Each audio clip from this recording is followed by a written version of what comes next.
But I will tell you, just so that you're in the know, that the undergraduate, the traditional undergraduates were pulled out of clinical for the next week by UConn's decision, UConn School of Nursing's decision, because of some positive testing of the students.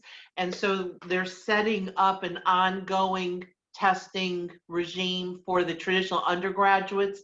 And even though we are we're living community based with our families, I suspect they'll think about something for the science students also, but that's just my speculation, but anticipated, if you know what I mean. Same textbooks that we've used. Honen's our big one. You need your reference books from the drug guide and the lab tests.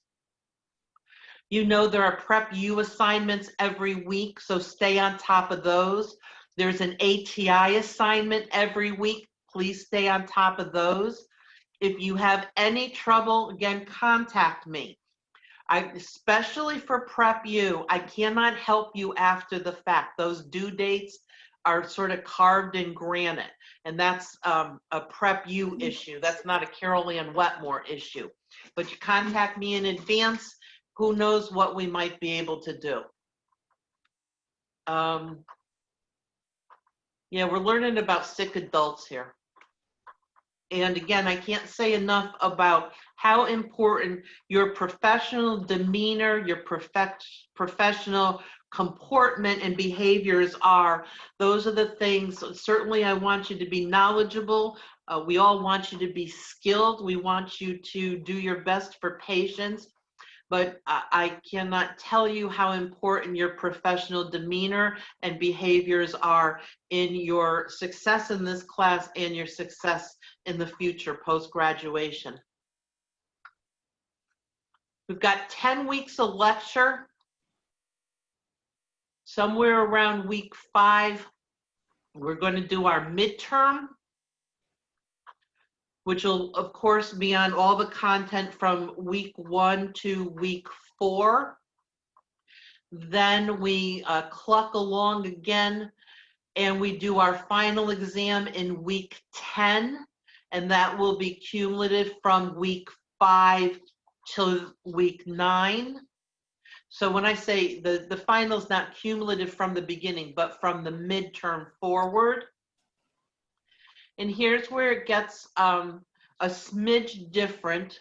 We finish class the week of November 7th or 8th, whatever that Sunday, Monday date is. Then ATI A and B are what we call comprehensive tests this semester. So they mimic the NCLEX exam. There will be OB, pediatrics, community health, leadership. There will be questions from everywhere. Behavioral health, give that a nod too. So the ATI tests A, B, and our proctored exams mimic NCLEX. Everybody got that? It's not just adult health. Got it. And our proctored exams, and I've spoken of these exams a couple of times, especially now that we are able to do them as proctored exams. Love or hate ATI. And while I hate the company, I love the tests and the content and the ideology. The ATI proctored comprehensive exam is an excellent measure of how prepared you are to pass NCLEX on your first try. And that is in fact the way it is scored.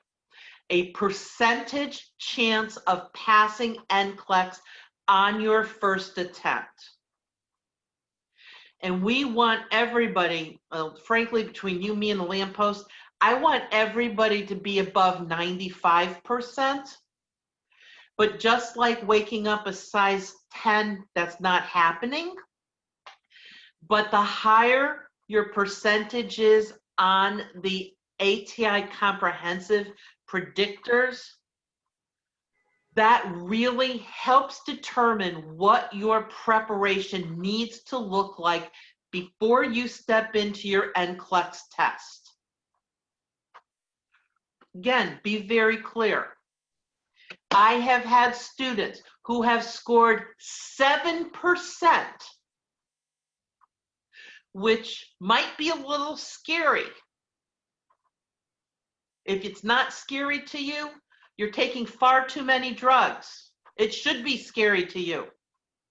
But we put together a plan. You follow the plan for studying for NCLEX, and you come out the other end, you sit and take your NCLEX exam, and you are successful.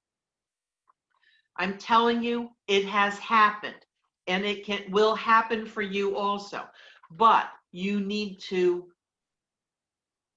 be open and willing to hear and develop a plan. You need to stick to the study plan, and you need to come back for additional testing before you sit down for NCLEX, because everybody wants to pass the first time. You don't want to do it a second time. We don't want you to do it a second time. But that's what the predictor allows us to do, is to put a plan together, assess how you're doing, and make sure you're prepared before you actually step into take the NCLEX. You have to do handwritten remediation for B, and you have to do handwritten remediation after you take the first proctored exam, which will happen on November 19th. We have a second comprehensive predictor exam scheduled for Tuesday, December 8th.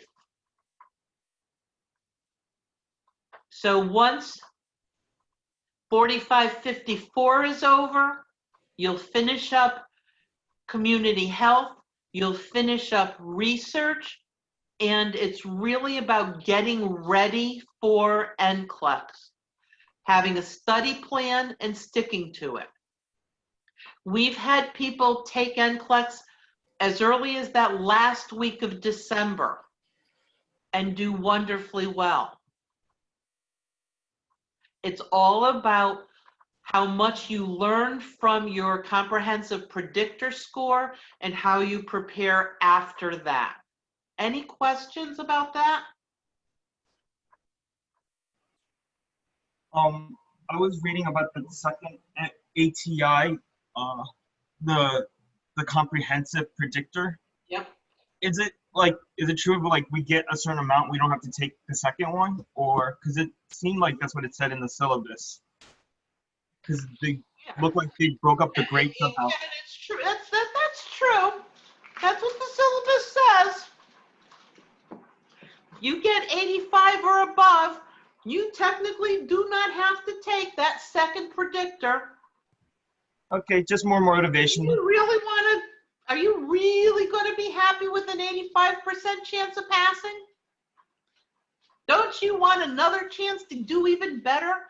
Isn't practicing for the NCLEX better than finding out in the NCLEX you should have practiced more? Just saying, just saying. And of course, if you do take the second one, you have a chance to add 2 points to the score. Most people always want 2 extra points. I'm just saying. Of course, you don't have to. But I expect to see everybody there on Tuesday, December 8th. All right? Just saying. Thank you for asking. Yay, the day after my 41st birthday. I could care less. I work on my birthday all the time. You know what? I'll be celebrating my birthday with you guys also, sort of. So we all have our challenges, Kristen. Okay. Any other questions about ATI Comprehensive Predictor or the syllabus or anything like that? I have one question. Go for it. How are those then factored into our overall grade for the semester? Excellent. So the one thing I want to say is that this semester, the ATI A, B, and Comprehensive Predictor is worth 15% of your total grade. So A gets, again, this is supposed to add up to 15. Can't remember if it does, but you get 3 points for practice test A. You get 5 points for doing your handwritten remediation on time for practice test B. And again, I want it to be quality and germane to the points on your report. And then here's how the proctored assessment is scored. And I want to take note that it is unlike this summer, where even if you did tremendously poorly on the proctored exam, you still got a couple of points for it. You can see here that on the proctored exam for the proctored A, or the first proctored comprehensive, it is possible to get 0 points for the test if you score below 74%, or a maximum of 8 points. And then you get another 4 points for your handwritten remediations. And then when you retake, you have a chance to add 2 additional points for taking the retake. Is that helpful? Yes. Okay. So we have ATI-A and then ATI-B is the day of our final exam versus having like an ATI final. And then Well, we just spread it out a little bit, Sammy, because we have time. So you're right. The practice test B remediation is due the day of the final. You don't take an ATI test that day. The next week, we come back and take the first comprehensive predictor. No class, no other tests or anything, just the comprehensive predictor. You're going to hand in a remediation for me on December 3rd. And then on the 8th, you can sit the retake again. got it, that makes sense. Okay.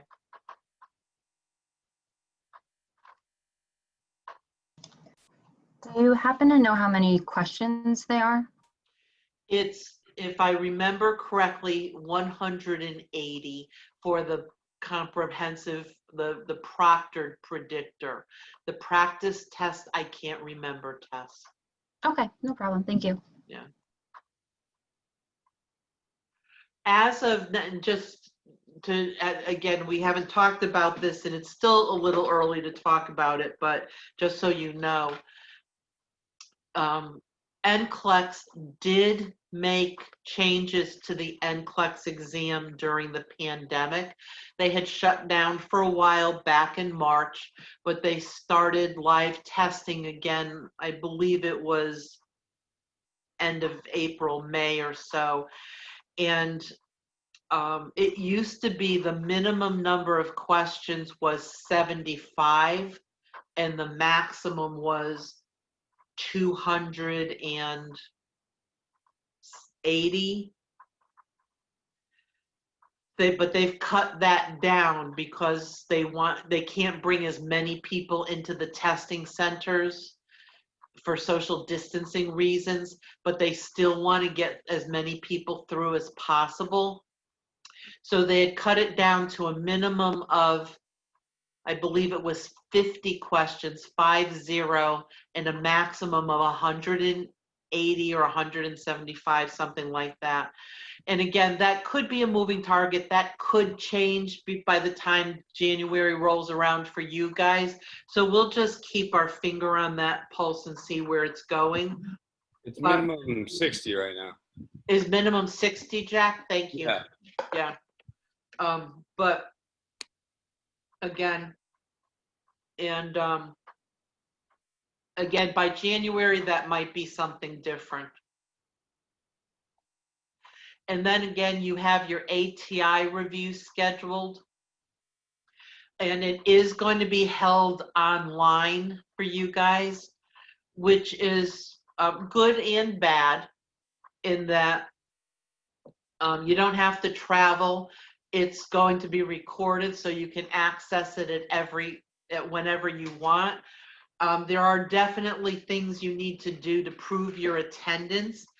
And while this shouldn't mean anything to you because it's only valid if you don't pass your first time, if you attend the 3 days of review in its entirety and participate, if you don't pass NCLEX, you get another ATI targeted review without cost. But again, that only comes into play if you don't pass NCLEX the first time, and that's going to be a non-issue because we are all going to work tremendously hard to put together a plan that ensures your success time one. Can't say that enough. And again, as I said, whether you like ATI or not, they are the leading organization for measuring your chance of success at ATI, and they have a lot of diverse tools. And when I say putting together a plan for your success, it may involve taking an additional review course, and not that I want you to spend money at or throw money at a problem, especially when you don't have any money. I'm very respectful of that.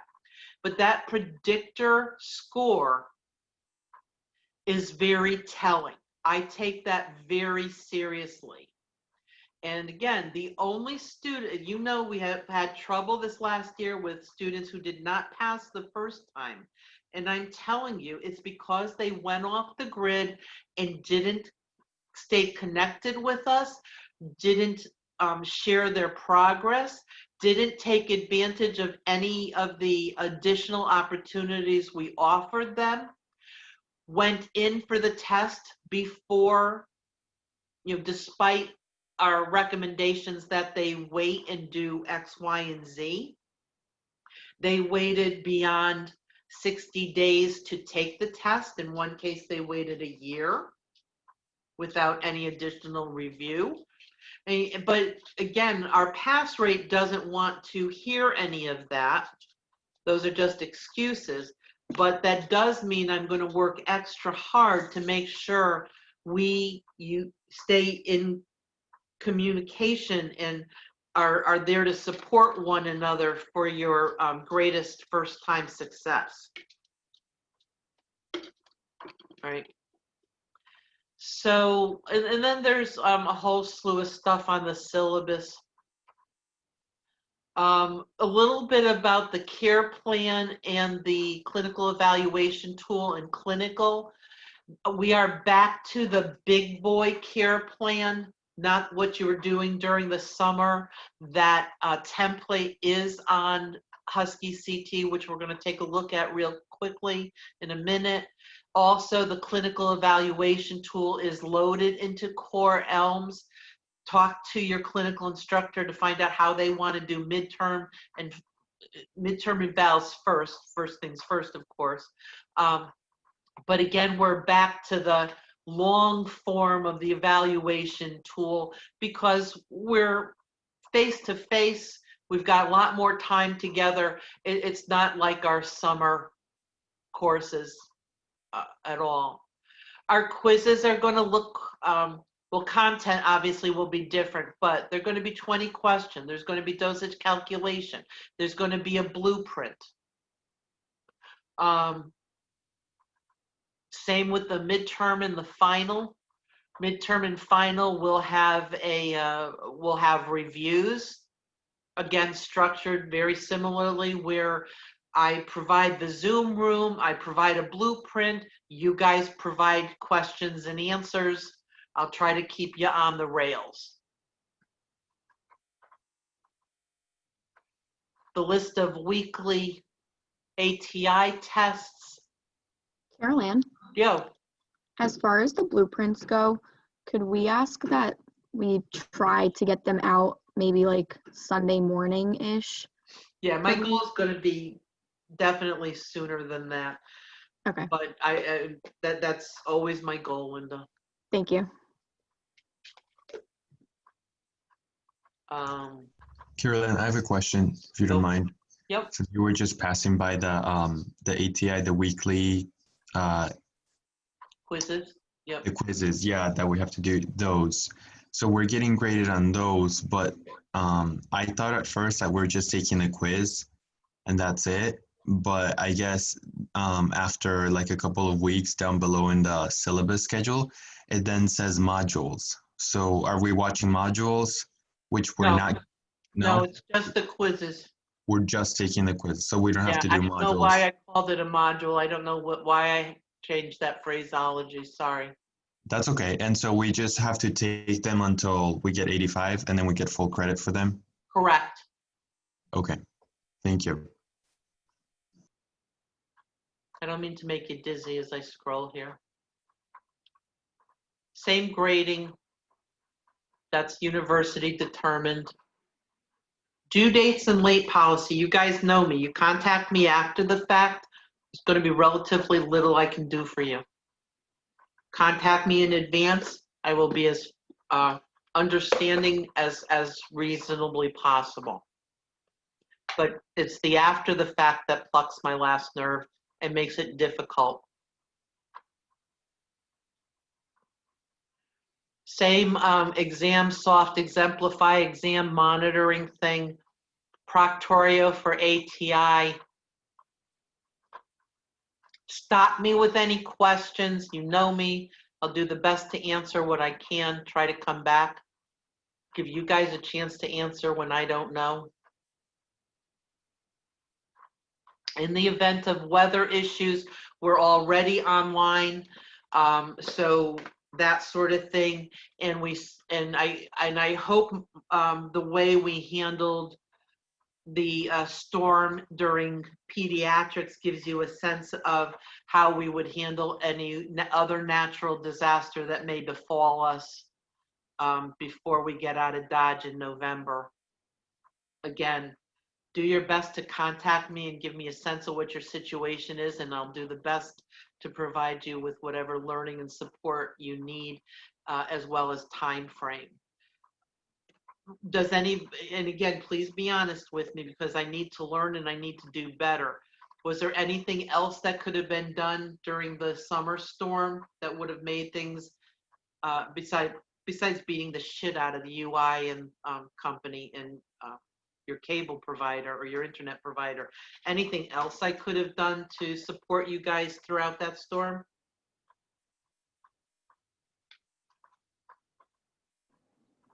No, you handled it very well for all of us. Thank you. All right, again, I don't want anybody to be disadvantaged because of something like that. And all you need to is just let me know that things are still not right. Because again, it might be town by town, it might be street by street, you never know, right? And I'm gonna say now, and I don't do this very well because it just, I don't know, it's my issue that I'm working through. Please fill out your evaluation of the course and the instructor at the end of the semester. It's really helpful to me. I take that information and try to make the courses better.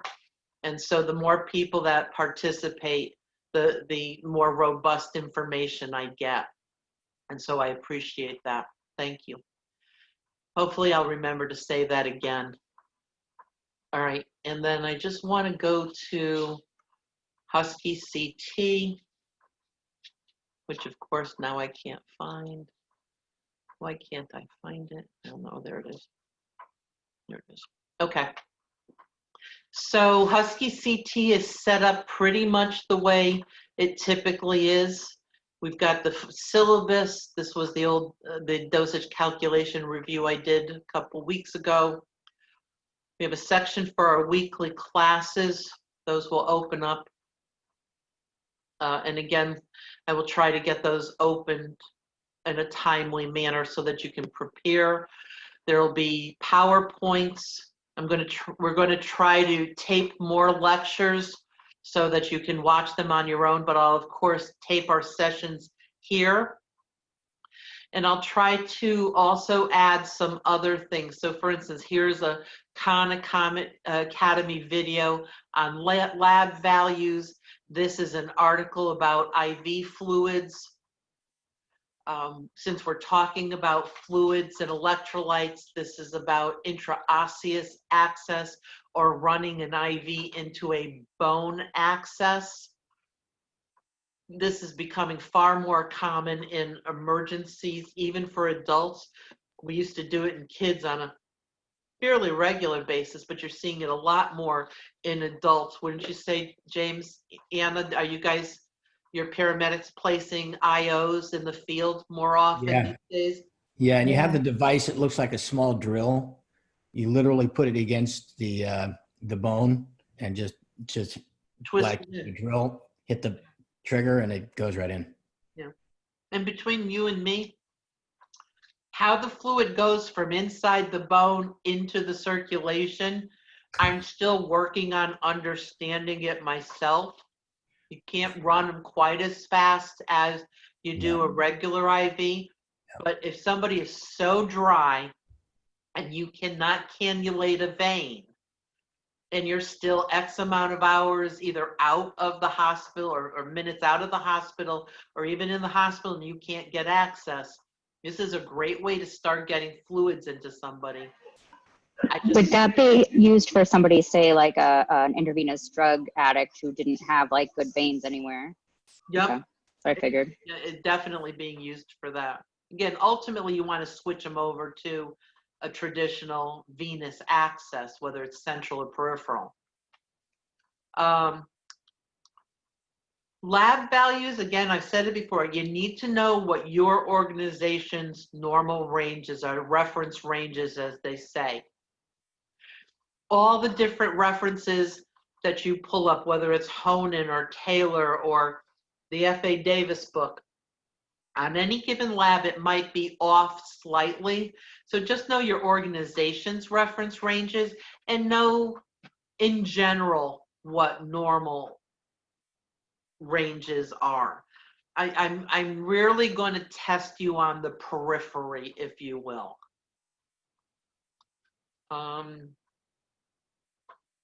Anyhow, so every week there might be something else in addition to the lectures. Anything, and then there's the clinical information here. A reminder about praxis. Here's some policies. God willing, we'll never use the blood-borne exposure policy. But does anybody, God forbid you got stuck with a dirty needle, what's the first thing you do? Get a new one. Report it. To you. I thought wash our hands Wash your with hands. soap and water. Yep. High flow water, soap, and express that finger, almost like you're, or whatever, wherever you got stuck. Almost like you're getting ready to do a finger stick. You want it to bleed. You want to get it out. And you want high flow water to flush it away. Then you go to emergency department, urgent care center, whatever's most appropriate. You do not go to employee health, but the washing and the expressing are really key. Then in the forms for clinical, I put all sorts of goodies in here. Med cards format, use it, don't use it. What's your clinical instructor like? There's something there. This is my physical exam cheat sheet, which I like. It's got cues on it. It's got all sorts of different stuff. Physical assessment terminology. Sometimes you don't know exactly what the words are. This is not exhaustive by any stretch of the imagination, but covers a lot of scenarios. Some paperwork that you might use on a daily basis. This one in, no. Which one in particular? Oh, the clinical assessment worksheet. Some tools to help structure your reflections, whether you use the Gibbs model or answering these reflective questions. Here's a template if you choose to use it. Again, your care plan template, the big boy, if you will, some instructions, the care plan grading rubric when the time comes. So all sorts of stuff there for sure. Definitely take a look at the care plan grading rubric, because if something, like for instance, it's not crystal clear in the care plan template that we expect med cards, but when you look at the rubric, it clearly says med cards, X number of points. That should be a clue, right? My little Sherlock Holmes and Watsons out there. All right. Some places to upload. I did not create space to upload your reflections. Ask your clinical instructors, do they want them to get them by email, or do they want me to create spaces in this?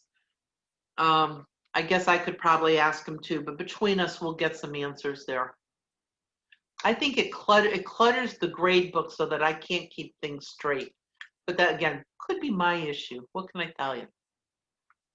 Any questions on Husky CT? All Caroline, right. you briefly talked about med cards and being on the rubric as a hint. Like, I found the med cards. Where are you saying for the upload? No. Did I Well, miss that would be, you would attach it to your care plan. Got it. Thank you. And there is a place to upload the care plan. Okay. I think. Yep, right there. Okay. Thank you. All righty, Roo. I think we're ready to get started. So we're going to talk about hematology first off today. I guess hematology means blood, right? A study of blood. So there's an awful lot of water.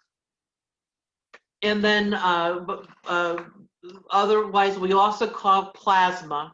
And there are different sorts of cells floating around in the bloodstream.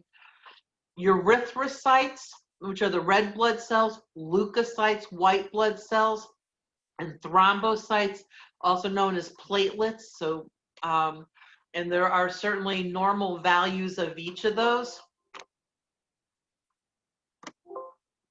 This is going to be a hassle. Okay.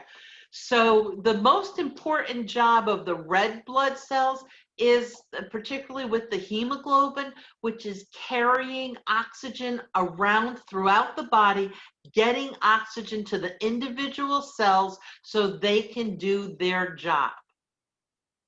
And that's, I'm not going to ask you about globins or hemes, although we know that iron and iron deficient anemia impacts the amount of red blood cells and the health of the red blood cells. So that's where the importance of iron comes in.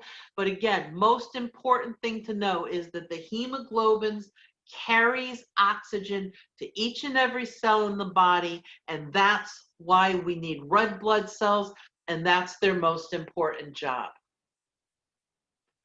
Anemias, there are many, many different kinds of anemias. You really need to do It's not fair to just say, oh, the patient has anemia. You need to know what kind of anemia, because what the treatment is and what its impact is are going to be quite different depending on the answer to that question. And as usual, in most cases, the body compensates for all sorts of weaknesses and opportunities. So you may or may not have symptoms until it's rather advanced. And then there are things like chronic. There's not only an acute anemia, there's chronic anemias. So give me a sense, can you just spitball for me? What might be a kind of acute anemia? And we're talking red blood cells here. Car crash trauma. There you go. Why from the trauma is, what causes the anemia from the trauma? Actual blood loss. Exactly, and that's what it's called, acute blood loss anemia. We are literally, the body is bleeding, the blood is sitting there on the sidewalk or on your sheets. You cannot carry oxygen to cells if it's sitting in a puddle in the sheets. Give me another kind of anemia that might be a chronic anemia. Sickle cell. Nutrition? I want to go back to sickle cell for a minute. I know it has anemia in it, and there may be altered blood counts, but that's often got to do with because the cells can't circulate well because of the sickling. I see where you're going there, but I had two other things in mind. Now I heard nutrition. Iron deficiency anemia. So iron deficiency. Hi Juan, how are you? Get right. So iron is important in building the hemes and the globins. So somebody who is either not taking in enough iron or not absorbing iron may be anemic, and it's literally called iron deficient anemia. There's another one I want to remind you of. We've talked about Aplastic anemia. No, aplastic. Yep. Vitamin B12 deficiency. B12, again, that's related to nutrition. How about anything related to chronic disease? Or a specific chronic disease? Hemolytic. Leukemia. Hemorrhage? What happens when you have chronic kidney failure? You have the erythropoietin you're not making.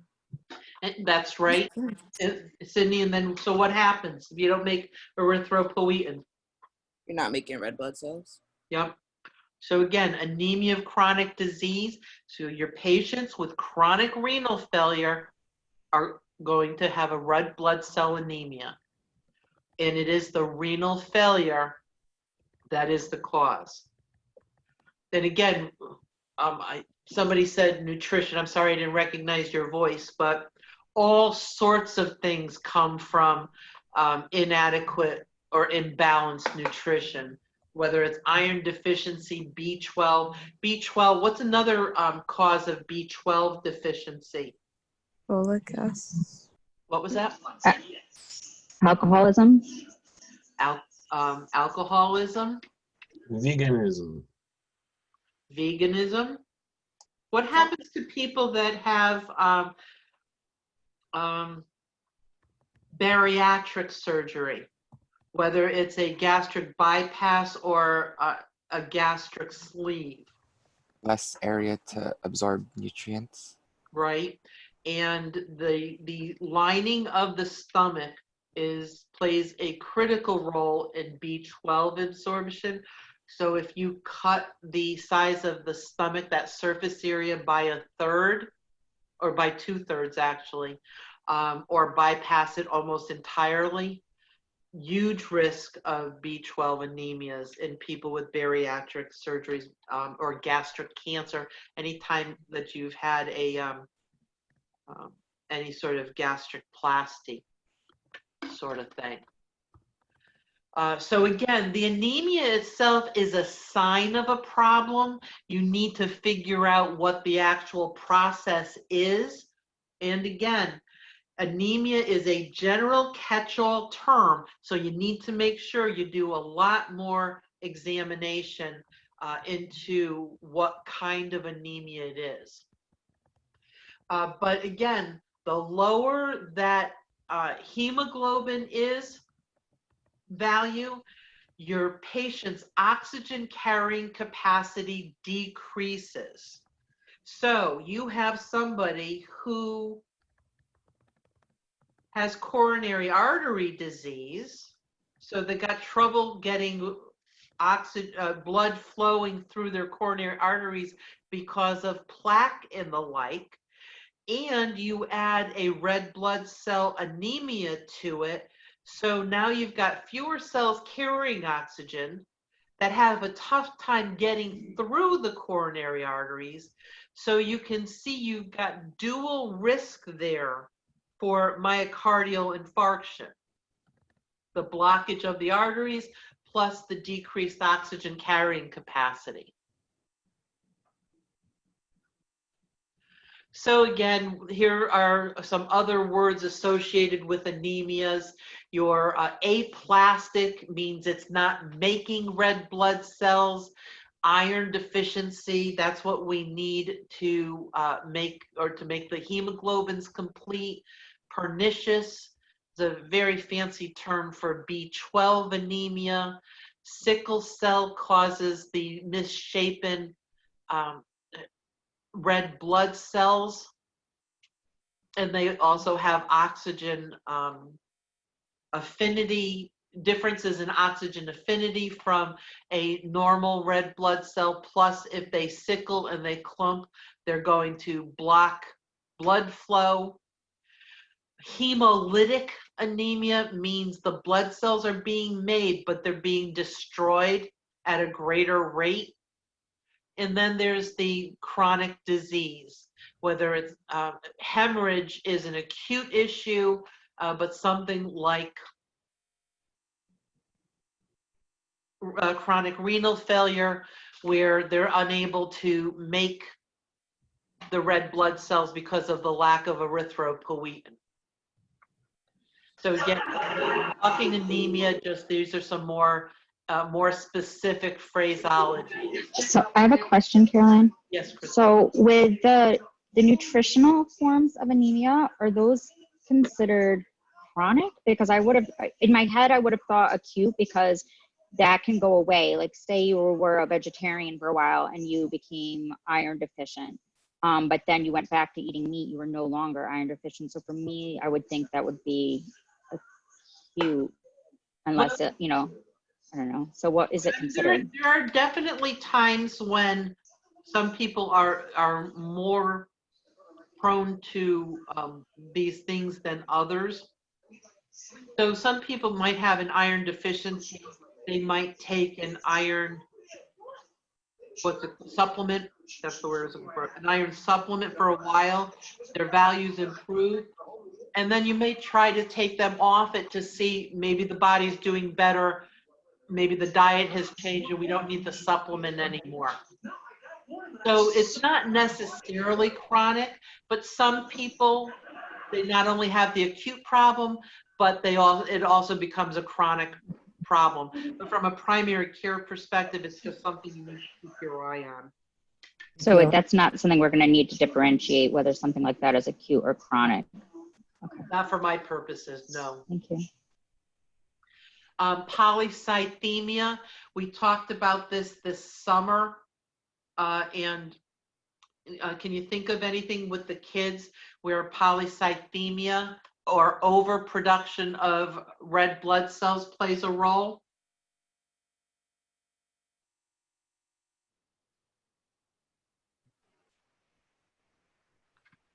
Anytime when somebody, not anytime, but hopefully the body compensates when they get it, when the body gets a sense that somebody's chronically hypoxic or having hypoxemia. So some of those cardiac anomalies the body's going to start making more red blood cells so that there is more oxygen carrying capacity because the heart function is less than optimal. People with COPD, they're chronically hypoxic. So there's going to be more red blood cells. This is a compensatory mechanism on the part of the body. In this case, it's a good thing because it increases the oxygen carrying capacity.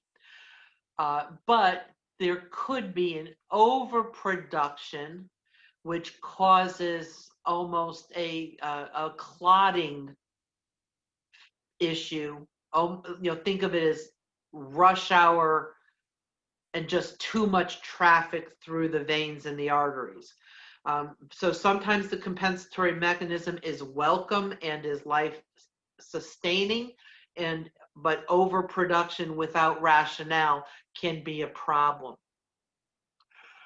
People who don't have enough platelets, who are always prone to bleeding, whether it's nosebleeds, having excess bruising and GI bleeding. These are problems of the red blood cells.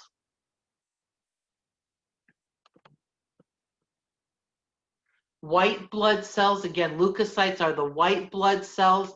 Now, white blood cells come in many different names, in types. The neutrophils, basophils, and eosinophils are what known as granulocytes.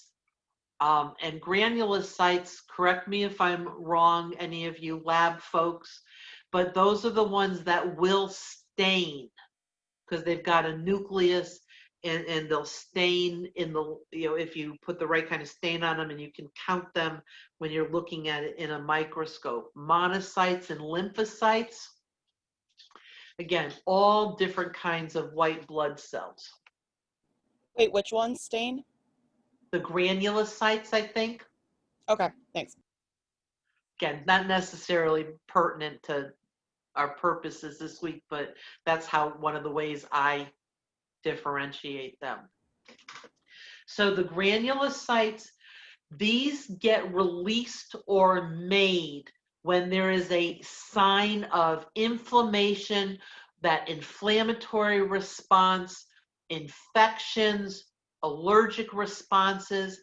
So if you get exposed to something that you're having an allergic response to, if you have some sort of injury, whether it's trauma, bruising, surgery, any sort of injury to tissue, that one of the first responses is that inflammatory response. So you're going to see a big bump in the neutrophils. Those are the baby, the youngest of the white blood cells. The agranulocytes, or the lymphocytes and the monocytes, these are also active in phagocytosis. They also play a role in the immune response, but they come along a little bit later. They're more mature red blood cells, white blood cells, totally white blood cells. Sorry about that. So again, I've said this before, that inflammatory response just after trauma or injury or an infection. Can you think of anything else that happens in that inflammatory response very early after injury?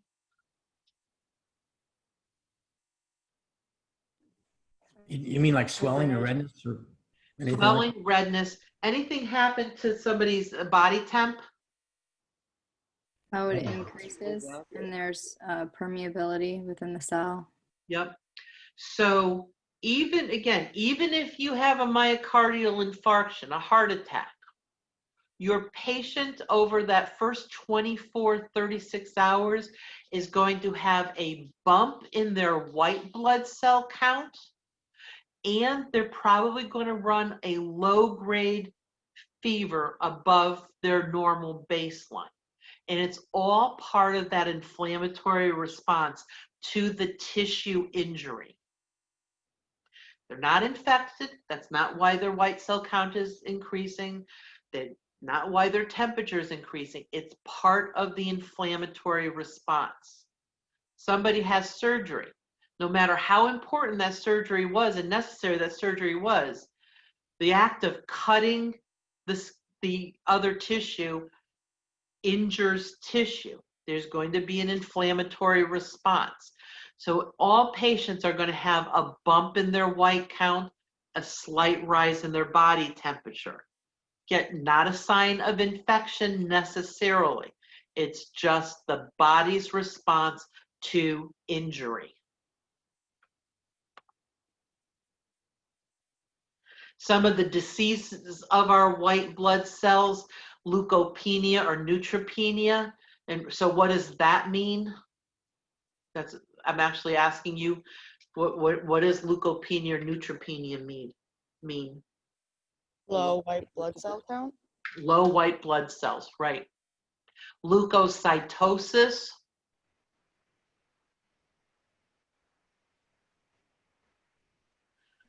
This is usually, the white blood cells are being broken down. Leukemia, which is an oncologic process, is also a disease of the white blood cells, and lymphoma. So lymphoma is actually a disease of the lymph nodes and the lymphatic system, but is considered a disease of the leukocytes, white blood cells also. So leukemia, again, this is, when we say neoplastic, that's another word for sort of oncologic. And so one particular type of white blood cell is being made at a far greater rate than usual. They often are not considered have the same normal function as as a typical healthy white blood cell, and this the creation of these blood cells takes place in the bone marrow, and this is key for all oncologic processes. It's an unregulated proliferation of cells, whether it's tumor cells or leukocytes or some other thing. It's unregulated and not part of the normal process.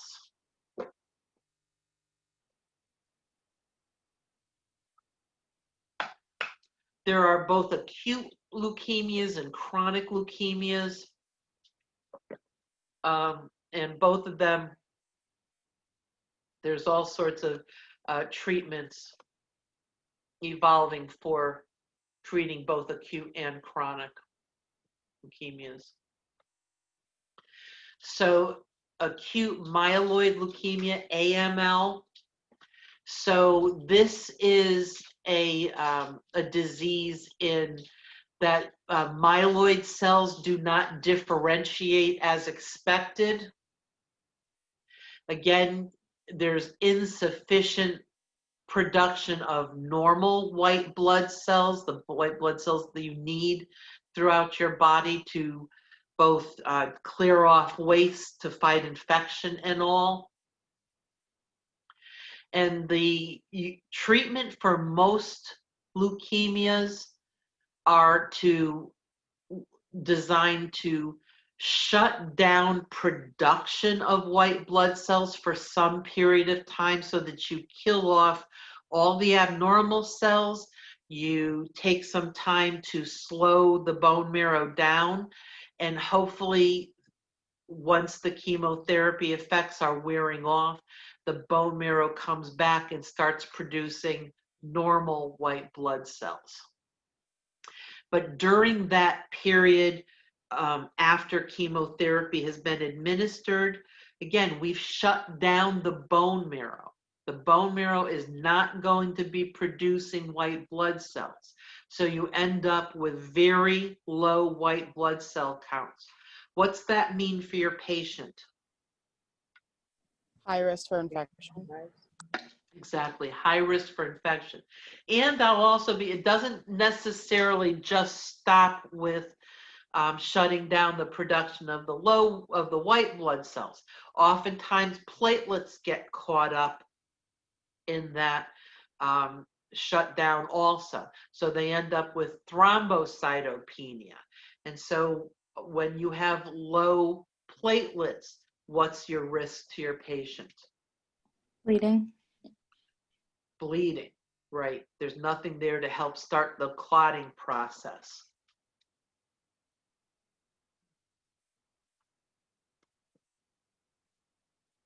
Chronic myeloid leukemia, again, you're still got a problem in the myeloid cell productions, but this ends up being a more chronic disease with ongoing treatment over a period of time.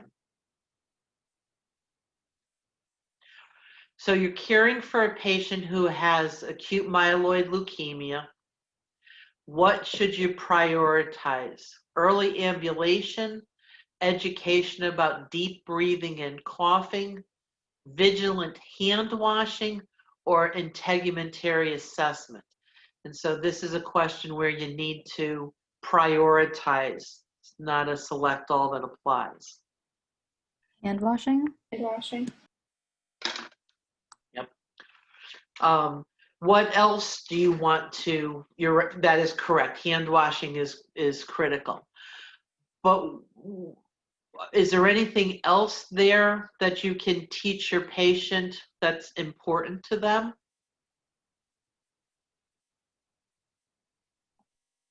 Integumentary assessment.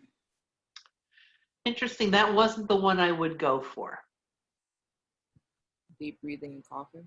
Why do you think deep breathing and coughing would be important for that patient?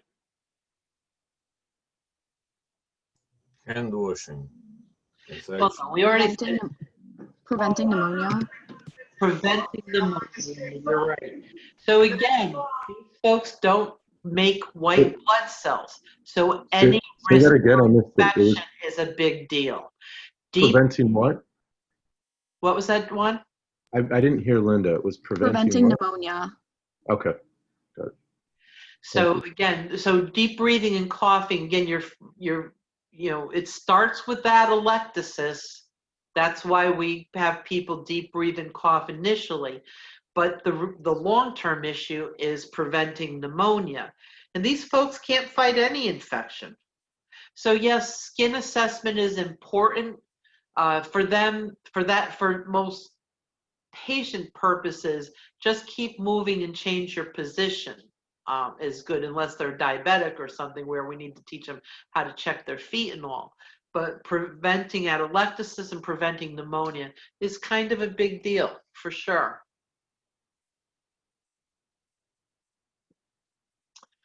Acute lymphoid leukemia.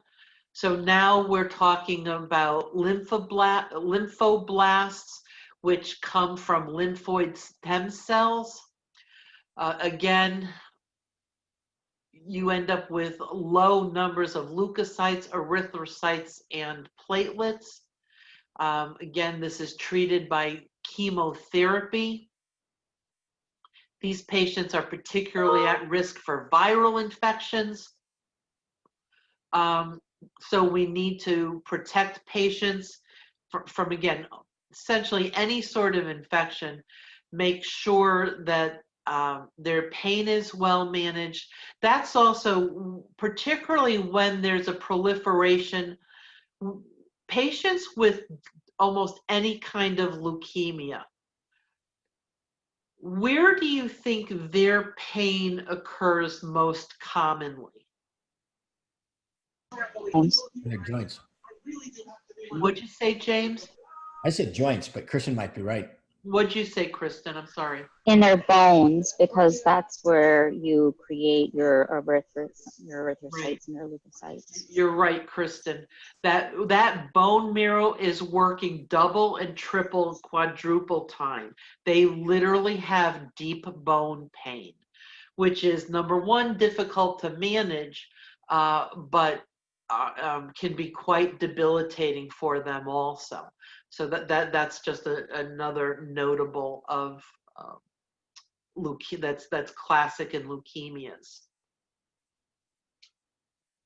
And almost all chemotherapies end up decreasing blood cell production and making people at risk for infections, bleeding, hypoxia events, and stuff like that.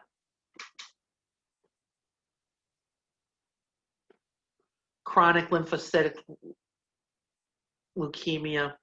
Again, I'm not here to test you. I'm not looking to test you about the specific treatments for these. This is really quite a high-level approach to leukemias, if you will. Now, lymphoma, I am getting a crash course in lymphoma. I've already learned more about lymphoma in the last 2 weeks than I've known my entire career. I just had someone in my family diagnosed with lymphoma. And so we know there are 2 different types, Hodgkin and non-Hodgkin lymphomas.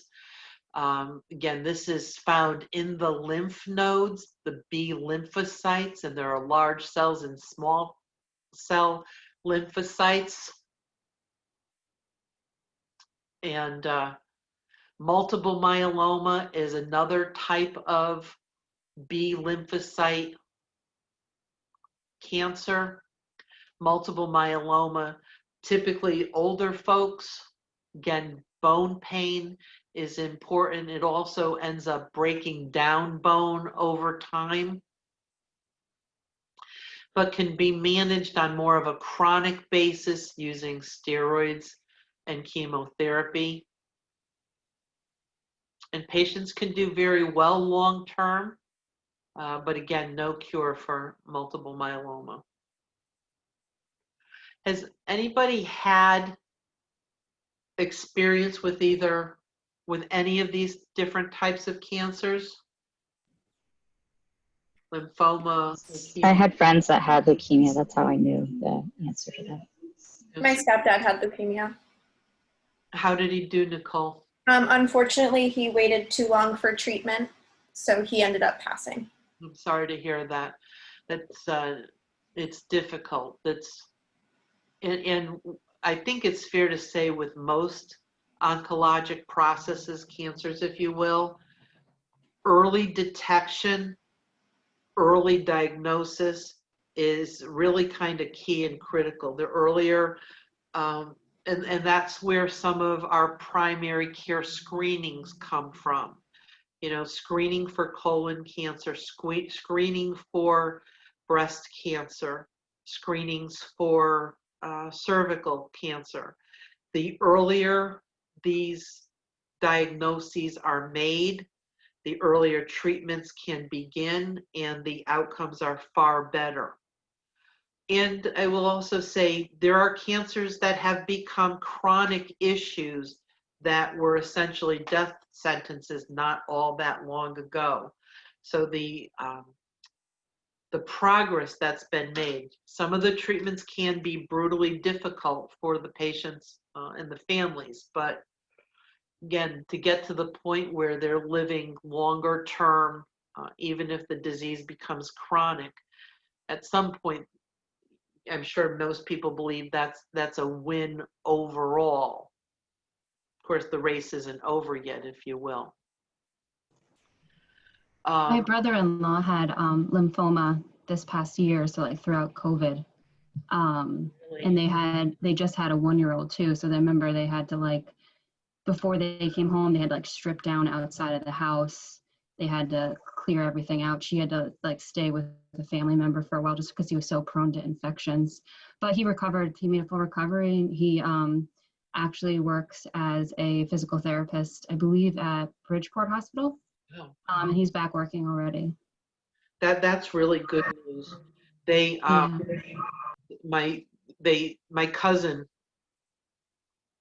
yeah, there's actually blood between us too.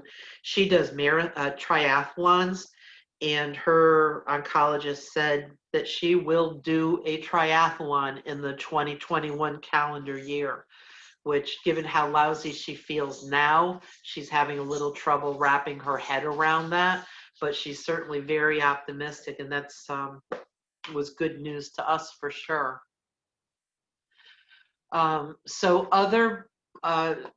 So we talk about, when we're talking about lab tests, thank you both, everybody, for sharing that. I appreciate that.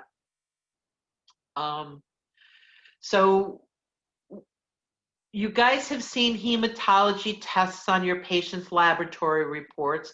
You see the red blood cells, and I'll be honest with you, yeah, somebody looks at the top level number of the red blood cell count, but we almost always go for the H&H, particularly the hemoglobin. Because that's our oxygen carrying capacity. That's the number that means a really big deal. So, and then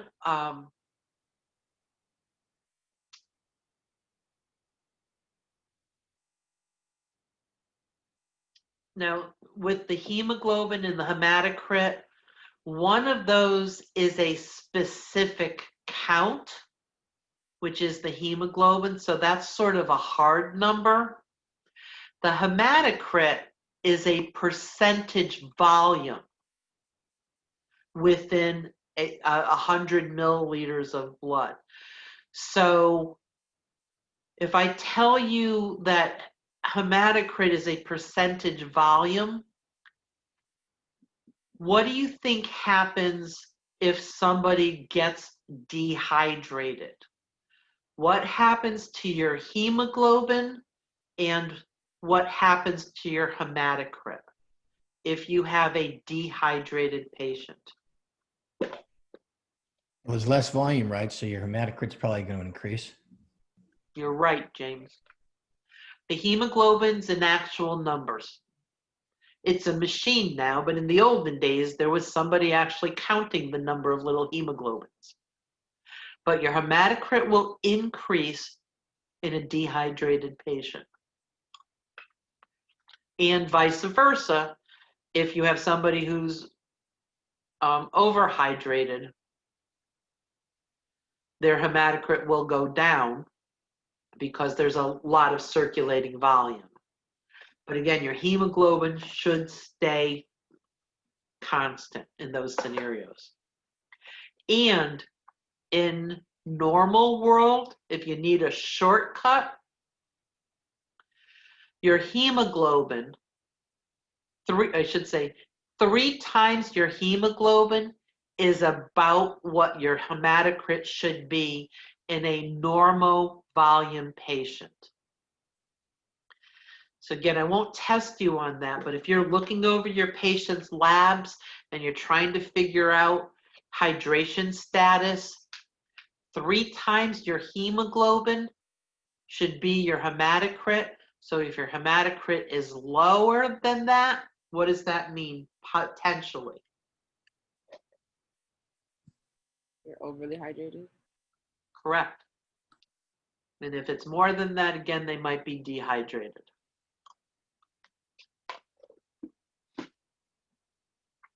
And then when we're looking at mean corpuscle value, MCV, mean corpuscle hemoglobin, MCH, mean corpuscular hemoglobin concentration, MCHC, these are important in terms of defining the type of anemia a patient has. And I always have to end up looking them up to see what these different things mean, because I don't do it often enough to have it imprinted in my brain. But again, they're useful in diagnosis of anemias. All right, so we're about an hour and 20 minutes into our good time. Why don't we take a 10-minute break? Everybody come back at 10 a.m., please. And we will get started again. And I'm going to pause our recording. And we'll get rolling. So here's your white blood cells and your differential in your white blood cell count. So unlike the red blood cells, where the actual number of RBCs is not definitive or diagnostic or something that a lot of that you need to spend time looking at. In the white blood cell count, you do want to know what the overall number of white blood cells are on your patient. So we do always know what the WBC count is. But then we go down and we look at the differential. And the differential are those different kinds of white blood cells that we just previously talked about, the neutrophils, eosinophils, basophils, lymphocytes, and monocytes. And that breakdown is equally as important as the overall white blood cell count. And then we check platelets. In most cases, bleeding time is separately requested, but that is just called the bleeding time test. That's a separately requested test versus your complete blood cell count, your CBC, with differential.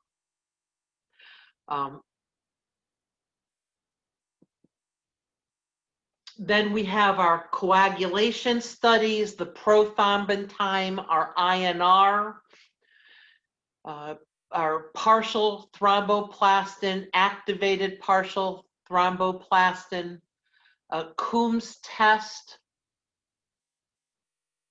Have you guys had any experience so far this year where Coombs test is important? Newborns. What was that, Linda? Newborns. Newborns, that's right.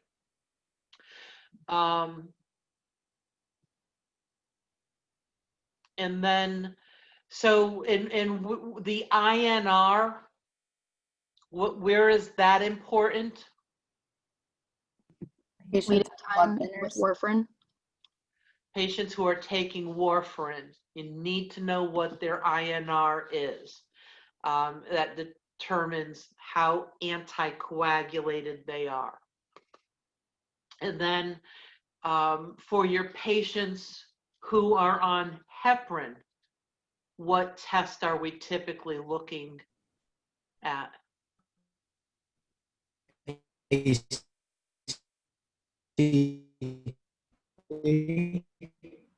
right. ACT.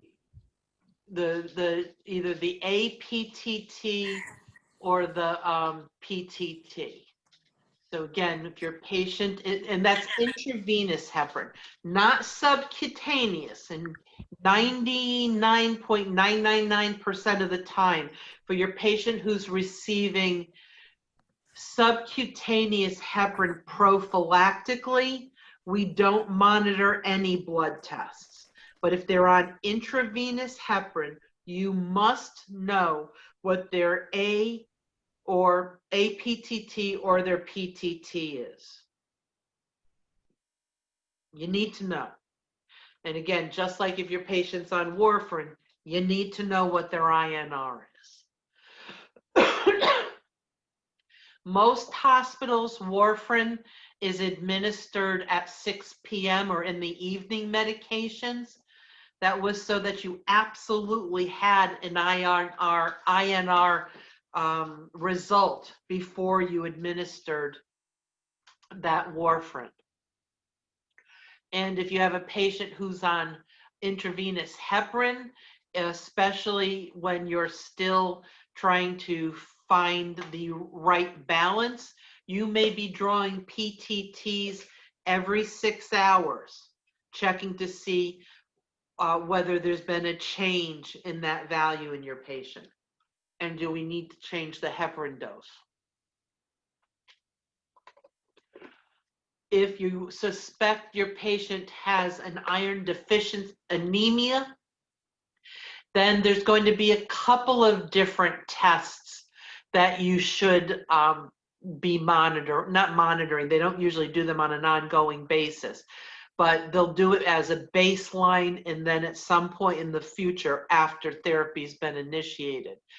Iron binding capacity, ferritin, and transferrin.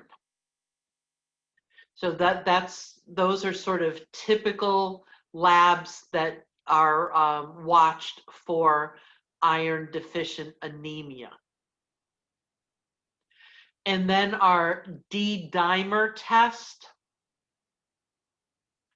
Can anybody think of a diagnosis that you might want to check D-dimer value for? DVT. You're right, Jamila. DVT and the more threatening, what's the more threatening cousin of the DVT, Jamila? PE, like pulmonary embolism. Exactly. Good job. So if you've got a patient that you believe has a clotting disorder, like deep vein thrombosis or pulmonary embolism, you're going to check a D-dimer.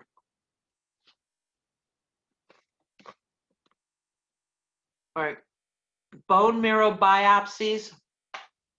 So again, blood cells are made in bone marrow, both our red blood cells and our white blood cells, platelets. So the functioning of those tissues and those cells are really important. And we think of bones as being just sort of crusty, old, calcified, hard things, which they are on the outside, but they actually have a soft, spongy inside. And that's where the marrow hangs out. And for any of the chefs in the audience, this is why marrow bones are so valuable.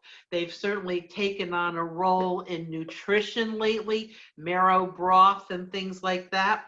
But they also make fabulous stews and other sorts of flavorful broths. I know that's getting a little gruesome talking about health and cooking in the same sentence, but you know me, that never stopped me.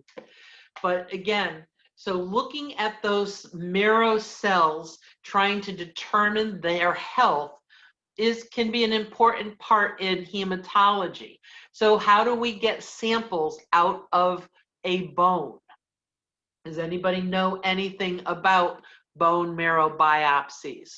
Do they want to share? Pelvis. Pelvis is one place, yep. But this is also why, as we briefly talked at the very beginning, why intra-os IV can be effective also, because the bones are not solid and hard. They actually have this spongy inner core. And what you do, again, if you're going for a bone marrow biopsy, a flat bone is preferred. And there, you take a fairly sharp drill-like device that gets twisted into the flat bone, into the center, and then with a syringe you suck up some marrow and it gets sent off to pathology for analysis. And what are they looking for?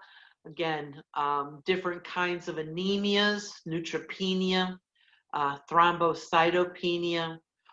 When I say pancytopenia, what does pancytopenia mean? Multiple types of cells. Sort of all your blood cells are low. Pan meaning all, cyto meaning cells, penia meaning low. And then other disorders. So again, bone marrow can play an important role in diagnostics for sure. And again, it's called a bone marrow biopsy or bone marrow aspiration.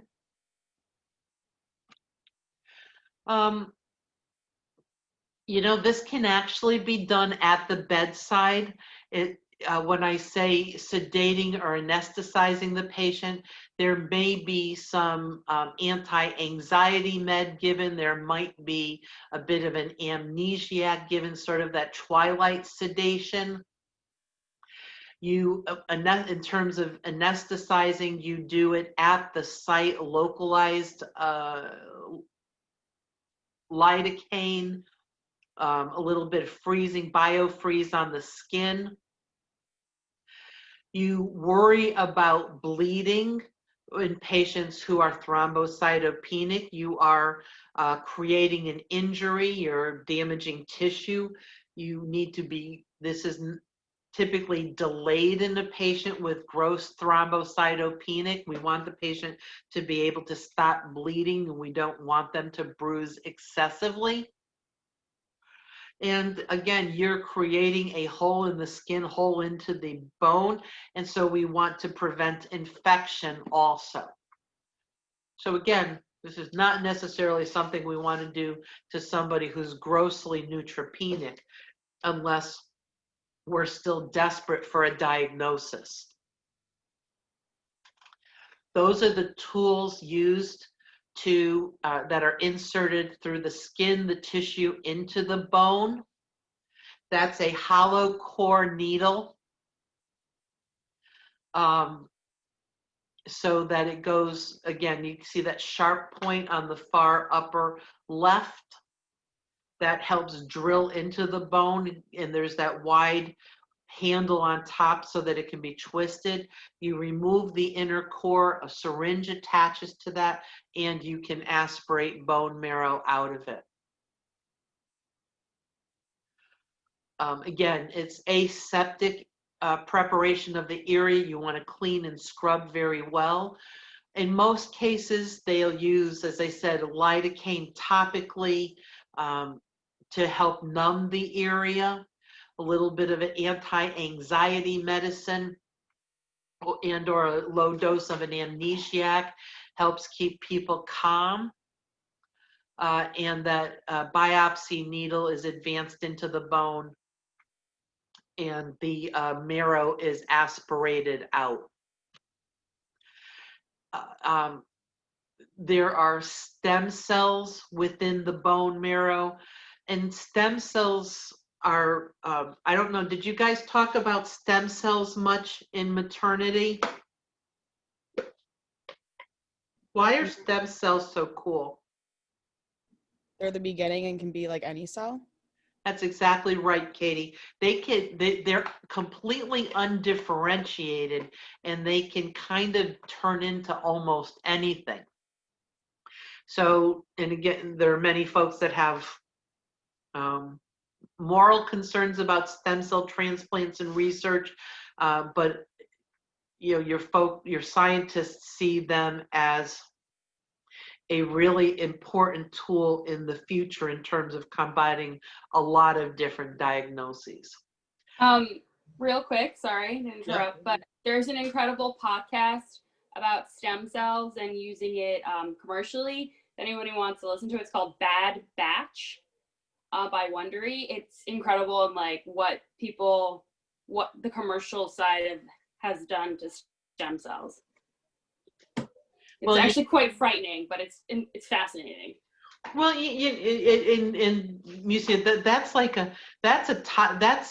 that's a very valuable topic for discussion that I'll be honest, we don't have a ton of time for.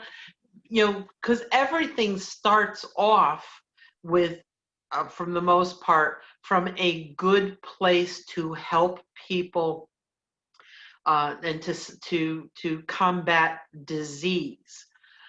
But if you take it too far, I'm getting a little moralistic and preachy here, and I'm not choosing my words overly carefully, but when you start using these things for profit, for less than altruistic, or what some people perceive as less than altruistic, it can go very bad very quickly.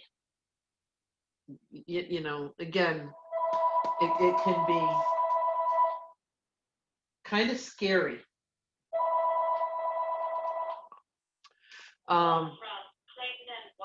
So Again, all sorts of different types of cells can be viewed through bone marrow biopsy. Again, they count, they can tell whether they're normal looking, whether they're abnormal based on percentages and counts, where's the proliferation coming from. And so it gets, that can be a very valuable diagnostic and monitoring tool. All right, back to blood. So we know one of the things, blood not only carries nutrients, it carries oxygen. It also carries a lot of our clotting factors and help create hemostasis or blood clotting, preventing hemorrhage. It also carries mechanisms to break down clots. So we have thrombosis, those sometimes we need to break down clots, and while there should be components of the blood that help make that happen, we can also provide them from external sources as well. So when we talk about thrombolytics, what are some of our, what does the word thrombolytic mean?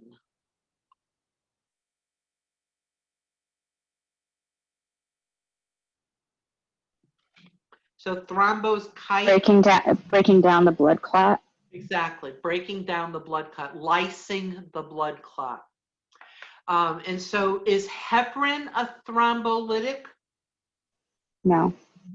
What is you're correct. What does heparin do? It's going to make the blood basically like flow better so it doesn't stick. That's a very lay person way of saying it. But that's the way I would explain it to the patient. Slicker? That's good. James, what do you say that again, James? I just asked the question, would it be considered a platelet slicker? Nah, not really. Okay. Because it doesn't impact platelets. Heparin prevents blood clots. If you've already got a blood clot, it keeps it from getting bigger, and it prevents new clots from forming. What other medications can you think of that do those two things? Warfarin and Coumadin? Well, warfarin and Coumadin are the same medicine. That's just okay. Yep, done. But you are correct. And then your low molecular weight heparins. Oh, aspirin. Aspirin. Oh, no, not aspirin. We'll come to aspirin in a minute. But low molecular weight heparins, your fragments, there's another, what's another one? Oh God, I'm having a. Lovenox. Lovenox, that's it, thanks, Tim. That was it, Lovenox. Those are those. Now, back to aspirin. What does aspirin do? It's an antiplatelet aggregator. Oh, Sammy, thank you. Those are the words I wanted to hear exactly. It is an antiplatelet aggregator. As James said, a platelet slicker. Never heard it referred to like that. I much prefer antiplatelet aggregator. So those are different kinds of, 3 different medicines that are often used to prevent clots and to prevent clots from getting bigger. So back to thrombolytics. This is your TPA and streptokinase are the 2 that are that I know of most common. These literally break down clots. So you have a patient with a PICC line, you have a patient with some sort of drain, and it was draining okay, or your PICC line was accessible and you could draw blood off it the other day, and today you can't flush it, you can't draw off it, you haven't gotten anything out of your drain in a while, and you see some clots hanging out, you might have you might seek an order for a thrombolytic, again, whether your hospital is using streptokinase or TPA, to flush that line and to break down those clots to make it work again. Your patient's having a myocardial infarction. Your patient is having an embolic stroke.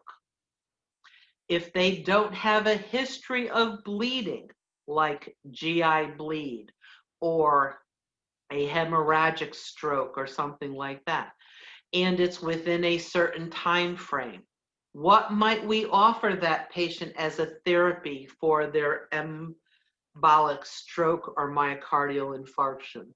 TPA. TPA, exactly. A lot of risks. You need to do a good assessment of your patient before you start administering it, but definitely can be tissue and muscle saving.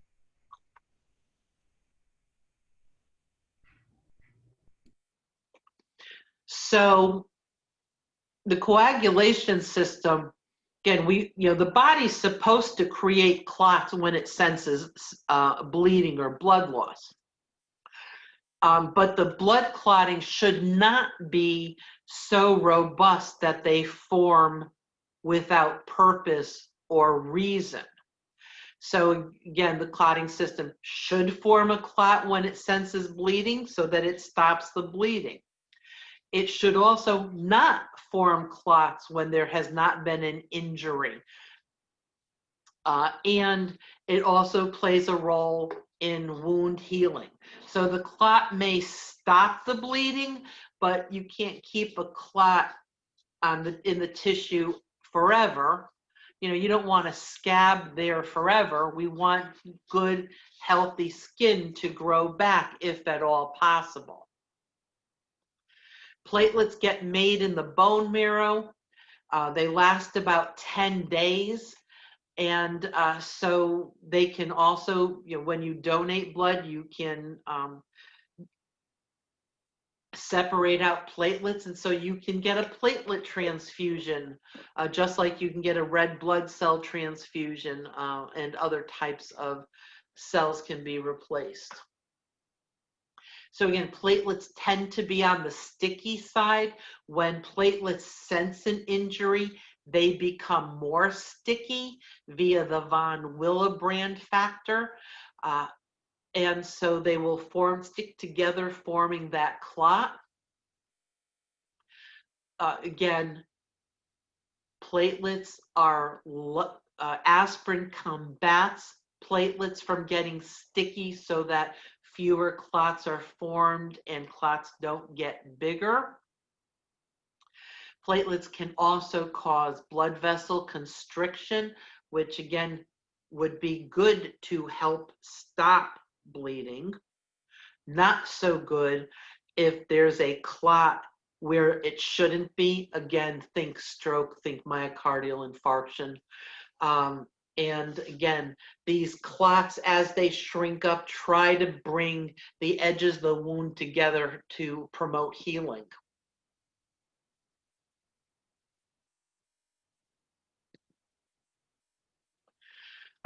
As the platelets may be the first part of the clotting, but then fibrin comes along, and fibrin almost starts weaving an even bigger, stronger clot.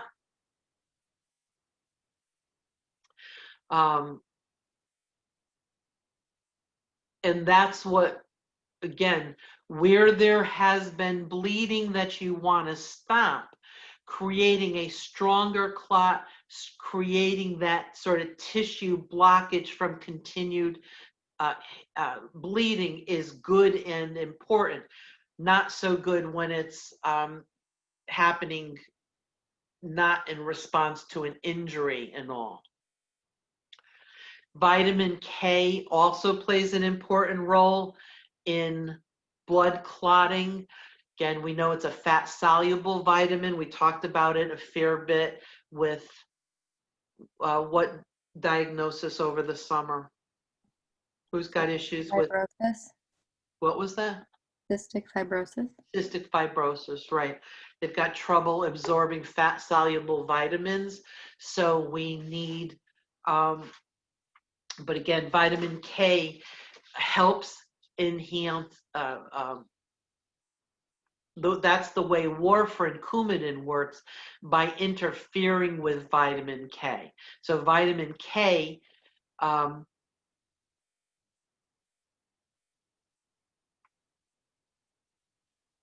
that's why dark leafy green vegetables, think broccoli, Brussels sprouts, kale, spinach, those have high values of vitamin K. So it's not that people who are on warfarin should not eat those vegetables. They just need to be consistent in how they eat them, because when they're inconsistent, it will impact the effectiveness of their warfarin dose. That's also why people who are on warfarin need to have their INRs checked on a regular basis. I think I told you the story. I had a client who, she really had a very consistent diet. She had Alzheimer's. She did not do her own cooking. I had approved her menus and all, and so that they were pretty consistent. And she was just unique in that we never got a consistent INR level on her. She had to have hers drawn every week, and literally her warfarin dose was adjusted every week. That's very unusual. Most people, once you get them on a relatively stable diet and a stable warfarin dose, they can have INRs checked monthly, quarterly, and they do very well. But Julia was unique in that every week she needed to have an INR done. So again, make sure you understand, it's not that you avoid those leafy green vegetables, it's that you eat them and introduce them into your diet consistently. But again, they are used to, vitamin K can enhance blood clotting. So you have to be careful with folks with different vitamin K deficiencies, or too much vitamin K, if you will. So we know 150,000 is the lower limits typically of platelets. And patients are often asymptomatic at that 150,000 to 50,000 level. But again, that's a message. Just because they're asymptomatic doesn't mean that you don't want to figure out what's going on, and that we should be alert for potential problems. But they may also not start treating until they get to maybe the, just above the 20,000 platelet count. They consider 20,000 to 10,000 being life-threatening, will often be placed in hospital to make sure people are safe, and so that ongoing treatment can go on. And when platelets go below 10,000, there's an increased risk for spontaneous hemorrhaging. Not good anywhere, but particularly bad in the brain intracranially. The other places where we see thrombocytopenia are two different diagnoses: TTP, which is TTT.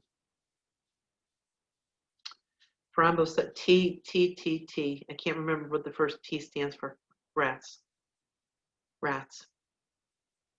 But DIC is thrombotic thrombocytopenic purpura. Thank you. So one of these, TTP, is an autoimmune diagnosis where there's low platelet count, and that can be both chronic and acute.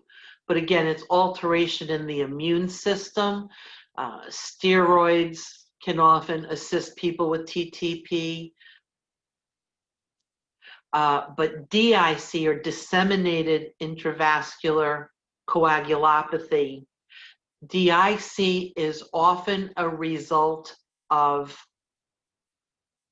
critical illness and shock, and can be life-threatening.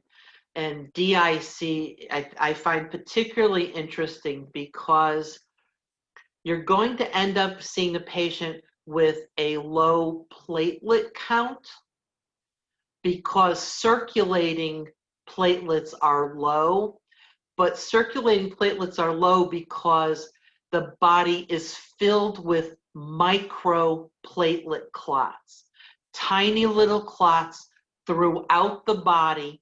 So all the platelets are being used forming these clots so that there's nothing left circulating to prevent real other hemorrhages. And again, it's often in response to critical illness and shock, and is life-threatening in and of itself. And you know, you're taking care of a sick patient, you're very concerned about him, you're being proactive, and you're drawing another lab on them, or maybe you need another IV line. So you draw your lab, maybe they don't have an arterial line in or don't have a central line in, and you draw your lab, you put a Band-Aid on it, you put a little pressure on it, you come back, you send your labs, you come back 5-10 minutes later, and your gauze is soaked, they're bleeding, from their arm, from that site, they're bleeding onto their arm, and you start noticing other signs of bruising and blood clots. Then maybe they get a bloody nose.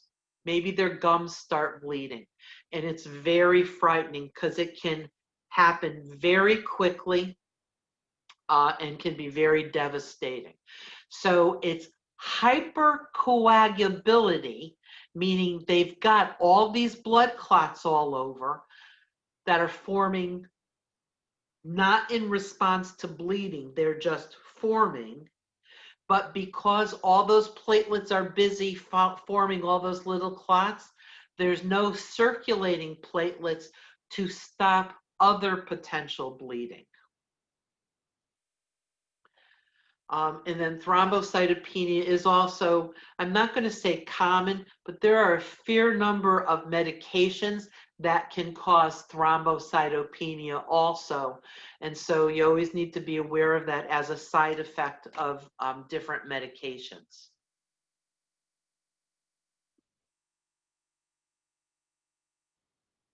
TTP and ITP are related.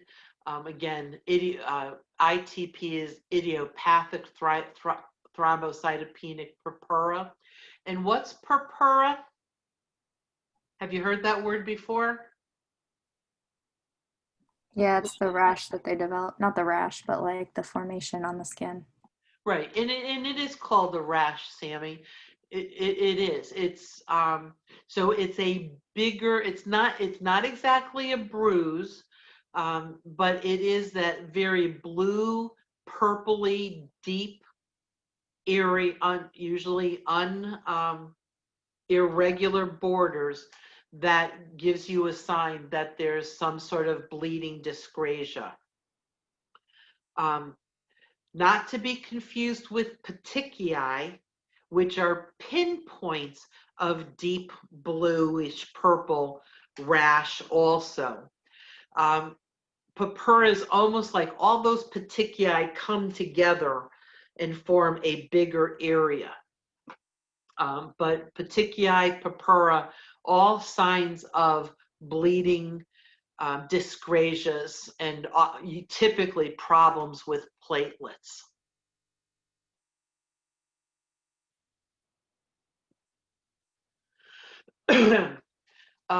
ITP can happen in children, sometimes after a viral infection. They're not exactly sure why. Oftentimes, this can be treated with either steroids or different immunoglobulins. But again, you're going to see a decrease in the number of platelets, and particularly with acute ITP, once you have to treat, this is true with ITP and DIC, you have to treat the underlying cause before these bleeding dyscrasias will resolve. So you need to start curing or resolving the infection. You need to figure out what the initial cause was, and that typically resolves these bleeding dyscrasias also. ITP can become chronic. This is more typical in adults. And in this case, platelets are going to drop again, and patients are treated either with immune suppression, again, steroids, or a splenectomy is not uncommon in chronic ITP also. So on the lower leg, on the underside of the leg, that really deep purple, that's that's a huge purpuric rash or area. There's also these little dots are more classic of petechiae. But again, when they all start rolling together, that's what purpura looks like. And again, you see that and you think, ooh, we've got broken platelets, or perhaps we don't have any platelets. Again, there's your petechiae, the pinpoint dots. Put enough of those together, and you've got yourself some purpura. There's not definitive tests for ITP. It's, as we say, a diagnosis of exclusion. So you rule out everything else that it might be, and then when you're left with ITP, you try to work on supportive treatment for that. You're going to be watching your platelet counts on an ongoing basis. You may be getting, as I said, steroids are commonly used as treatment for ITP. You want the platelets to try to function as normally as expected. So you lay off the aspirin, you lay off the NSAIDs. Again, a splenectomy if any of those treatments don't work, and hopefully they can achieve at least partial or complete remission over time. If we believe it's a reaction to a drug, then you may transfuse platelets. And again, as I said, immunoglobulins like IVIG may be helpful also.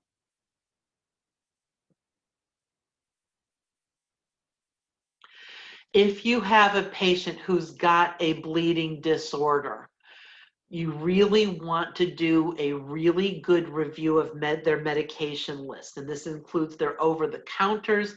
This includes any vitamins, any supplements that they may be taking. It's really important to have a thorough list of what the patient is taking and consuming. Again, if you're looking to rule out things, we know the liver when it comes to vitamin K, plays an important role. So we want to make sure the liver is functioning as we expect it to be.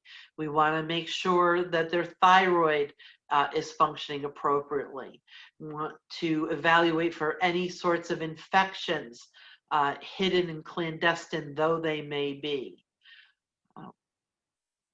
Check to ensure the patient's not pregnant. And then other signs and symptoms, again, when we've got issues with blood clotting, you want to look at your mucosa around the body, really want to check the oral areas. This is where you get concerned about rectal bleeding as well. So you want to keep stool soft. In terms of a patient's daily hygiene, what are some recommendations we make for patients who have bleeding and clotting dyscrasias. Soft bristle toothbrush and shave with an electric razor. Very good. Excellent. How about in terms of vital sign assessments? Anything special we need to be aware of there?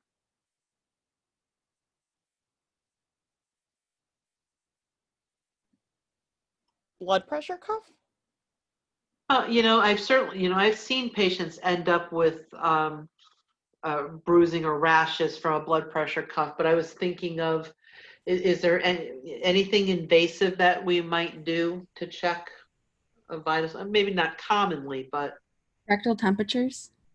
And so do we endorse rectal temperatures for people with bleeding disorders? No. We do not. Those are delicate tissues down there, and we do not want to compromise tissue integrity. Number one, if they start bleeding, they may not stop. And number two, the risk for infection is pretty darn high. And with our blood thinner or our other medications, we mentioned the injectables like low molecular weight heparins. We didn't mention, and I'm going to be using trade names here, our Eliquises and our Xareltos. Those tend to be factor 10A inhibitors, but those are oral medications that also play an important role in preventing clotting in patients. So we need to make sure like I said, a careful review of all the different types of supplements, herbs, medications, whatever they want to call it, that a patient might be taking. So again, we want to do a good skin assessment looking for petechiae, purpura, and any sort of ecchymosis that you may see on a patient that's somewhat unexplained or larger than the trauma would indicate. Some of the different types of medications that have been seen in thrombocytopenia, your beta-lactam antibiotics, trimethoprim sulfamazole, that's also known as Bactrim, and other sulfa drugs, vancomycin, quinine, quinidine, heparin, hydrogen blockers for the stomach.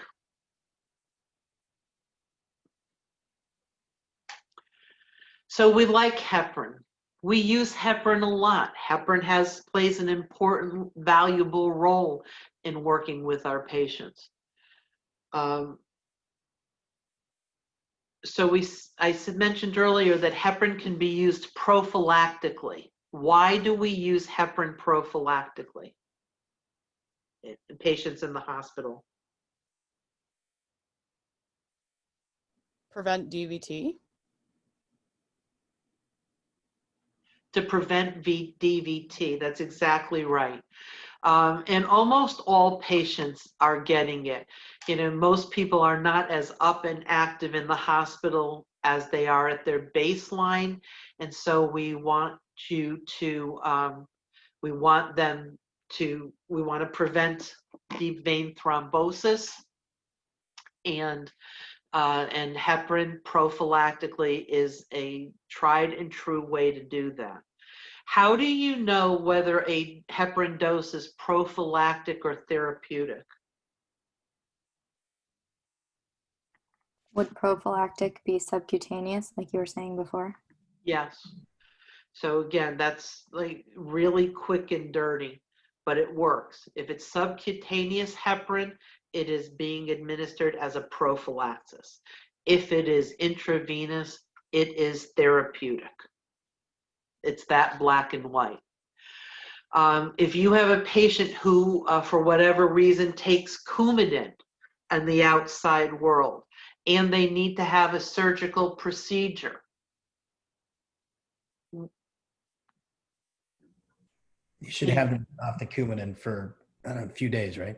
Yeah, it's it can be as much as 5 days. But oftentimes patients can't afford to be without anticoagulation that long. I mean, they're on it for a reason. So the patient will come into the hospital, we will stop the Coumadin, and they will be placed on IV heparin in lieu of the by-mouth Coumadin or warfarin, because heparin has a very short half-life. It works fast and it stops equally as fast. So heparin is often turned off in the pre-op area or just before they roll up to the OR. And again, you can get them up to a therapeutic level of anticoagulation relatively quickly, and it can be reversed. What is the reversal agent for heparin? Does anybody know? Vitamin K? I thought it was protamine sulfate. Protamine sulfate. Protamine sulfate, which is a version of vitamin K, you're right, and it's administered intravenously. So again, it's used therapeutically, not only to prevent venous thrombosis, but if a patient has a DVT or a pulmonary embolism, it prevents the clots from getting bigger and prevents new clots from forming. Patients with acute coronary syndromes, again, whether they've had an MI or a suspected have clotting at their plaques, they'll be placed on IV heparin to prevent the formation of new clots. Again, usually started intravenously as therapeutic. It's also okay to be used in pregnant gals. I forget, there's a special schedule for things that can be used with pregnant people. There's your anecdote protamine sulfate. And in a small portion of population, up to about 1% to a maximum of 5%, you can actually have heparin-induced thrombocytopenia. Not that 5% is a small portion, but it can in a weird way promote thrombosis in this small portion of the population. So it's definitely something you need to keep an eye out for. So again, what lab did I say we check on when patients on IV heparin? PTT. PTT. You also it's not supposed to impact platelets, but you do keep your eyes on that platelet count. You don't do platelets as often as you do the PTT, but again, and you're looking for trends and changes. One value does not necessarily a diagnosis make, remember that. And in some cases, very rare, hypercalcemia. And again, I've not seen a lot of folks on long-term heparin, but there's some research that shows increased incidence of osteoporosis.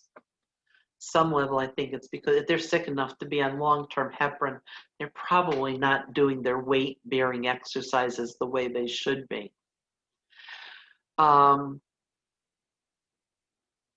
So again, you need to monitor people who are on IV heparin pretty carefully from a lab perspective, particularly if it's unfractionated heparin.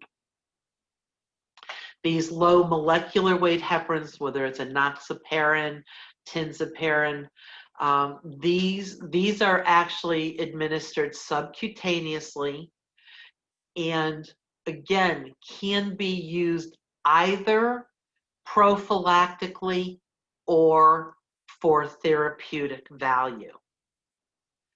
So you have to look at the dose carefully to figure out whether it's being done prophylactically or therapeutically. It's not as easy as saying, oh, it's IV, it's therapeutic, or oh, it's subcutaneous. All these low molecular weight heparins are done subcutaneously. So you have to look at the dose to determine whether it's therapeutic or prophylactic. And these are, it's made treatment of low risk DVTs and even low risk pulmonary embolisms something that can be done on an outpatient basis with responsible patients who you can teach to subcutaneously administer the medication. They don't get any labs drawn. And so there's been really an increased use of these drugs for treatment of DVT, pulmonary embolism, and even in this case, acute coronary syndromes. And then there's warfarin. Again, these specifically block vitamin K. And the whole clotting cascade is this, me, oversimplifying. It's a very complex thing trying to create to coordinate all the different factors and all the right ratios and variables to create blood that clots when you need it, but doesn't clot if it's not necessary. So managing that clotting cascade is pretty challenging. Eugene, just because I know of your experience in the lab, Yes. it's not really a miracle. I mean, science to it, but isn't that clotting so much of the body? But isn't that clotting cascade kind of crazy on some level? Yes, so many factors, so many steps, I mean, several, and two ways. Yeah, that's I mean, the fact that it works why it's go this way. Yeah. it is, and that's why hematologists are really freaking smart people. Keeping all that straight, managing all that is not easy, shall we say. Yes. So warfarin, again, be very, we're not saying, so vitamin K can reverse the effects of warfarin. It's not that we want them to stay away from green leafy vegetables. You just need to do it consistently. And again, it takes a few days for warfarin to kick in and to get to a therapeutic INR. So again, you're going to continue your heparin drip until your INR is therapeutic. Then you'll stop the heparin and your patient can probably be discharged at that point in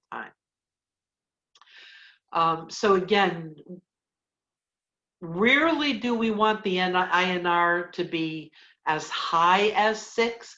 We're usually looking at about 3.5 as your upper limits of okay. So if it gets up above 3.5, you're going to hold a dose of warfarin and get that INR down a little bit. But once it gets above 8, your risk of bleeding increases significantly, and you may need to give vitamin K to folks.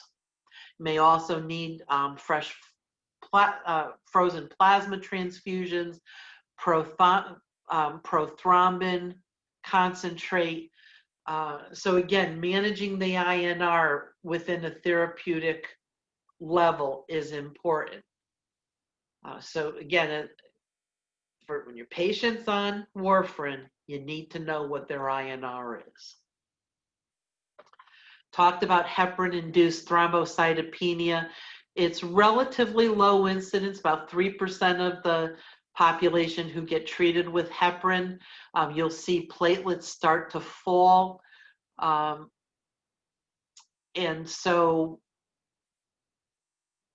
what's most interesting is, again, these patients begin to clot unexpectedly.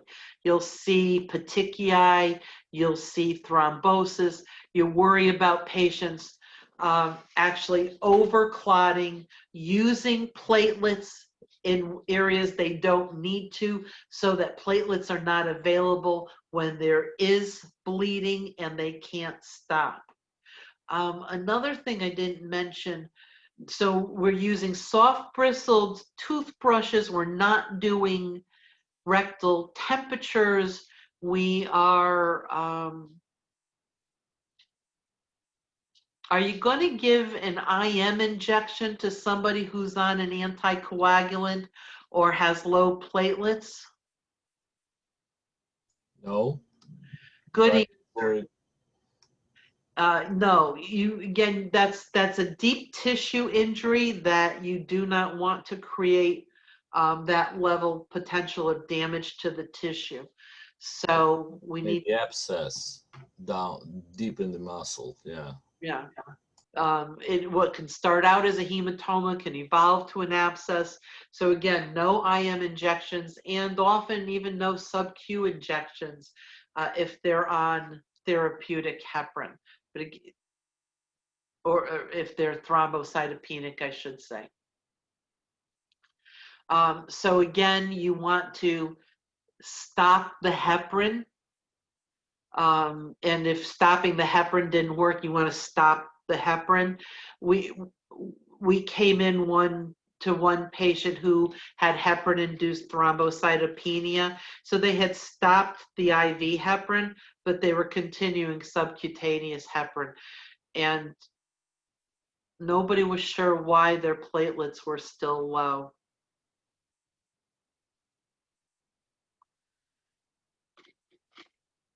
We thought maybe it was the fact they were continuing heparin. Silly us. But that did make a difference. And again, you can then use a different anticoagulant. You can use the low molecular weight heparins because they have a different pathway through the clotting cascade. Immunoglobulin G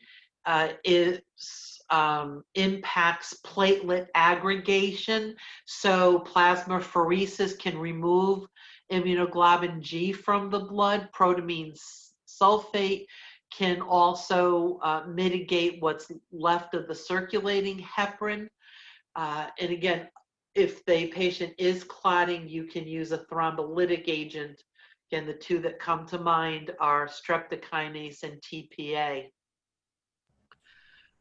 And I'm seeing some more surgery to remove DVTs and pulmonary embolisms. My experience prior to like 5 years ago was they would let them dissolve on their own unless they were sort of life-threatening.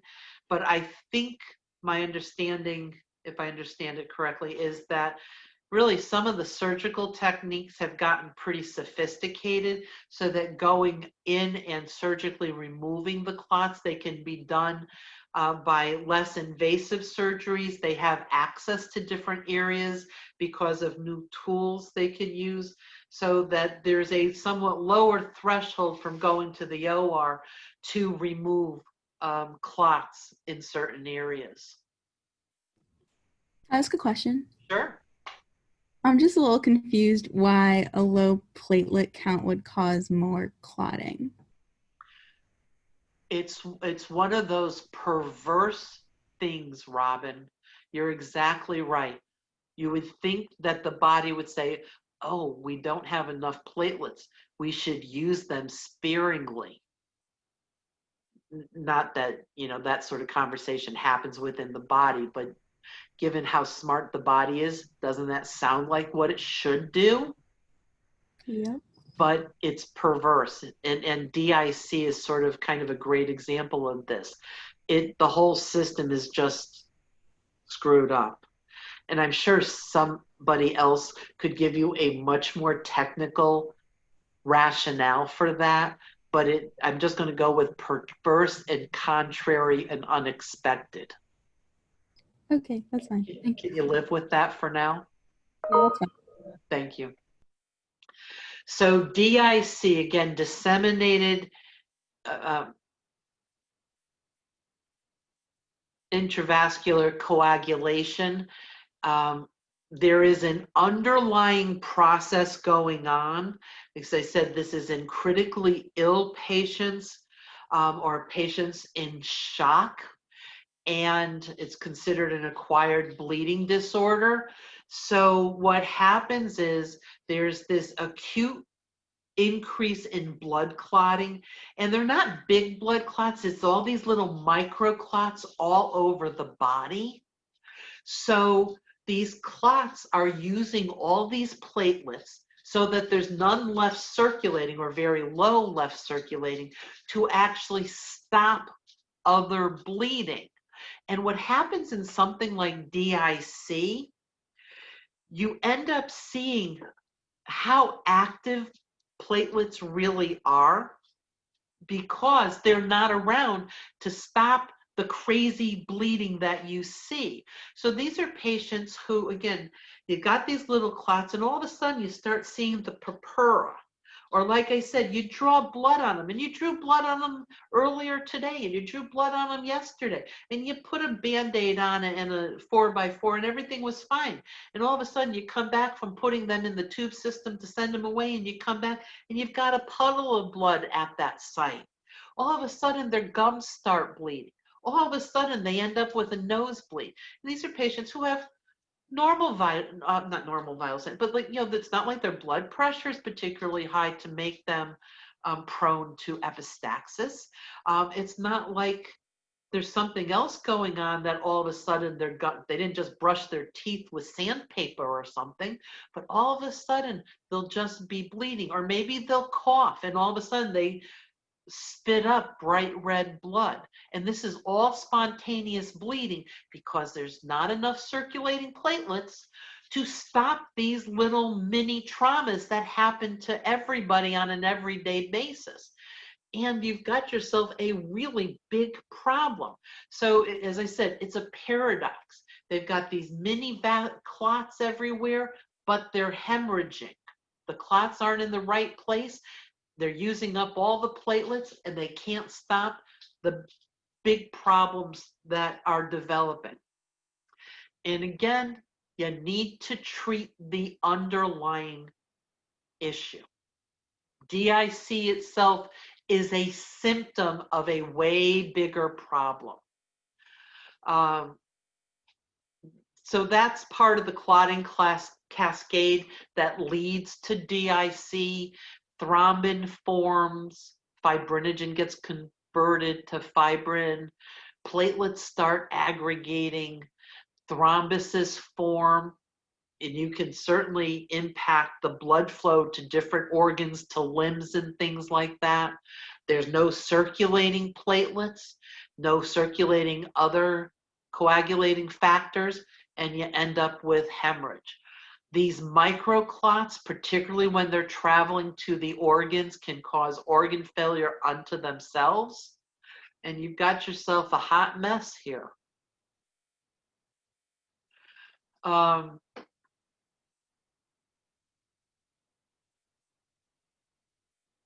This is, take a look at this, but this is just in more words what the brief process I described on the other side. But again, these I say microthrombi, they're not particularly large clots, but they're just all over the circulatory system.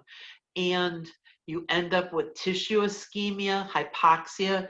It's almost as if not the same cause, not the same basis, but it's kind of like what sickle cell patients go through every time they have occlusive crisis.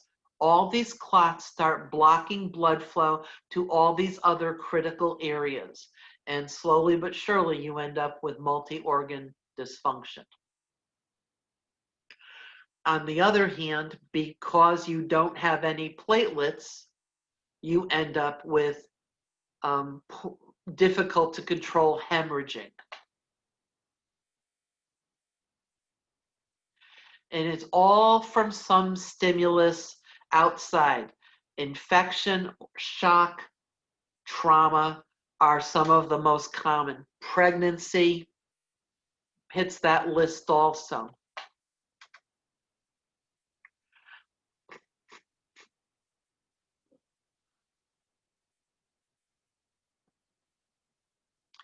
Again, here are some of this, the extrinsic and intrinsic. Shock or trauma, infections, obstetrics, well, malignancies. This is the malignancies. How could I have forgotten this? This is classic. This is what happened to Dolores's brother. His arm and started getting swollen. Smart guy, he goes to the doctor. He had what was called, they found a massive clot in the superior vena cava, a clot so big it was literally blocking the blood flow of his arm. That doesn't happen, well, serendipitous isn't the right word. That is a classic presentation for some sort of cancer. So once they saw that, once I heard this, and I'm sure on some levels, as soon as Dolores heard it, your mind has to almost kind of go to malignancy of some sort.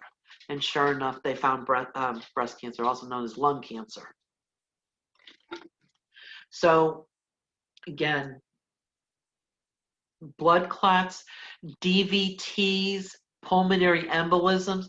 You have no idea how many cancers are diagnosed because a patient shows up with a DVT or a pulmonary embolism. And when they do additional testing, they end up finding some sort of cancer.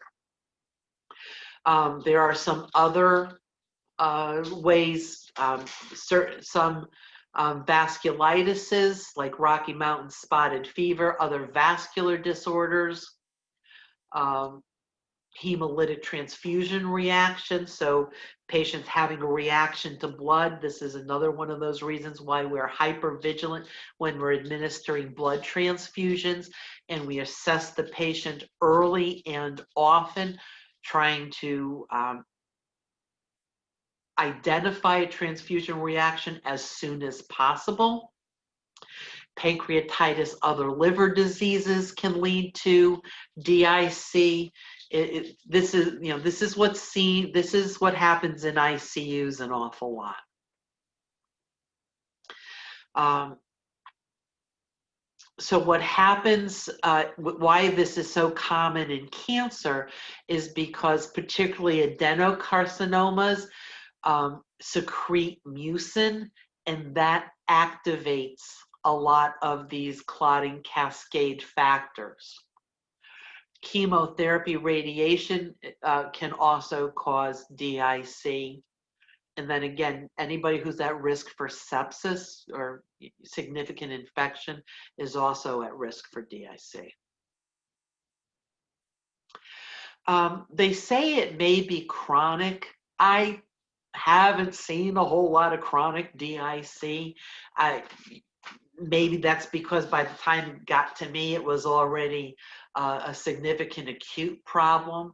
But again, this is a patient who you drew blood on in the morning and didn't have any problem. And you go in at 2, 3 o'clock to draw blood again, and all of a sudden that one lousy needle stick, you can't stop it from bleeding. And then they start bleeding from other sites. Or maybe they've had an IV in, maybe they've had a central line in, some sort of dressing, and it's been fine. And all of a sudden, they start leaking from around the dressing, and that dressing gets saturated, and you're just like, what the heck? You got to start looking at clotting factors and see, is there any sign of DIC? That's not uncommon either. You don't even need to stick them, but all of a sudden your perfectly dry PICC line dressing or some sort of drain dressing, which was absolutely fine for the last 2-3 days, is now absolutely saturated. And you're wondering what happens. Well, we're going to get a CBC. We're going to look at some clotting factors to see.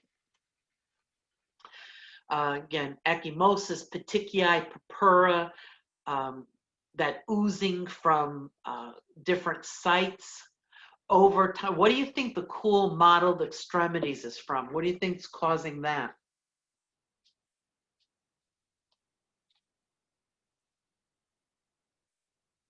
Those are signs of impending death. Oh, Because the blood is being drawn to where the body needs it the most first. So it's going to be pulled to like the heart and the brain first. And so it's going to pull it away from your skin and your extremities.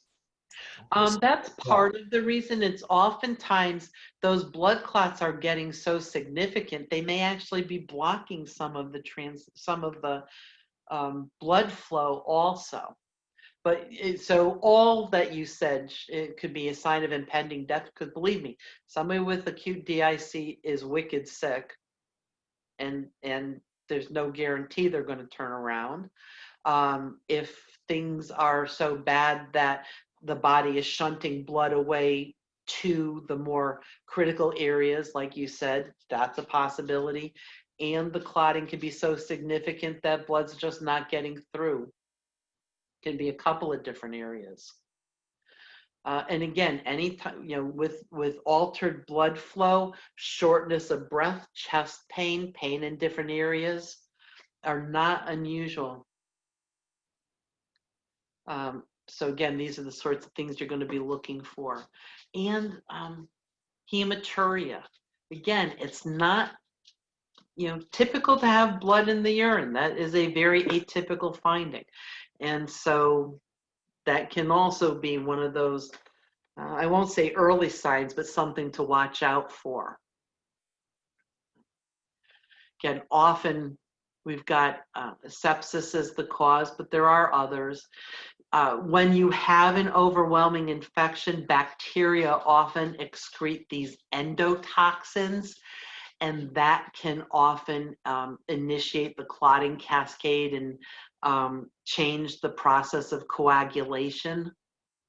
These endotoxins can cause some vasodilation, and those are, as I said, sort of excreted by bacteria when the bacteria gets somewhat overwhelming. So it's a confluence of factors, if you will. In terms of lab findings, you're going to see decreased platelet count. FDP, again, this is not something that gets drawn often, but you're going to see an increase. Your PT, PTTs, thrombin times are all prolonged or increased. Fibrinogen is decreased, D-dimer is increased. So again, your D-dimer tells you whether you got clotting going on. The higher it is, the greater the chance of clotting. Your prothrombin, all your times, prothrombin, APTT, and thrombin times, those are going to be prolonged because the body, it's funny, even though it's making clots, those clots are already, all those factors that could make new clots are busy, so they're not around to stop other bleeding. Your platelets are all busy, so there's not a lot circulating. So the changes in these labs all kind of make sense once you've done this long enough, but when you think it through, these do in fact make sense. Some possible nursing diagnosis, impaired oral mucous membranes, risk for bleeding, deficient knowledge, is certainly appropriate. Can't say this enough. DIC is not the problem. You've got to cure the underlying problem to turn the DIC around. I told you, when my cousin lost her first baby, she was DICing so bad, she had no platelets, she had petechiae purpura, her liver wasn't working, her kidneys wasn't, she was just a hot mess. But the treatment was to get rid of the baby, deliver the dead baby. But they were, delivering a baby requires either squeezing a watermelon through a small tube or surgically removing. And if you can't stop bleeding, neither of those two options were appealing. So they had to balance, they had to get her clotting system back. They gave her platelets, they gave her fresh frozen plasma, they gave her transfusions, they gave her some steroids, they did a whole slew of things, got her platelets up. And so that 2 days later, they could deliver the baby. And she hopefully wouldn't bleed to death. Luckily, she didn't bleed to death, but unluckily, and sometimes that's all it takes for many women to turn around. Not in her case, she had another month of being quite ill, and then miraculously, she turned around. But again, you got to treat the underlying cause. Fix the infection, get rid of the whatever's causing the problem. They often use heparin in this, again, to try to prevent further clot formation. It can be multimodal treatments are used in situations like this.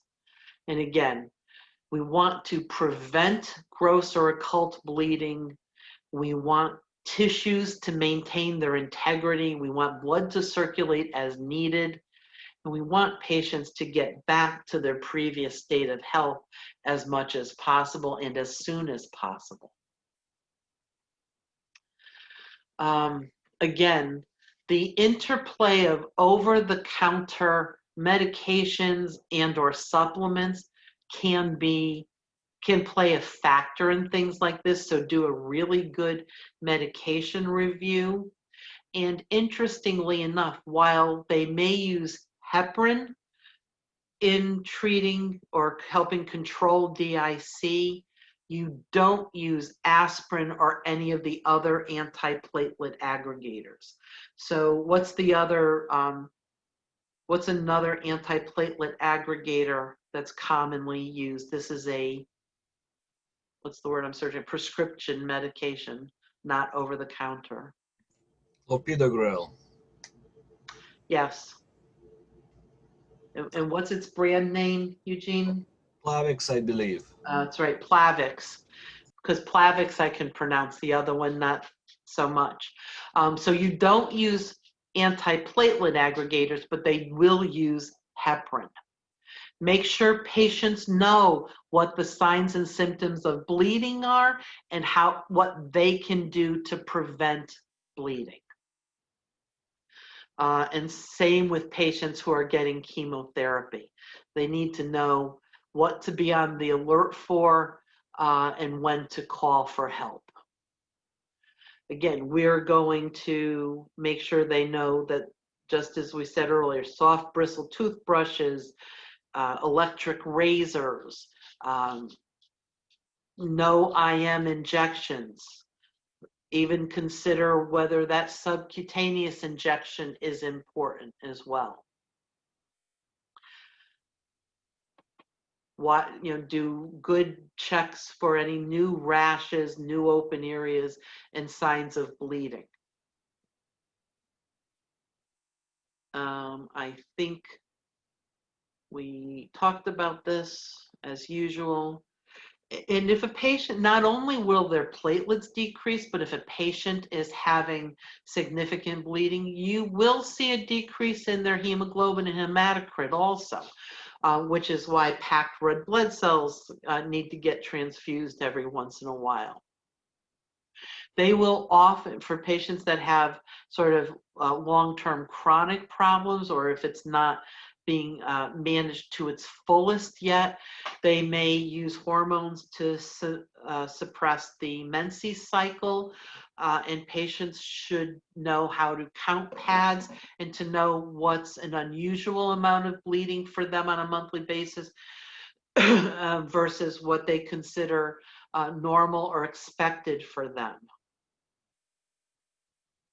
Because that's something that again, we can use medication to suppress menses, but this is an ongoing event for women of childbearing age. And many folks don't want to suppress menses. They would like to manage their lives as expected. So when we're talking about hemorrhage and we're talking about blood loss, you don't really want to lose any blood, but more is worse than even less. So there's going to be changes in the patient's hemodynamics based on how much blood has been lost.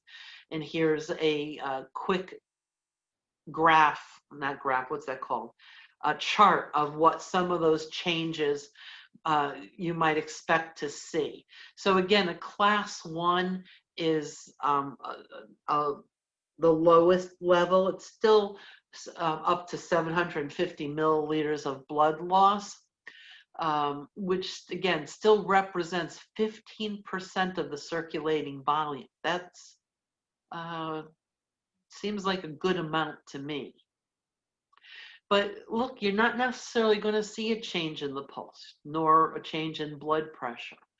Respiratory rate is within normal limits. Urine output is as expected. So again, this might be the patient who maybe they've got a GI bleed, but they haven't vomited yet. Maybe they've got a lower GI bleed, but they've not had their bright red blood stool yet. Maybe they've just come back from the OR and they've got some sort of internal bleeding going on, but it's not enough to show a change in vital signs yet. And then as we go to class 2, 3, and 4, obviously there's an increase in the amount of blood loss. And again, blood that's pooling in the abdomen from abdominal surgery, that's not usable circulating blood. So that's part of the blood loss. And over time, you see increases, more significant changes to the vital signs. And in usual, as the heart rate goes up, the blood pressure is going to go down. And so again, that change in blood pressure, and again, you can see the change to the pulse pressure. What's the pulse pressure? The difference between systolic and diastolic. That's exactly right, Robin. So again, we tend to focus kind of rapidly on that systolic number, but particularly in the ED post-trauma surgical services, pulse pressure trends can be even more telling than just straight up blood pressure or pulse. See an increase in respiratory rate, and again, that mental status, again, go back to class 1, it's that mental status that may show the first signs of an alteration off of baseline. And you may write it off. They just had surgery. Maybe they were just in a motor vehicle crash. Maybe they just fell off their bike in traffic. Those are scary things. Not surprising they're going to be anxious. But don't just write that off to the experience itself. It could literally be the neuro response to hemorrhage. Crystalloids, we think of normal saline. That's your classic first fluid replacement for folks with hemorrhage and low and volume losses.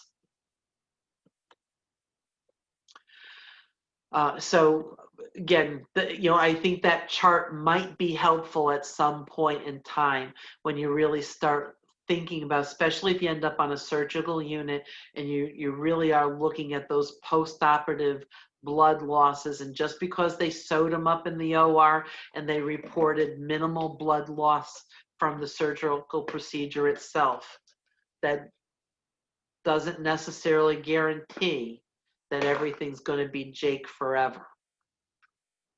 Does that make sense? All right, so we're at 11:25.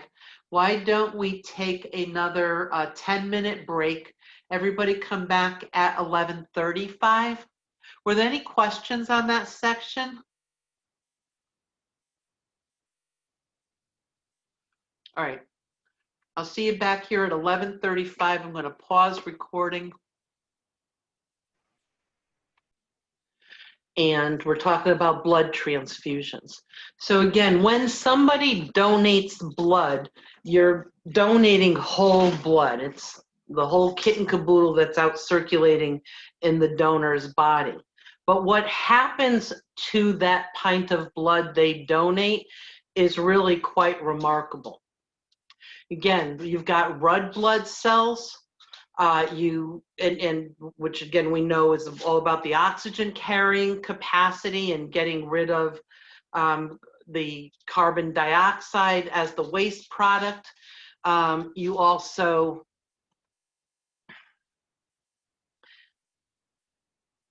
have platelets, plasma, white blood cells. Some of the, and again, these are all trying to help the coagulation system stop bleeding. Did I miss a slide? Nope. Okay. Then there are white blood cells. About 20% of the plasma actually are white blood cells that are circulating around. Again, you can actually administer white blood cells in patients with sepsis or granulocytopenia, things like that.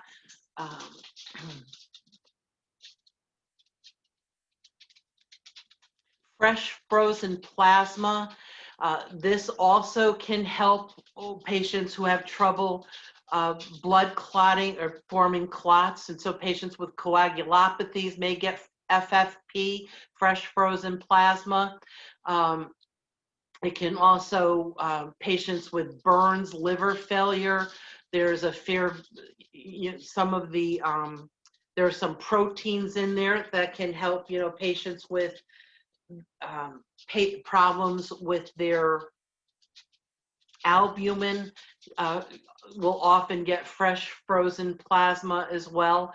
And so again, these are things that come from when somebody donates a unit of whole blood, it gets broken into these individual packages, if you will, and multiple patients can be treated from one unit of blood.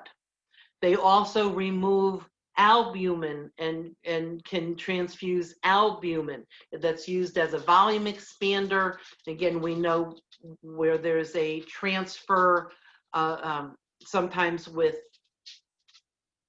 cell wall permeability, burns, trauma, hypoproteinemia, again, think liver failure, things like that.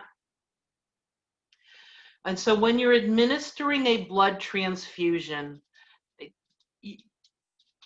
obviously you would never do it without a clinician's order. So you need that to begin the whole process. And it's that transfusion order tends to be very specific. It will order red blood cells or plasma or FFP, whatever it is that's going to be transfused.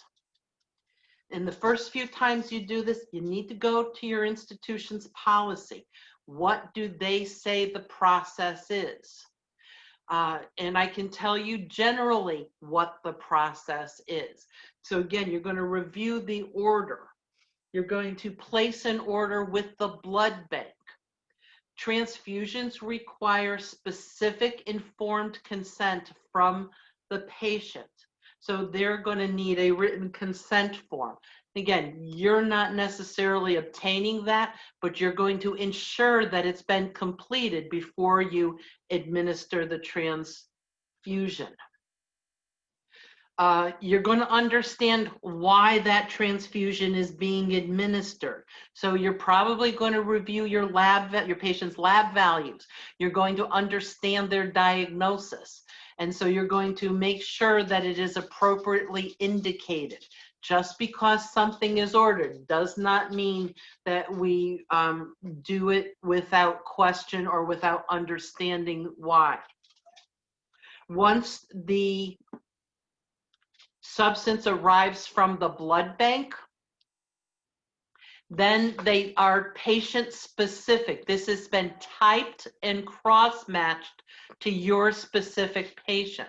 And there is documentation attached to that sample that came from the blood bank verifying that it is for your specific patient. And you and another RN, so 2 RNs, are going to wander down to the patient, and you are going to confirm the identity of the patient. You are going to confirm that that sample that was sent up from the blood bank is indeed for that patient based on the documentation attached to the sample.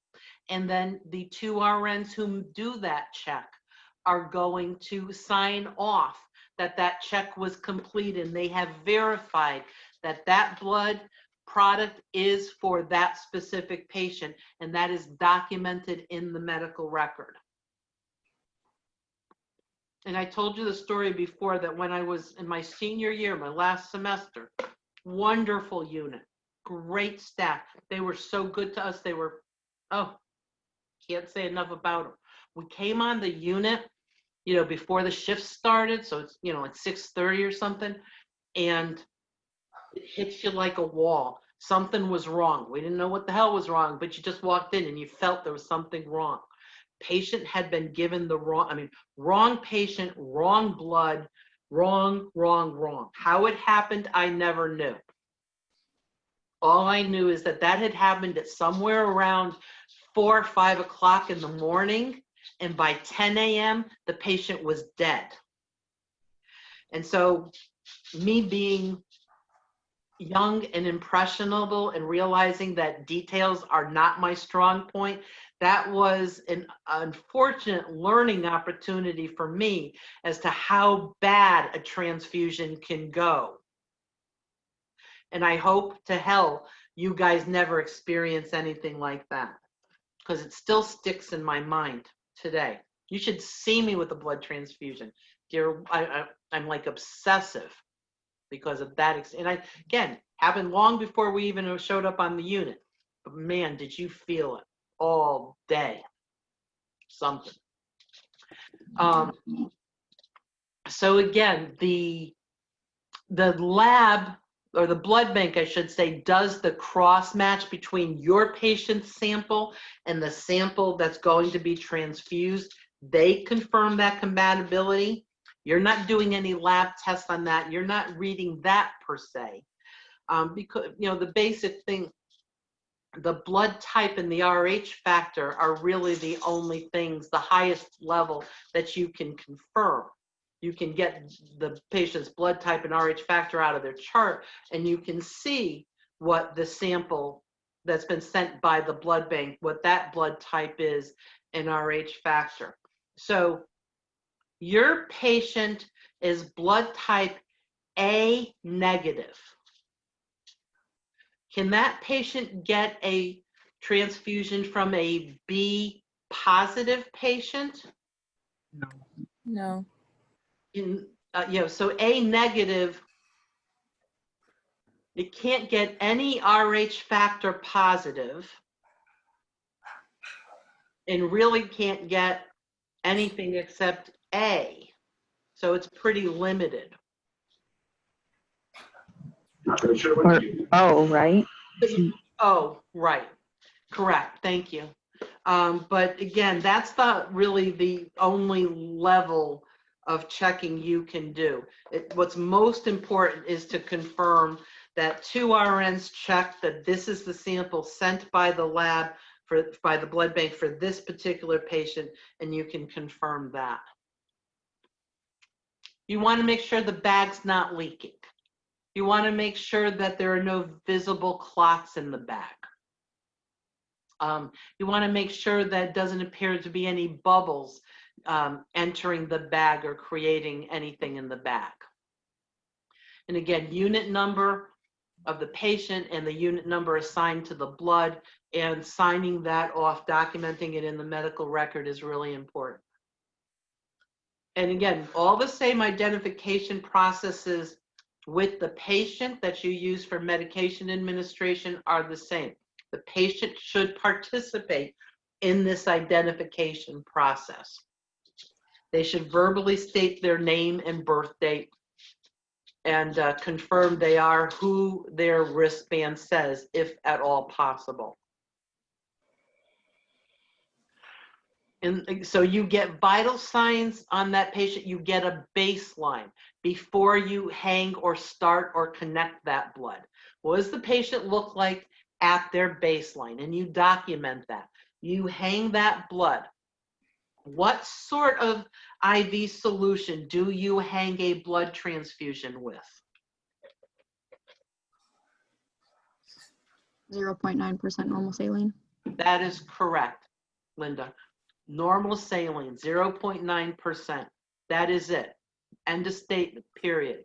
Normal saline is the only fluid that ever gets hung with a blood product.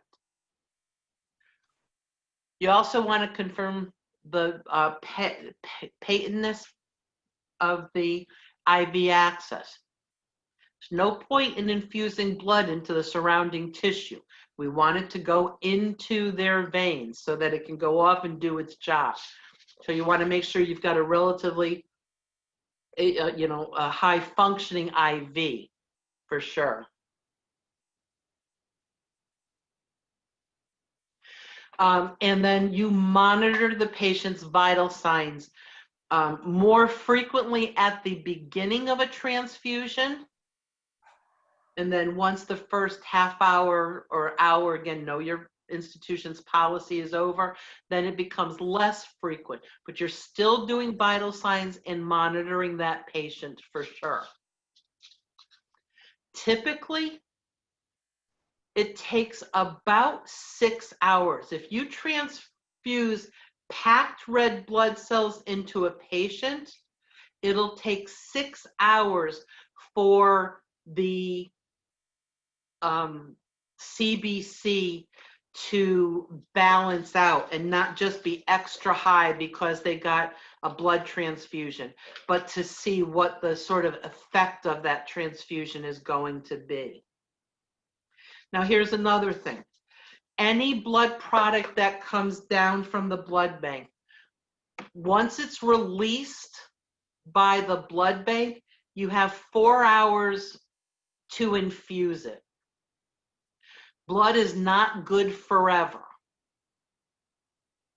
So you have to get it up, initiate the transfusion, and you have 4 hours to finish that transfusion on the outside. Now, if you have a patient, obviously if you're getting a blood transfusion, healthy is relative. There's a reason they're getting a blood transfusion. But let's say their heart is intact, their cardiac output is sound, they don't have a history of heart failure, then you can give a blood transfusion in less than 4 hours. That's okay. You don't run it in wide open unless it's an emergency, but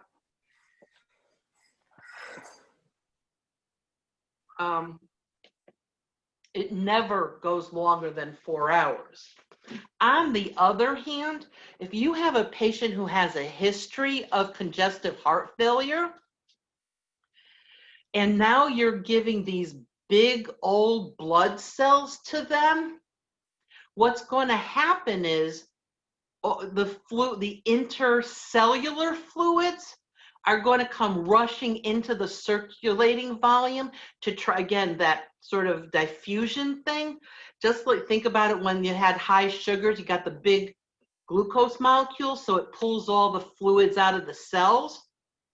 When you give a blood transfusion, packed red blood cells, kind of the same thing happens, because again, you have these big cells, so it pulls some of the fluid out of the cells.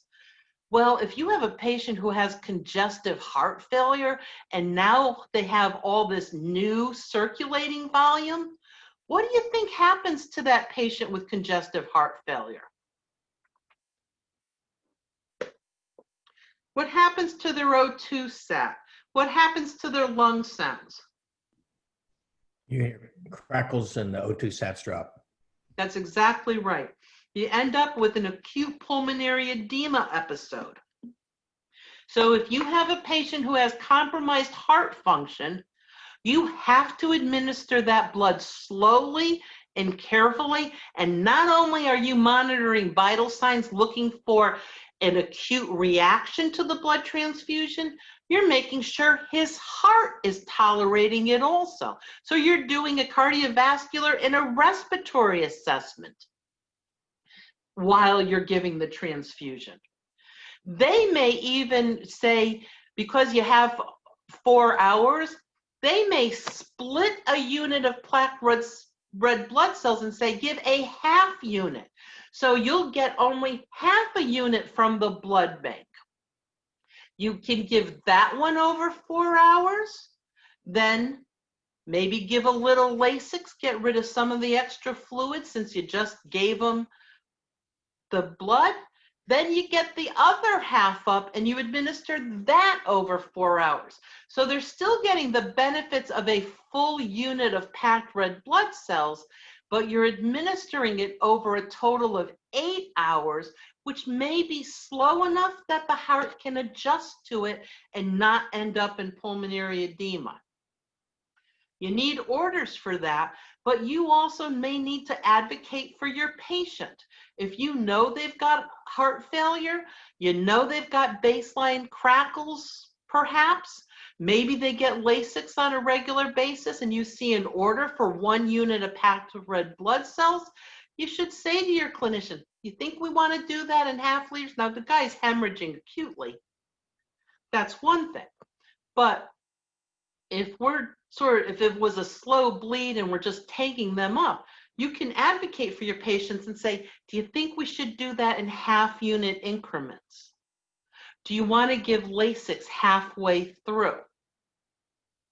Again, the clinician's thinking about this, but you know your patient also. So make sure you speak up for your patient as well. Does that make sense? As well as a lecture can make sense, you know?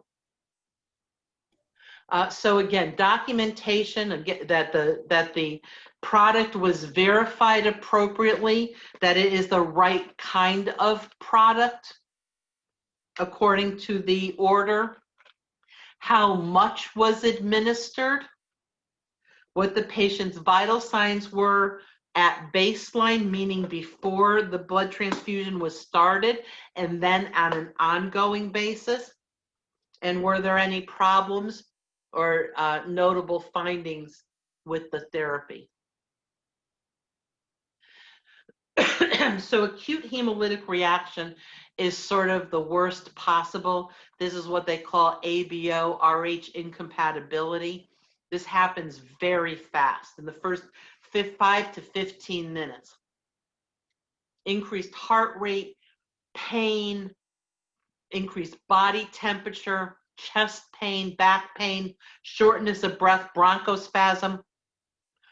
Again, this is the most severe, most acute kind of reaction, and you stop that blood immediately, disconnect it, take the whole thing down and get some normal saline going to flush it through. Don't throw the blood out. It needs to be sent for testing, but stop the transfusion, disconnect it, and call your clinician.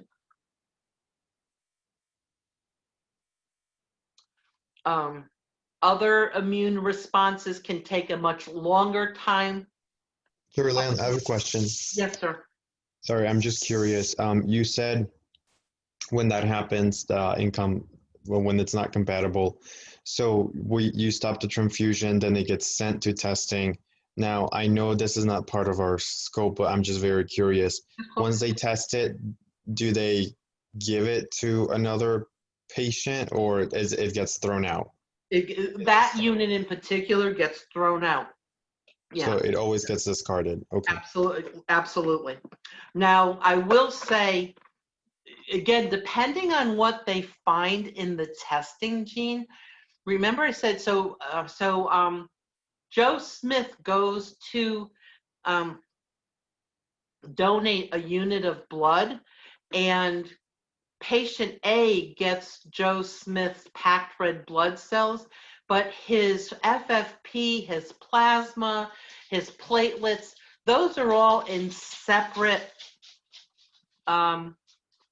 bags waiting to be disseminated. So depending on what they find in that one sample, they may call back all those other pieces of the donation also. But again, an ABO-RH reaction is not typically something in the blood itself. It's a mismatch for whatever reason of the patient receiving RBO, RH, and the donors. So it's not like there was something infectious in it. It's not like it was contaminated. It's that for some reason, the RBO, RH just didn't match. Does that make sense? Yes. So if it doesn't match, that's not particularly the nurses or the lab's fault. It's just that for some reason, like you said, it just didn't happen. Well, somehow it either got mislabeled incorrectly, or I can't, to be honest with you, I can't even go down the possibilities. The blood bank is one of those places that I just assume they do their jobs perfectly. I know I'm delusional, but I need them to do their job perfectly, because I can't do their job for them. You know, I check orders from the clinicians that write them. I check medications from the pharmacy that send them. I recheck my patients to try to confirm the stories they tell me. But I can't test that blood, whether it's from the patient or from a donor. So there's some stuff I have to rely on. I hope that doesn't sound like a cop-out, but that's just sort of the best I can do in that case. No, it's a good answer. Thank you for answering that. You're welcome. There may be rare cases of other antigens, because there are like 15 different antigen group in blood grouping, and RBO and RH factor is just two major ones, but K, R, whatever. So, and that may be the rare case of compatibility.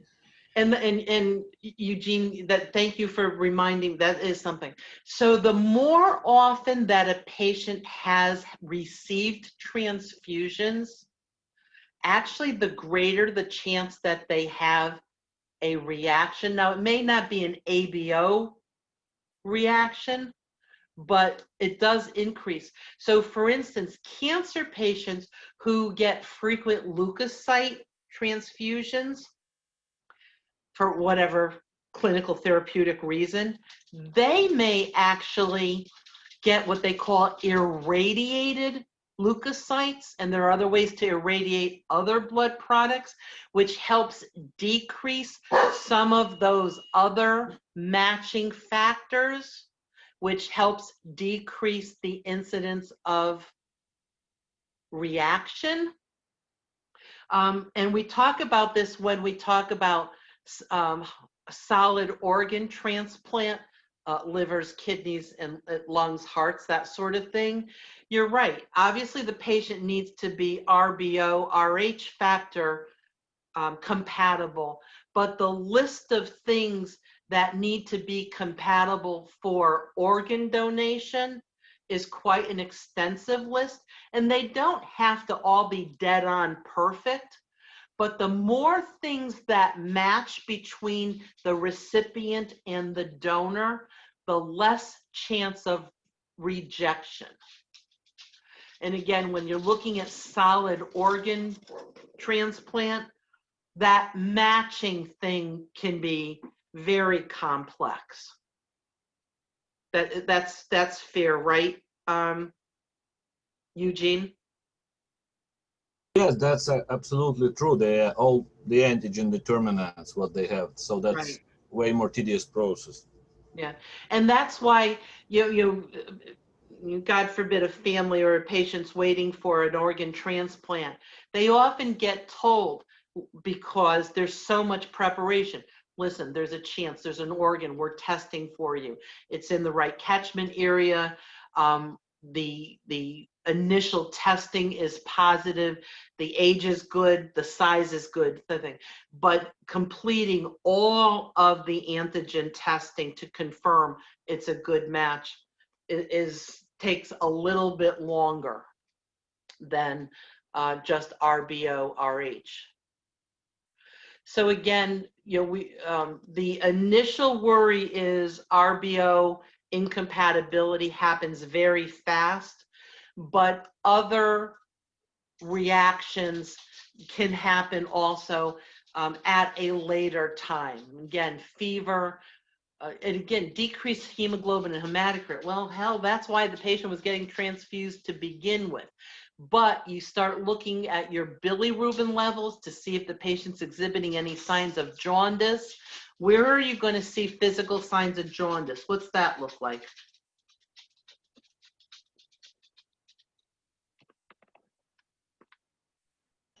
Yellowing of the skin or sclera, or sometimes in darker skinned folks, you'll see a darkening of the mucosa, like inside their mouth. Yep. Sclera was the one I was looking for. Those eyes get a little yellow. The skin. What else turns a little yellow? Urine.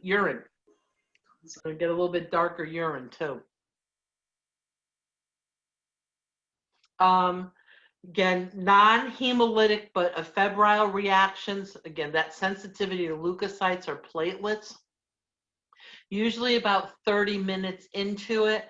This reaction is not as severe as an ABO incompatibility, but signs and symptoms, what differentiates it is the time, initially what differentiates it is the time frame. About 30 minutes after you've started, up to 6 hours after it's finished. Same, fever, flushing, chills, muscle pain. So again, your assessment of your patient cannot, I hope I stress this to you throughout our time together. Your assessment of your patient is ongoing and seemingly never ending. Always looking for those subtle changes. You can also have a straight up sort of an allergic reaction that may often be more localized at the site of where you're administering it. Then you end up with, again, allergic reactions. You're going to have urticaria, aka hives, coughing, maybe some nausea, respiratory distress, usually caused by wheezing. Again, this can be very significant. This can also happen somewhat fast. And it can be very serious. This is an anaphylactic reaction, which we're going to talk about a little later on. Graft versus host disease. Again, this is not that we don't talk about it with blood product transfusion, but this is most commonly talked about with organ transplants. But again, this is where the transfused blood starts taking over and treating the patient's native blood as the invader. Graft versus host. So the graft is what the cells that were transfused. The host are the patient's existing blood. And again, the graft starts bullying the host and taking over. Rash, fever, jaundice, liver dysfunction. And again, this can be ongoing for quite a while. What else do we have here? Oh, and again, I already talked about this in terms of circulatory overload. You need to know your patient's history. You need to know what their heart function is. You need to look, not only do you need to get vital signs before you start, but you need to listen to their lungs. If you've already got signs and symptoms of crackles and fluid overload, you got to go careful with particularly red blood cells. Your chances for fluid overload are very significant. And again, think about splitting it into a half unit over so that you administer it more slowly over 8 hours rather than all of it together over just 4 hours. Give Lasix during and after the transfusion, trying to keep the patient out of pulmonary edema. You worry about that. One of the reasons why blood transfusions have to be completed in 4 hours or less is because blood is a wonderful medium. It is a bacteria's playground. It would love to grow in blood. I mean, it's got a little bit of everything, nutrients, every little thing. So we worry about infection. Get it up, get it down, without putting them into pulmonary edema, please. These are other lab tests that you should have on file sort of before. Certainly the CBC you should have before you do the transfusion, but these are the blood tests. If you had a patient who has a suspected transfusion reaction, these are the blood tests you're going to draw and send to the lab to further evaluate to see if there are signs of a transfusion reaction. Just because your patient develops chills and a temperature, it's not 100% sure that it's part of the transfusion. Well, it's a good bet it is, but these lab tests help confirm that. So anytime you have signs of a transfusion reaction, stop the transfusion, disconnect it from the patient, switch over to normal saline.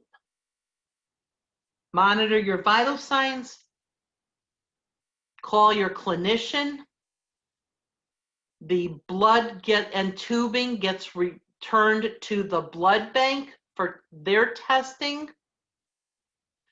You and the clinician will determine whether you need to administer any sort of medication to the patient. Antihistamines, antibiotics, epinephrine, pain relief, diuretics, whatever it might be. But again, stop the transfusion. Step 1, disconnect the tubing from the patient. 2, start normal saline. 3. So those are steps, and then save. Most hospitals have a bag that you put it in that it gets returned to the lab. But those are the same 3 steps pretty much everywhere when it's a suspected transfusion reaction.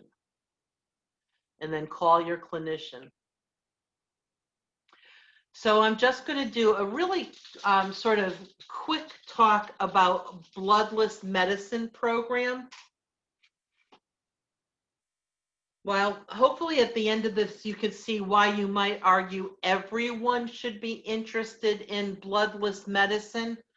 Any patient populations in particular are very interested and committed to bloodless medicine that you can think of? Hemophilics. Jehovah's Witnesses. I was thinking more Jehovah Witnesses. Oh, okay, yes. They concern in a negative way, yes. Yeah, so from a, from their religious beliefs, they don't believe in receiving blood products from outside of their own bodies. And Bridgeport Hospital in particular, but there are other centers, have very successful bloodless medicine programs and can manage these patients very well and really know what they're doing. And it's kind of cool in some respects. So again, knowing your patient's preferences and understanding what their preferences are important, and then making sure that they're connected with clinicians who have experience, who know how to manage patients even in emergency situations, and who really honor the patient's requests even at times of emergency.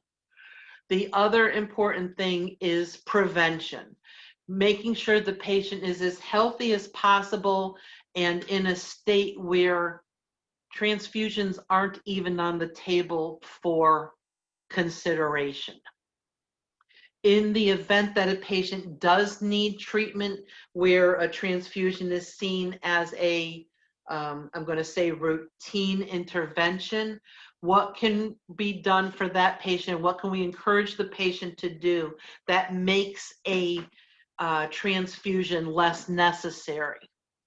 And so particularly for elective procedures, making sure that any pre-treatment anemia or pre-hospital anemia has been treated, whether it's going on Epogen, adding iron supplements, managing their diet appropriately, just in general, making sure that their blood counts are as robust and within normal limits as possible is really important.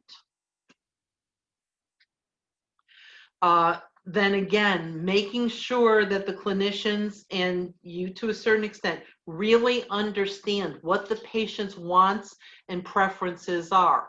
Making sure you understand what their advance directives say in the event of an emergency. Because remember, an advance directive is the patient's voice when they're not able to speak for themselves. That paperwork, hey, how are you? Well, thanks. Look who's here, everybody. Hi, it's Christina. Hello. All right, I'll talk. Thank you for this. All right, so again, an advance directive is the patient's voice when they can't speak for themselves. So you want to have that information in advance, making sure the patient understands, and to a certain extent the family understands what potential options are. And then doing everything possible to keep blood in the patient. That's our surgeon that I worked with just said, my goal is to not lose blood. Make sure it stays where it's supposed to be. And then, making sure you're providing the patient, the family, with emotional and spiritual support. And then community post-hospital follow-up. So those are sort of the steps. So again, we take these big old lab tubes, and they might not seem to be all that different, but in terms of when you're drawing blood samples. But if you've ever seen the tubes they use to draw blood on kids and pediatrics, you know what? Those same size tubes work fine for adults. We don't have to phlebotomize a patient just to get lab samples. So use micro tubes so that we're, again, keeping blood in the patient. So I said, maximize their nutrition, maximize any supplements that are going to improve their blood health. And then that's important pre-procedure also. Again, choosing the least invasive procedure is important. These patients will also be well hydrated before their procedure. Not to the point where they don't have enough oxygen carrying capacity or that they're in pulmonary edema, but if you hyper dilute the blood, if there is any blood loss, there's less blood cells lost. Does that make sense? With sort of diluting the blood, if you will. So making sure the patient is very well hydrated pre-procedure. And then what you see here in this picture is a cell saver. This is going to, any blood loss, whether through vacuuming or the incision, is collected. It's kept moving so it doesn't clot, and it can be returned to the patient if need be, or saved for transfusion later. But it's from the patient themselves, so they do accept self-transfusion. That's the other thing pre-procedure. The patient can donate their own blood for when a planned procedure is taking place. So again, preventing blood loss and saving blood during the procedure is critical. Again, here's a picture of microtainers versus the typical sized lab tests.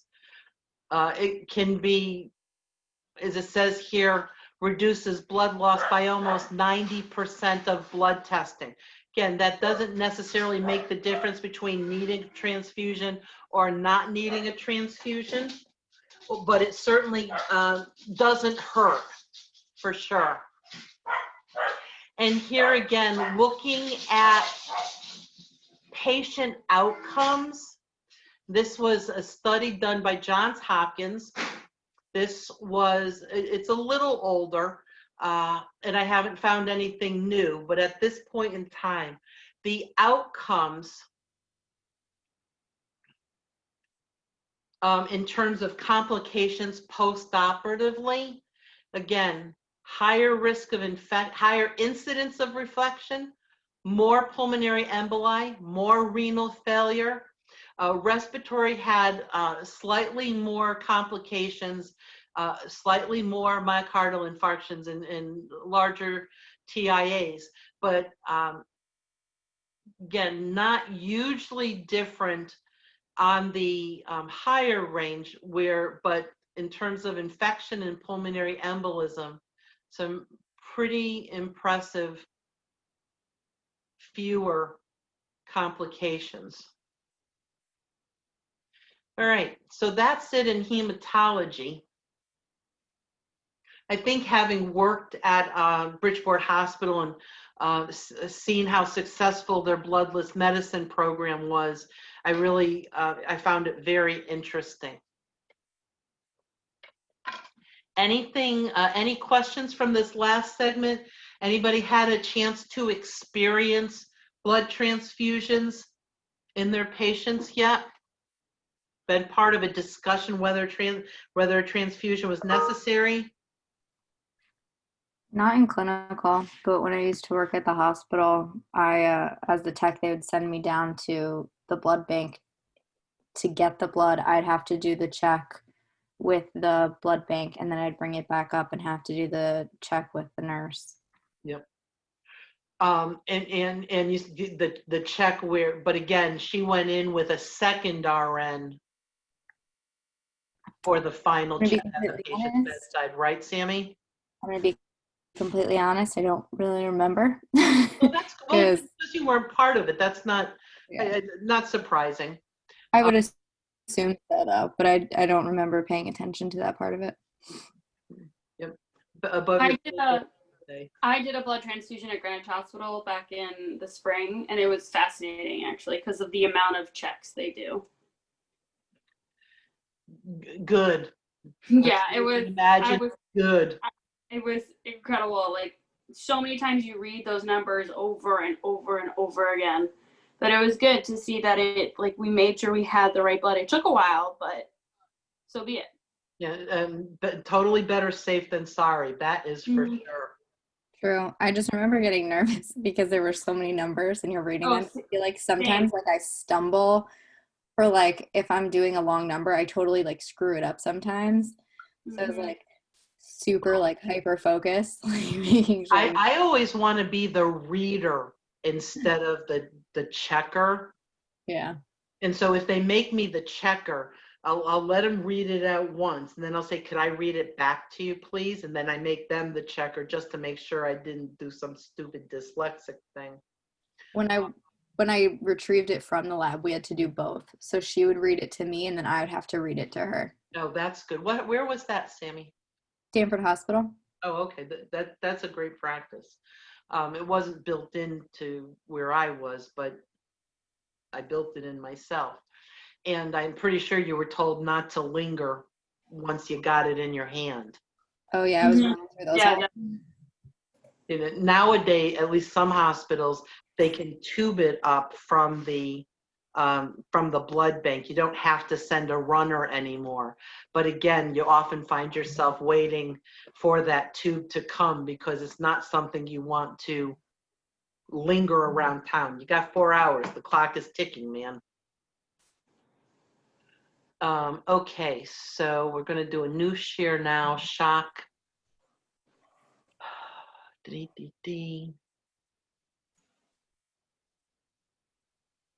Okay.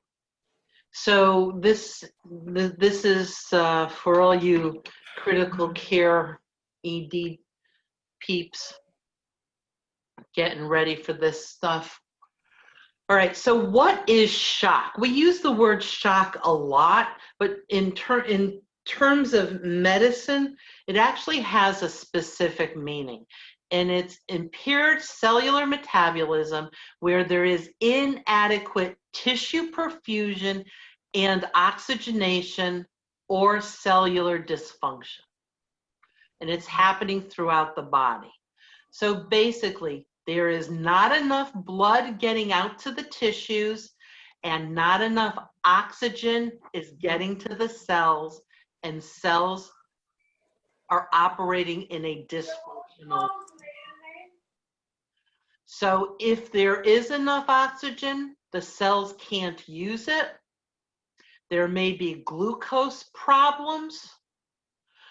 And you're starting to see all the compensatory mechanisms that the body that you've learned about throughout this last year are starting to fail. But ultimately, it's that impaired oxygen, not enough oxygen, and cellular dysfunction.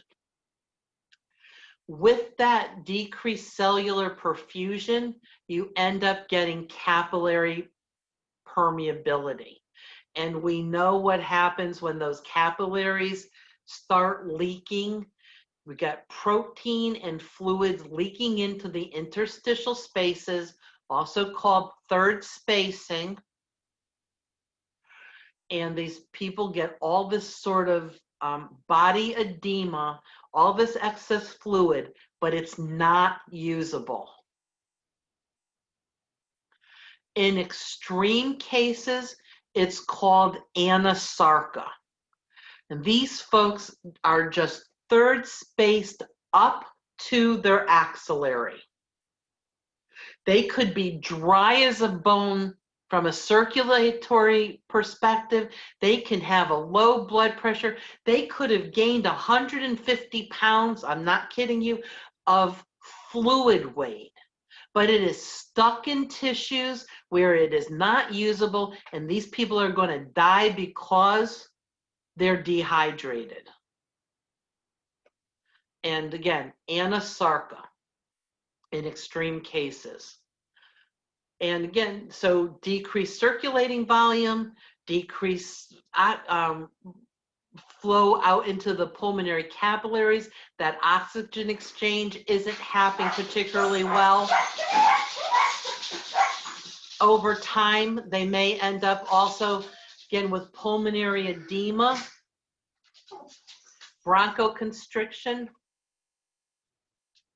These folks are more prone to atelectasis, tachypnea crackles. And you're going to see all those increased work of breathing signs. They may, you don't see retractions or grunting or flaring the same way you do with kids, but you're going to see increased respiratory rate. You're going to see people trying to sit up. You're trying to see them trying to move off, if they've got the energy to lean forward so it's easier to expand their chest in all directions. Those are the sorts of signs of increased work of breathing. Mouth breathing, nose breathing, all of the above, just trying to capture as much air as possible. Over time, cardiac output is going to fall. Patients are going to become increasingly hypotensive. Between the hypotension and the decreased peripheral perfusion, you got weak peripheral pulses. And these are, now you're going to end up with, as we said earlier, cold and clammy extremities, decreased pulses, prolonged capillary refill, modeling of extremities. These are all signs of poor perfusion, decreased cardiac output, and progressive stages of shock. If your myocardium, heart muscle, isn't getting enough oxygen or circulating volume, you can end up with obviously ischemia. It may not be caused by a clot this time. It's more global to the myocardium, and it leads to different dysrhythmias, lots of ventricular dysrhythmias, ultimately myocardial infarction, which further damages the myocardium and further decreases cardiac output and the whole cardiovascular system. The GI system, which again is not one of the premier top tier organ systems for perfusion in an emergency anyhow, well, over time it too becomes ischemic, leading to ulcers, bleeding, decreased ability to absorb nutrients. If the patient, if we're not using the GI tract to feed the patient, there's going to be that shift in bacteria. So they're going to end up with the GI tract being a source of sepsis itself.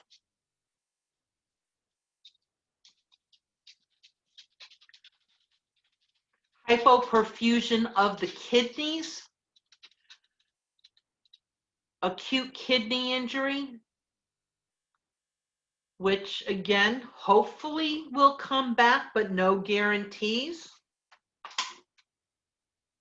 May need to institute dialysis, hopefully on a temporary basis, if the failure is extreme enough. Poor perfusion leading to liver failure, which can be potentiated by the different drugs we're using. If they're metabolized in the liver, that just puts more stress and strain on the liver. So you're going to start seeing elevated liver enzymes, signs of jaundice, again, sclera, skin, darkened urine, increased bilirubins in the labs, decreased liver function, decreased immune system function as well. And all of this is leading to risk of DIC and other hemorrhagic problems and bleeding issues. So, which of the following assessment findings is congruent with the onset of the uncompensated stage of shock?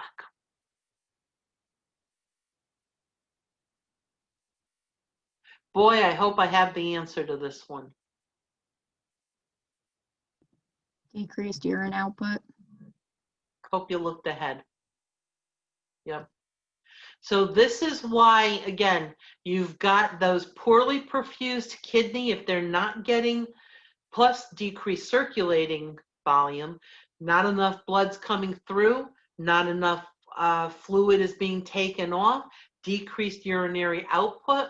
This is why in critically ill patients and even not critically ill patients, we're looking at our patients' input and output. These patients are some of the few that really need an indwelling catheter because we're going to be looking at their urinary output every hour. Are they making that 30 milliliters an hour? Because if they're not, we need to intervene.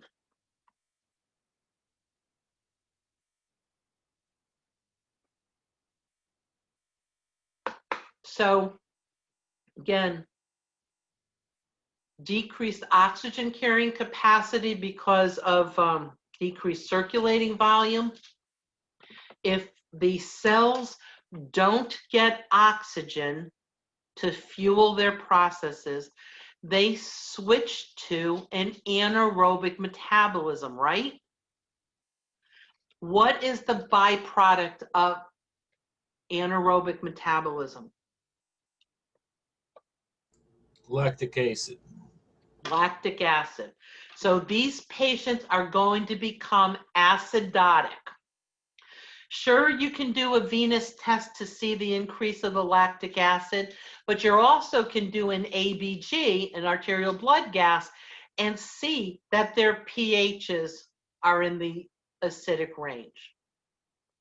Again, we talked about the capillary permeability, hypotension, which often is a precursor to the poor perfusion, hypoxemia, low oxygen. They get more tachycardic, trying to move more around faster. And as one organ system failures, another will fall down and another will fall down like sort of dominoes. It's sad to say.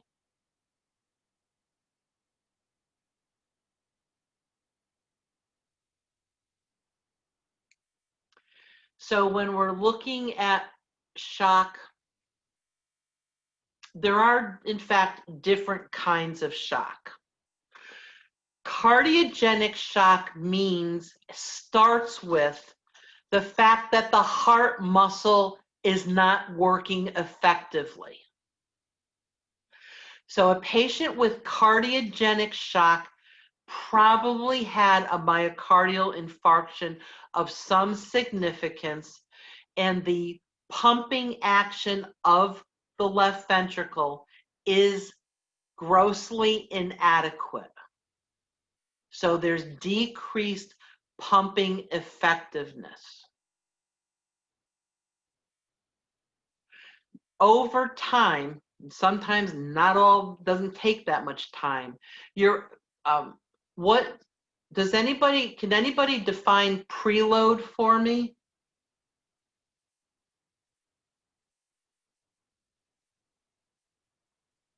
I didn't really expect you to, but just thought there might be. Isn't it the amount of blood flowing into the ventricle before it pumps out? Oh, Sammy, you go, girl. It's the circulating volume in the most simple of terms. It's how much is sort of circulating around through the vascular system before it gets to the heart. How about afterload? Anyone want to give a stab to afterload? How much is left in the ventricle after it pumps? Yeah, I understand No. why you might think that, but not quite. It's resistance of the blood vessels after the heart, the peripheral resistance. It's sort of literally the blood pressure of the aorta just after it exits the heart. It's how hard the heart needs to squeeze to move blood out of the ventricle. So if you decrease afterload, meaning you make it easier for the heart to pump, it doesn't have to work as hard, that's a good thing in a case of a damaged heart. So that's sort of again a very top level explanation of why we don't want particularly high blood pressures. It just means the heart has to work that much harder to pump out of the left ventricle. So with cardiogenic shock, the myocardium is damaged. It is got volume backing up because the pump is not efficient. It's the afterload is increased because there's not enough blood getting out. So it's actually trying to maintain a constrained environment so that it kind of thinks the body doesn't need as much because there's not as much circulating, but it's really a false compensatory mechanism that creates problems. With with hypovolemic shock, so low volume shock, again, low circulating volume. So this is either a patient who was grossly dehydrated, but more than likely they had some sort of major hemorrhage. They lost a lot of blood volume, and usually fairly quickly too. So the preload, again, that amount of blood circulating volume trying to get into the heart is decreased. But the afterload is still increased because there's a deficit of circulating volume. So the body thinks by constricting, it's actually helping things, but it's making the heart work harder, and it may or may not be able to work any harder. Septic shock. So what's another word for sepsis? What is sepsis? It's an infection in the bloodstream. Yeah. It's really a systemic infection when we're talking about sepsis in this case. And remember I said when you have bacteria in the body that they release these endotoxins that create alterations. So again, usually what happens with sepsis, because of the inflammatory response, the way the body fights it and all, metabolism shoots up. So the body's working really hard, and so they end up a little dehydrated if we're not careful to keep them hydrated. And so they end up with sort of a decreased preload. Plus, these endotoxins are they vasodilate. So they end up creating all these big old capillaries. They even vasodilate the aorta so that you get really significant hypotension with septic shock. And it's often at the hands of these bacterial endotoxins that are being excreted. So again, cardiogenic, hypovolemic, septic are 3 different kinds of shock. They end up with bad outcomes, but the causes are different. You need to get as good a history as you possibly can on these patients. Any recent illnesses, fever, pain, shortness of breath. You're looking for a source of the infection. Because again, with shock, you could provide supportive measures, but you need to treat the underlying cause, man. If you've got a patient who's hemorrhaging, you can provide blood transfusions. You got to stop them from bleeding. If you've got a patient who's septic, you might be able to support blood pressure. You might be able to support volume. You got to cure the infections. You got to find out what that underlying cause is. Do they have any medical history, recent hospitalizations, surgery? Toxins, what were they exposed to? Have they ingested anything? What medications are they on? What's their medical history look like? What's their baseline mental status so that you can compare and contrast it over time? Physical exam, obviously head to toe, vital signs, mental status. What skin, check their extremities. Seriously, check their extremities. You have no idea how different extremities can look from when you first meet somebody pre-shock and what they look like post-shock. This is why getting a baseline on patients is really important. Listen to their lungs. You know, if they're sick enough, get a baseline arterial blood gas, certainly O2 sets. What's their abdomen look like, their GI tract? Bowel movements, are they having any pain? Listen, then palpate. Trying to figure out. And again, last bowel movement, what did it look like? What's their baseline bowel routine? And again, their urine output.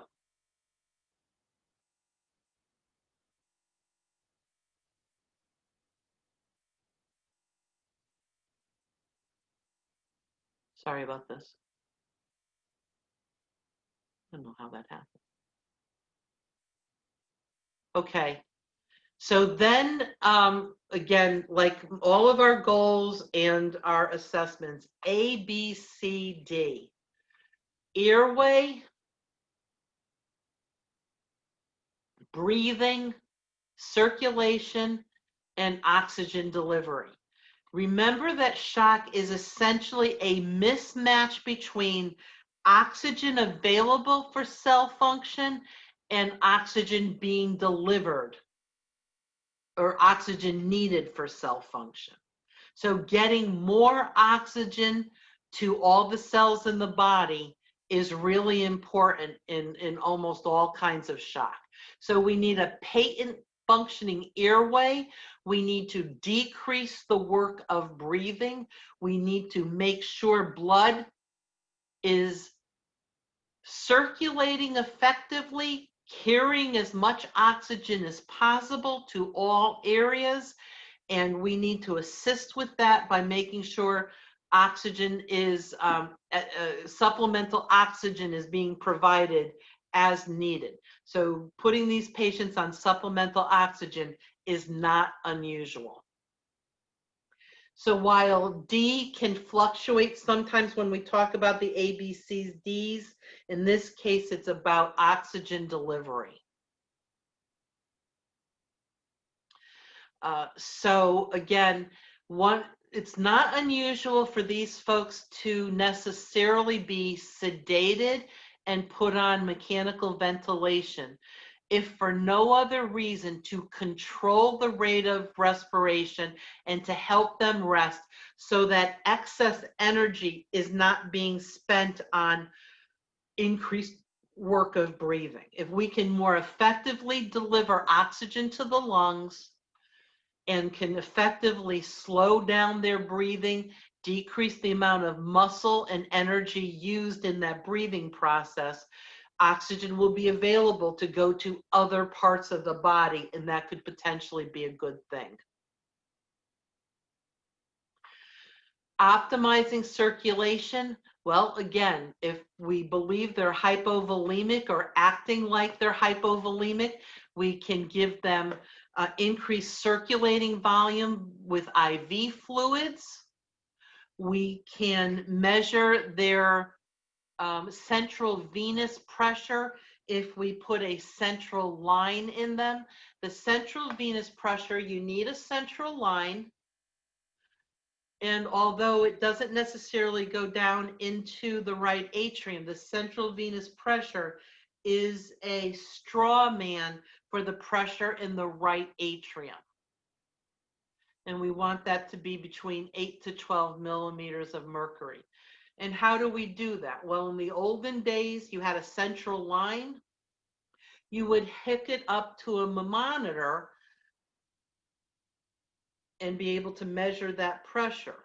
Now we have electronic transducers we can hook it up to and continuously monitor these pressures. Obviously, these patients are in an intensive care unit.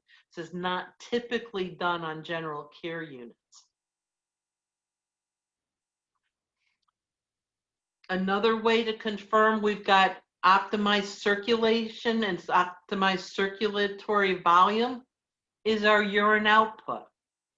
We got to keep that above 30 milliliters an hour. That tells us that our kidneys are being perfused and they're working. And don't be shy about the fluids, at least initially. Yes, you have to watch. If it's cardiogenic shock, you may have to watch for signs and symptoms of pulmonary edema, for fluid overload. But we want them to live long enough to have pulmonary edema. And if we don't tank them up and give them enough fluids, the dehydration will get them before the pulmonary edema will. It's a delicate balancing act. And then oxygen delivery.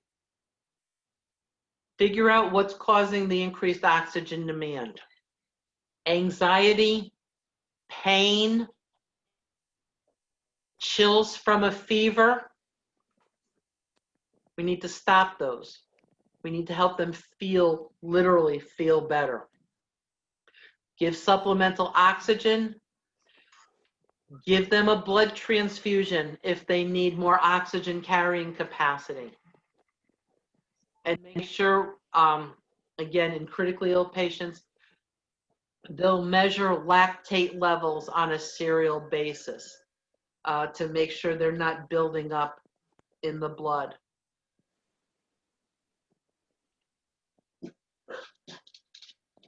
So again, that first two most important things are making sure urine output's greater than 30 milliliters an hour and making sure the CVP is above 8, between 8 and 12, if you will. These two measures have been shown to increase patient survival and to minimize patient demise. If your patient is continuously hypotensive, other things you need to look for are, again, you haven't given them enough volume. Maybe they've got a pneumothorax. Again, it's important to listen to their lungs both sides. Cardiac tamponade. What's cardiac tamponade? Does anybody know what that is? It's the squeezing of the heart from air coming from the lungs. Not exactly. So it's definitely a squeezing of the heart, James. It's usually blood or some other fluid collecting in the pericardial sac, taking up valuable real estate that should allow the heart to increase in size. And again, it could either be blood or a pericardial effusion. And it's just, it's constricting the heartbeat because instead of expanding to the full extent of the pericardial sac, there's fluid in there that doesn't allow the heart to expand as much as possible. So you're getting sort of an inefficient, ineffective contraction because it can't expand enough to take as much as possible into the ventricle for the contraction out into either the lungs or the system. Is the patient losing blood from somewhere, hidden bleeding that hasn't been diagnosed? Adrenal insufficiency. The adrenal glands, what's one of the things that the adrenal gland does? Produces adrenaline. Not only adrenaline, but Cortisol. Cortisol, right. So cortisol, again, part of that fight or flight response in a perceived body emergency, sort of physiologic emergency also. And so that can play a role also. And then is there some sort of allergic reaction going on? All right, so your patient doesn't look good. They've got an altered mental status. Skin is either cool or mottled or hot and flushed. Weak or absent peripheral pulses. Systolic blood pressure less than 110. And they're tachycardic. While shock isn't the only explanation for that, it's a really good one. And that is a seriously ill patient. So we already talked of cardiogenic shock, hypovolemic shock, and we spoke to septic shock. But the septic shock is from a category known as distributive shock, and then there's also obstructive. So we talked about cardiogenic and hypovolemic. We'll talk more about it. But distributive. So anaphylactic shock, when does anaphylaxis happen? In an allergic reaction, a systemic allergic reaction. So oftentimes it'll be ones with bee stings or different medications or food allergies. Yep. And this is why schools have become hyper vigilant about peanuts, if you will. It's a common anaphylactic response to peanut exposure in children. So picture this. Your average Joe or Jane, you're living your life, you're doing your thing, and you get stung by a bee. And you may or may not have known beforehand that you're allergic to bee stings. What are some of the signs and symptoms of anaphylactic shock? So I've been in anaphylactic shock before. Would you like, it wasn't a bee sting, but would you like me to briefly tell you the story and how I thought something might be wrong? Be brief. Yes, and absolutely. Stick to the symptoms. Yep, absolutely. So I was given a medication, an antibiotic that's not normally given for what it's given for in the United States when I was in Paris. And it was like an eye infection or something. And so when I took it after going to the pharmacy and went back to my friend's house, I felt dizzy. I felt like I was sweating. I felt nauseated. I felt faint. And I called my mom in the United States and said, "Mom, what should I do if I took an antibiotic and I have all these symptoms?" And she started screaming at me and said, "Get your effing ass to the hospital right now." And yeah, my friends took me down and I had to get, an adrenaline shot and all that. But when I was going to the hospital, because they thought I could walk, and I just looked at them and said, "Does it look like I could walk?" And I did syncope at that point. It felt, if anybody's seen the movie Trainspotting, like it was like when the person was ODing, basically, because all of your organs are shutting down. Like my peripheral vision started going, like lights and whatnot, and I felt like I was, I don't know, everything was stronger, like the sounds and everything like that. Yeah, and it almost felt like I was like just fading away into darkness. It was really scary. Yeah, so I think folks who have had an anaphylactic reaction will recognize their story in that, Kristen. So again, this anaphylactic shock is massive vasodilation first off. So these patients are going to be hypotensive. They're going to be lightheaded, dizzy. They may have an altered mental status because they're so hypotensive. And also you end up with bronchoconstriction.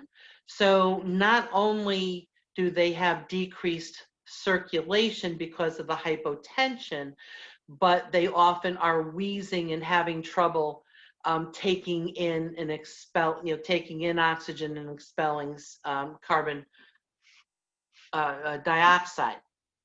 So again, this is a patient who 10 minutes before, if you will, was normal volume, doing their thing, sort of thing. But they're going to look and act like they're hypovolemic because of this massive vasodilation. Same with neurogenic shock. Neurogenic shock is damage to a spinal cord.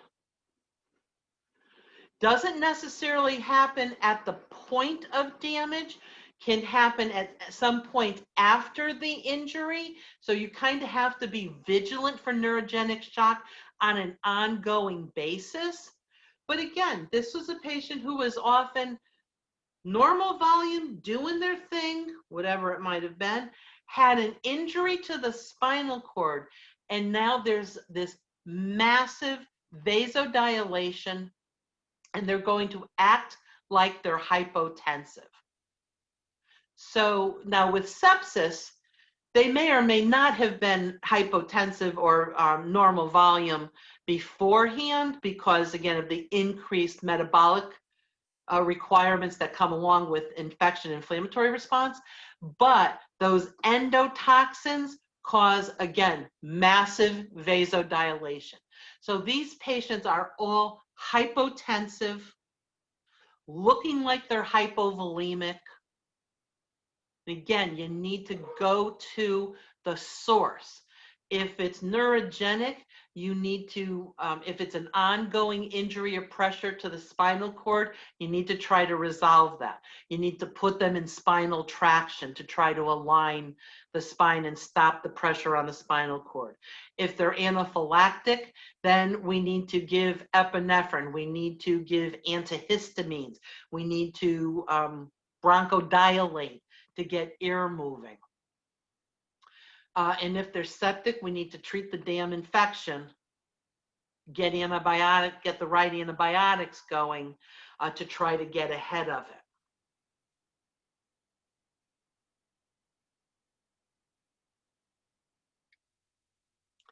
So again, we talked about cardiogenic shock, commonly seen after a myocardial infarction, significant arrhythmias, or with a tension pneumothorax. A tension pneumothorax is a pneumothorax on one side of the body, which alters the way the pleural, the thoracic cavity is, and it will pull the whole pericardium over to the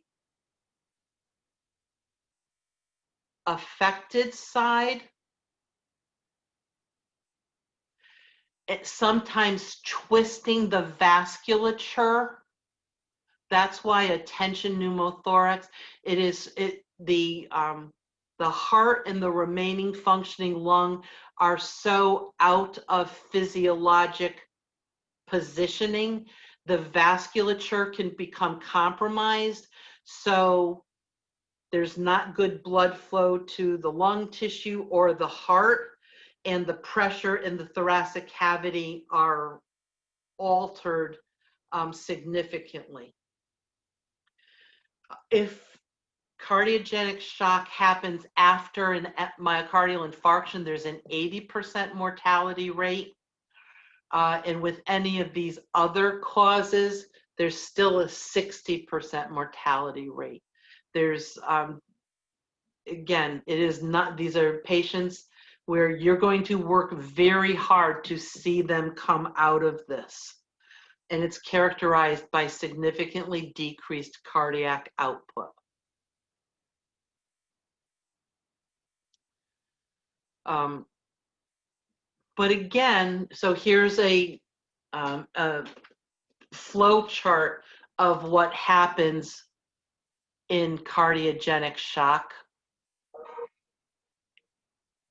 Where again, if you look at the bottom line there, there's decreased cellular oxygen supply, tissues have decreased perfusion, and the cells move to an anaerobic function versus an aerobic function.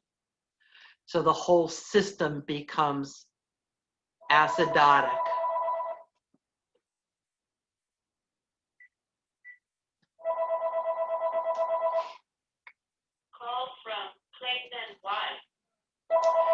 Again, this is clearly an emergency. Other signs and symptoms, patients tachypnic, hypotensive, tachycardic.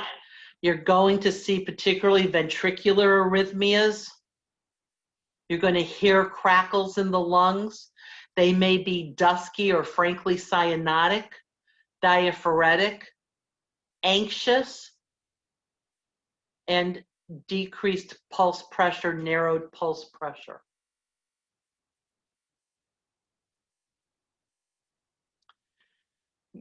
Goals, we want to A, B, C, D. We want to make sure we've got a stable airway. We want to make sure that we're going to decrease the work of breathing. We want to improve the myocardial function, the circulation. Obviously, they're going to be on a cardiac monitor and pulse oximetry.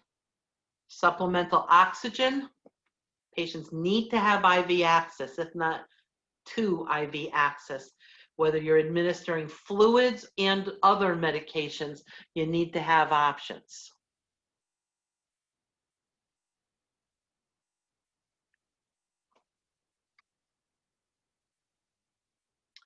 If the patient's having an acute myocardial infarction, we treat with aspirin, a beta blocker, and heparin. Usually that's IV heparin, not just prophylactic. Oxygen. If they're not having crackles, we can give them a fluid challenge to support their blood pressure, to improve their blood pressure. And then there are all sorts of cardiac active medications like dopamine or dobutamine that will help support blood pressure and improve cardiac output. If thrombolytics or angioplasty is indicated, those may help save myocardium as well. If the patient's having a right ventricle infarct, you've got to use fluids and dobutamine. And a patient who's had an inferior wall infarct, something like 80% of those patients also have a right ventricle infarct as well. And while we typically say who really needs a right ventricle, when you combine right ventricular dysfunction with inferior wall dysfunction, yeah, you really do need your right ventricle. So we need to help those patients. And you need to listen at all your ape to man spots because you're listening for valve dysfunction. You're listening for changes in valve function. If you have a myocardial infarction on the left-hand side and you damage that myocardium, remember your valves are held in place by tendons. They're anchored in the myocardium. Think about this: if if you put a cleat in a piece of wood that's got wood rot or termites, is that cleat going to hold? I'm using a construction or a sailing metaphor to describe heart function if you didn't make that leap on your own. But you need to have a solid piece of wood or a solid piece of myocardium to tuck those tendons or that cleat in. If that myocardium muscle becomes damaged, those tendons may pop and you end up with valve dysfunction, just further complicating your scenario. So you are listening to heart sounds at each of those spots to make sure the valves are still functioning and are still intact. And a VSD, remember, ventricular septal defect, If you're having a left ventricular septal MI, well, again, if that muscle is damaged so significantly, you can actually end up with a created VSD from a myocardial infarction. And again, you are going to hear quite the murmur as that evolves. I know you probably thought we taught you all those different spots to listen to heart valves because we had nothing else to do with our time. But that's really how you assess how well those are functioning. One of the ways. Hypovolemic shock, you need to give them volume. You need to make sure that circulating volume is getting the job done. If it's hemorrhage, it's going to be you start with fluids like normal saline. You can use other volume expanders. Again, if it's hemorrhage at some point in time, you need to give some blood also so that we don't dilute the hemoglobin and the hematocrit too significantly. We still need to maintain the oxygen carrying capacity of the blood because the cells need the blood. Again, signs of hypovolemia, starts with minimal tachycardia, kind of cool hands and feet. Maybe there's a slight drop in blood pressure. There's going to be a narrowing in the pulse pressure as it becomes more significant. Patients are going to have increasing anxiety, increasing restlessness. That is, again, don't chalk that up to just being anxious because they're in the hospital. That is actually a significant change in mental status related to their physiologic status. And again, once you get to that heart rate above 120, significant decrease in blood pressure, you're going to see decreased urine output, significant acidosis on their blood gases, and frank changes in mental status.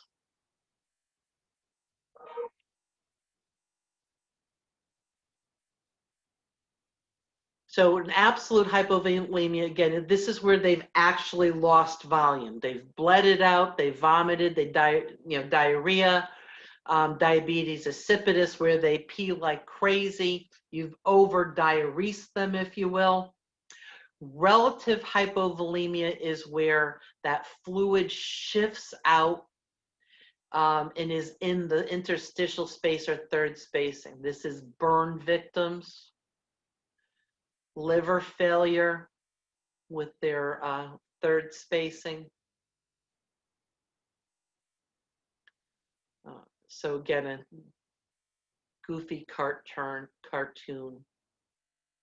and causes.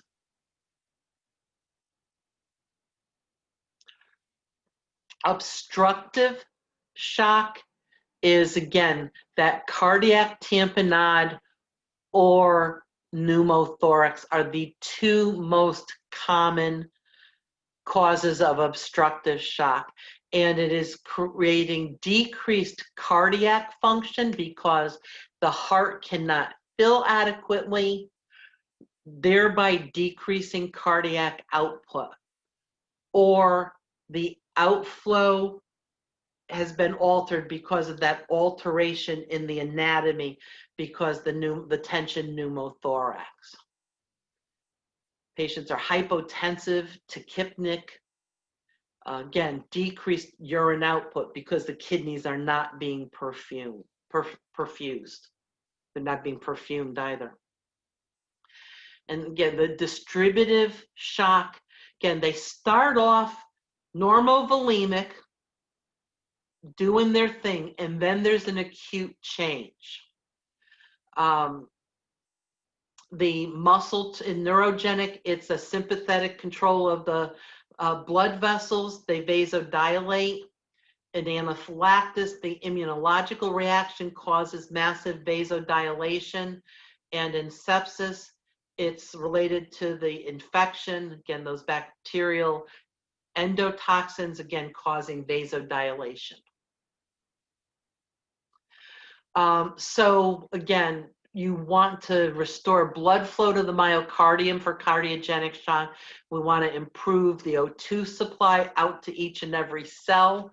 Whatever we need to do to get cardiac function back, whether it's thrombolytic therapy, we want to save muscle, thrombolytic therapy, angioplasty, emergency coronary bypass, fix the valve, whatever we need to do. If patients have fluid building up in their lungs, then we want to use diuretics to decrease circulating volume. And then there are other assistive devices, whether intra-aortic balloon pump or a left ventricular assist device.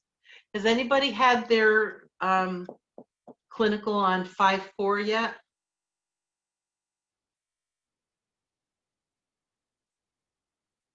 Who's on 5-4? I think Juan is. I think James. We're on 5-5. Yeah, we are. Who was that? I'm sorry, I wasn't watching. Sarah. Sarah. Yeah, we're on 5 though. How did you have clinical yet, Sarah? We have. We had it Tuesday and Wednesday. Can you tell us a little bit about that unit, please? It's cool. It's a telemetry unit. So all the patients are hooked up to cardiac monitors.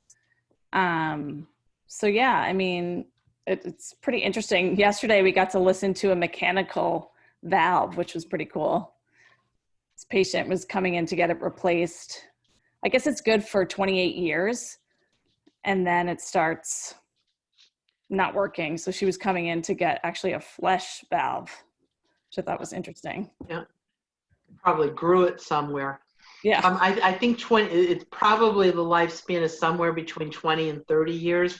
And for this patient, 28 happened to be the extent. In fact, I think 28 is probably a long time for a mechanical valve. Yeah, she was great though. She loved talking to us, and then to listen to it was kind of crazy. Like, yeah, loud and distinct. You could easily tell.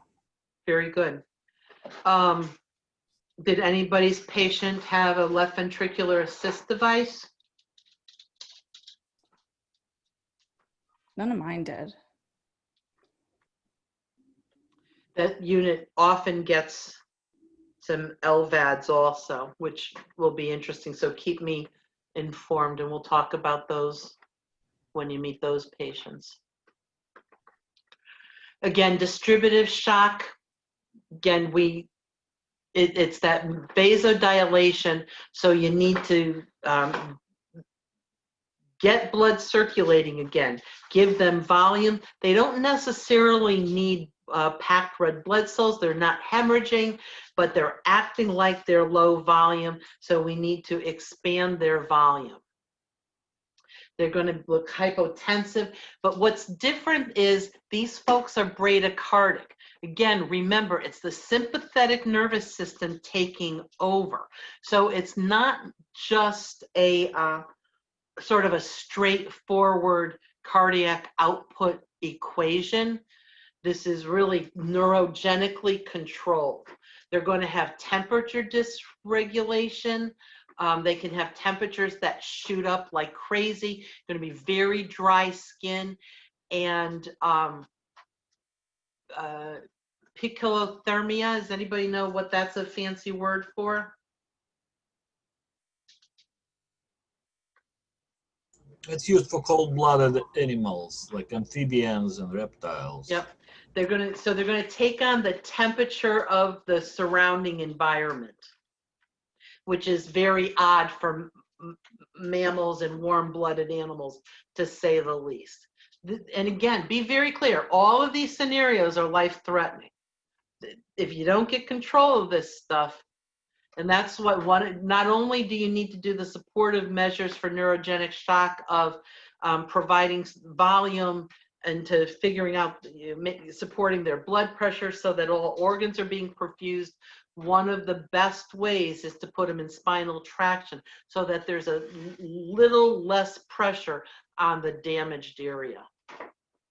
Doesn't fix it, doesn't necessarily keep it from happening again, but that is one way to help mitigate neurogenic shock.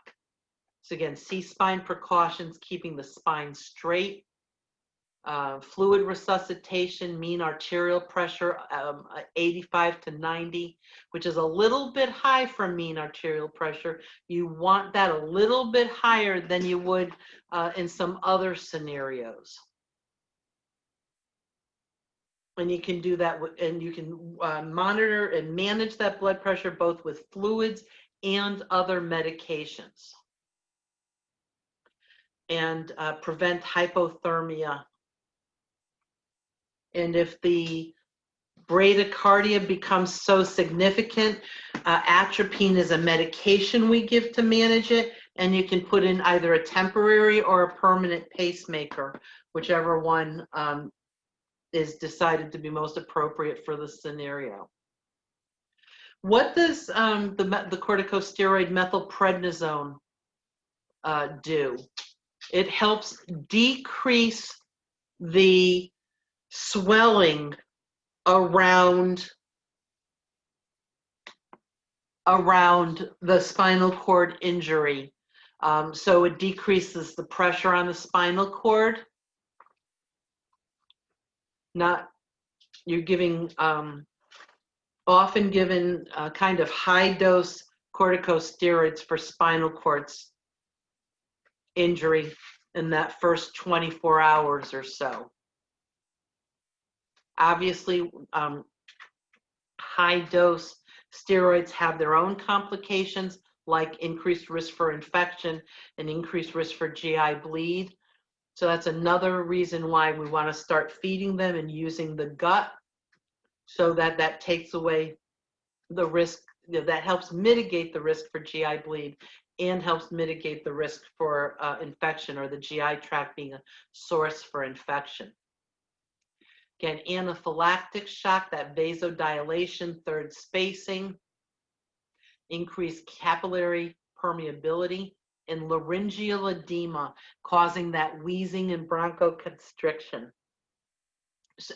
These folks have swelling of the face, their tongues get big, their lips start to get numb. And so that these guys are not only in acute respiratory distress, but they've got this acute cardiac thing going on with hypotension as well. Folks with pre-existing respiratory problems like asthma, COPD, don't do well with an anaphylactic reaction. They don't have the capacity, if you will. They're already somewhat compromised. Bee stings, contrast agents can cause anaphylactic shock, penicillin. So there are multiple sources for anaphylactic reactions. And again, what starts off of a couple of hives can be full-blown anaphylaxis in a relatively short period of time. Symptoms usually start within 60 minutes. The faster the symptoms, the more severe the reaction. Once you've had an anaphylactic reaction, what do you need to have with you at all times? EpiPen. EpiPen. And perhaps like a medical alert bracelet or ID. Yeah. Kristen, do you have either of those? Oh God, you know me. I have the bracelet, and I haven't had it engraved yet because mine is a very specific thing that you usually don't find. Yeah. On my Yeah. drawer. I don't have the bracelet, and I carry an EpiPen in my car glove compartment. And as my friends say, when you die of anaphylaxis, we're not even going to bother coming, because we're going to say, we told you so. But I taught my daughter from a very young age what I was allergic to and what the symptoms were, just in case, God forbid, like I started acting funny. And she would differentiate that from your baseline how? I'm just asking. Just like she does with grandma with the stroke symptoms. Okie dokie. All right. Anyhow, so, and the other issue about anaphylaxis, it can be bad up front, and it can, you think you're getting ahead of it, 3 to 4 hours later, then it gets right back bad again.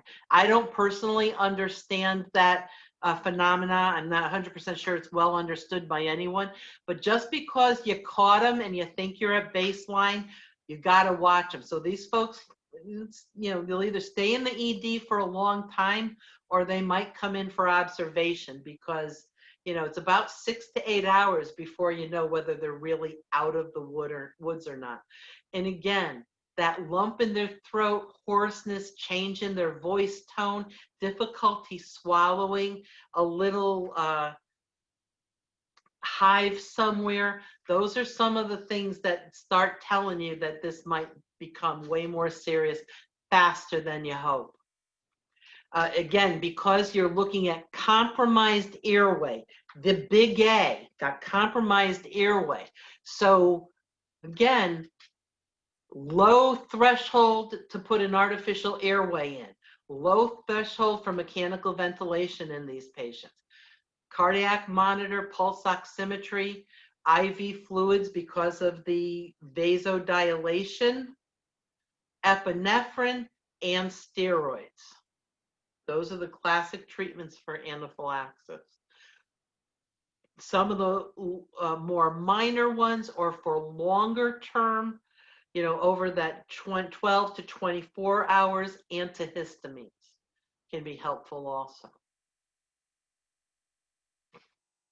Epinephrine can be given via EpiPen, which is self-administered, and in severe cases can be started as a continuous IV drip.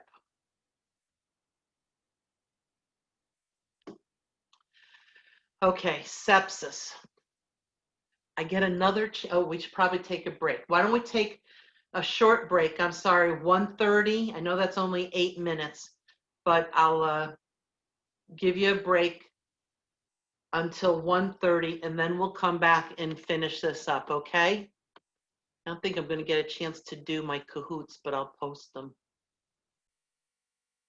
All right, so with SIRS, these are the criteria, and you need to have, again, there needs to be some sort of infection or insult, and you need to have 2 or more of these criteria at the same time. So you can't have had an elevated temperature yesterday and increased heart rate today.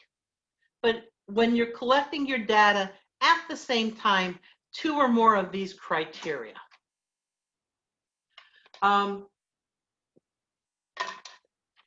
Sepsis is where you have SIRS plus a presumed infectious process. And clearly, I don't know how to spell infectious. I'll work on that. And then severe sepsis is progression of the infection.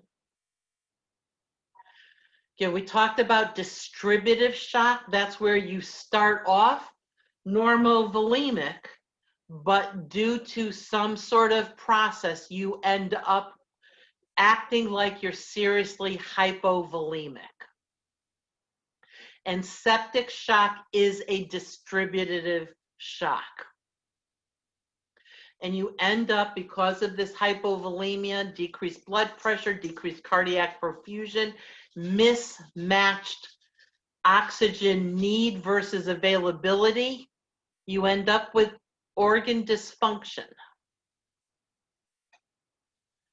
You can end up having hypercoagulation, think DIC, fibrinolysis, again, those microthrombi that get caught in the microvasculature.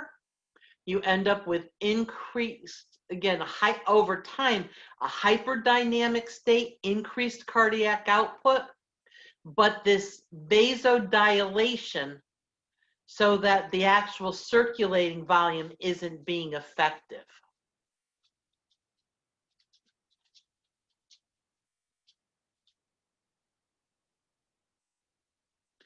So vasodilation, decreased or maldistribution of valve. It's like, it's not truly a decreased circulating volume, but it's certainly not getting where it needs to go.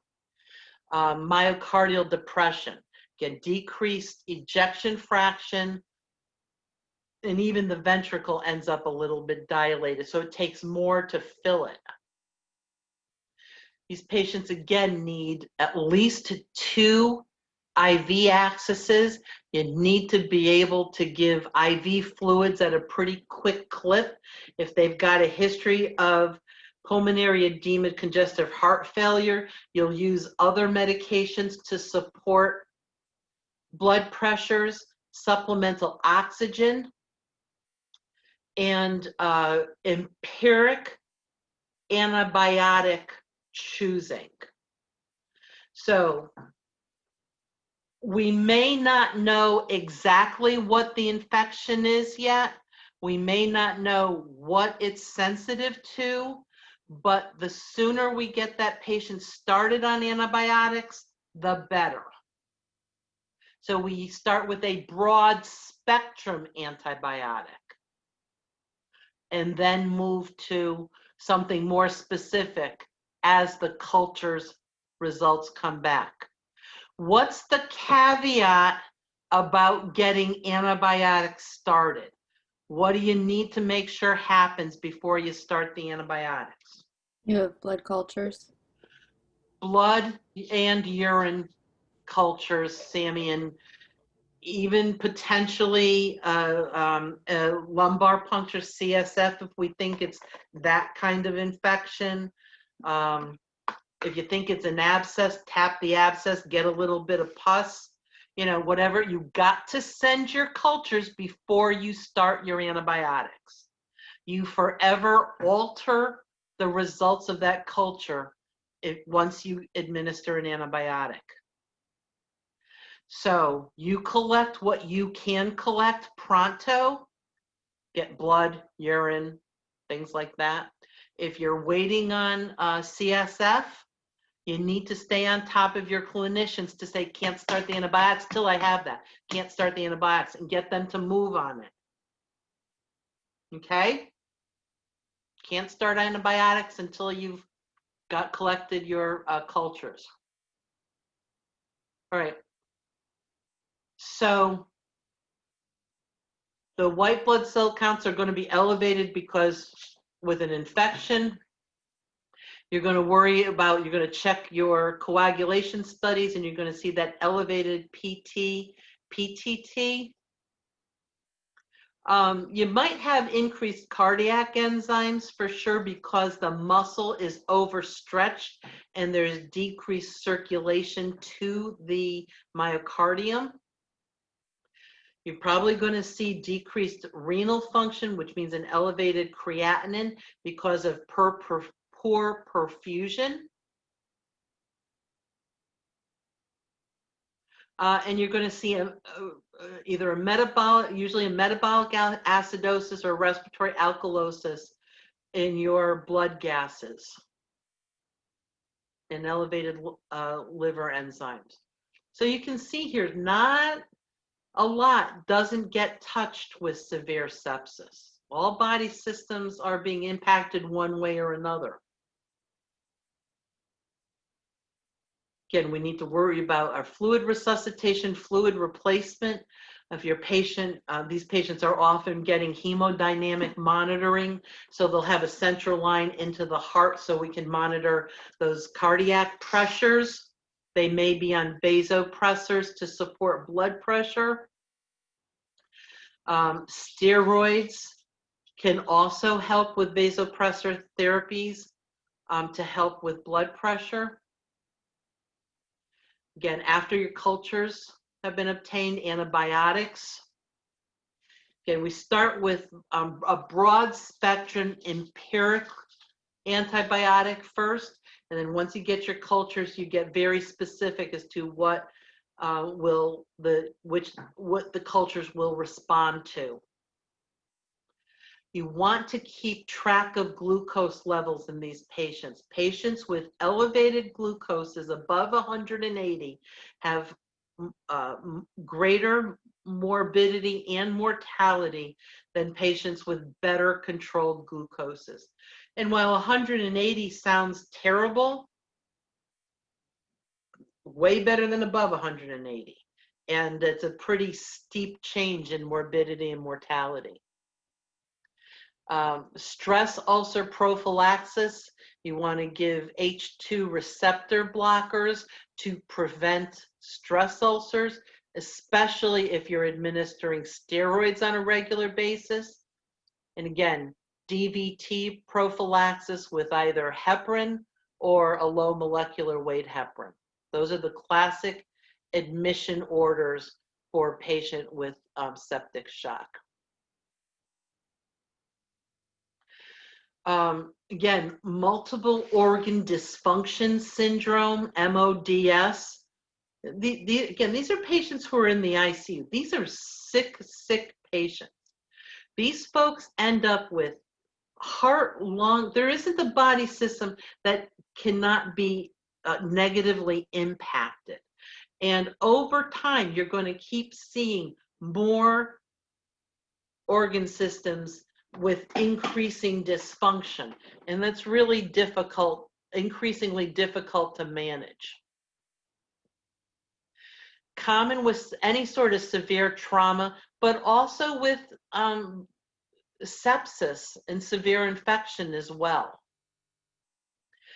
They think what happens is the cellular response, literally at the cell level, increases cellular and organ dysfunction with a very high mortality rate. So it's not just the hypotension and all the other stuff, but it's literally a cellular response to all the alterations in function.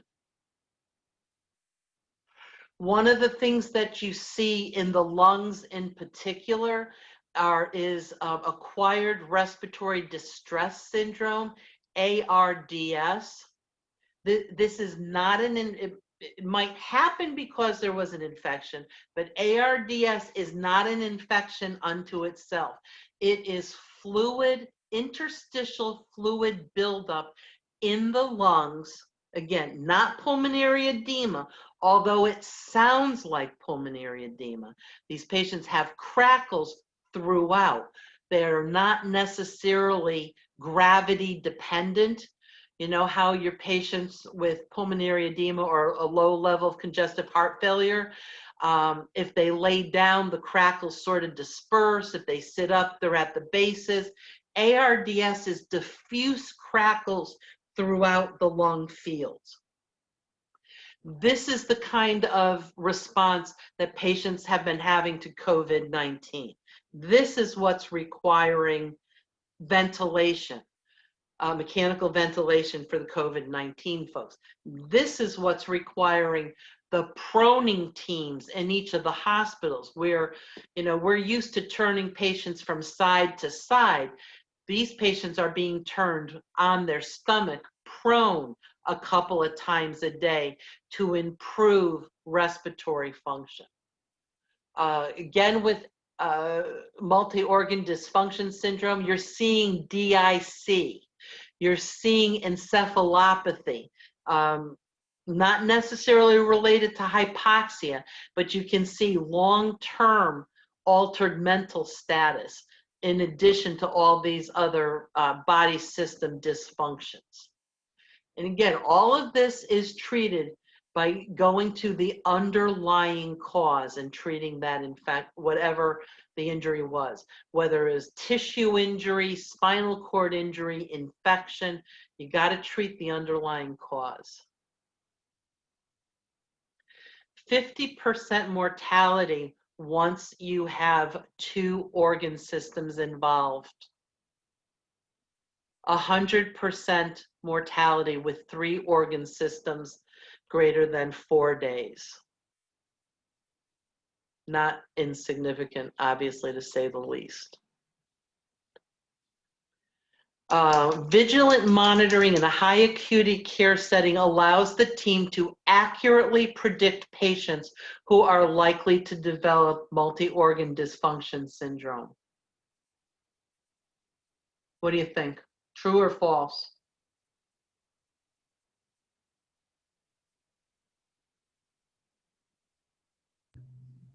That's actually false. You really don't know who is going to be the target for multi-organ. They could be young and healthy. They could be old and in poor health. And I'm not going to say the chances are equal in both groups, but they really don't have a predictive scale for who's going to succumb to MODS. Little scary. You got to correct the underlying cause. I think I've said that a few hundred times. So stop the hemorrhage, stabilize the spine, treat the infection. If they've been exposed to something, neutralize that. You have to support blood pressure. You have to support oxygenation. Avoid further trauma like stress ulcers. And so while identifying patients at risk for MODS is difficult, identifying patients at risk for shock, we have a lot more success with. So getting a good patient history, having a thorough head-to-toe physical exam, getting early diagnosis, and starting early effective treatment are all really important to mitigating shock. You mitigate shock, minimize shock, you prevent multi-organ dysfunction.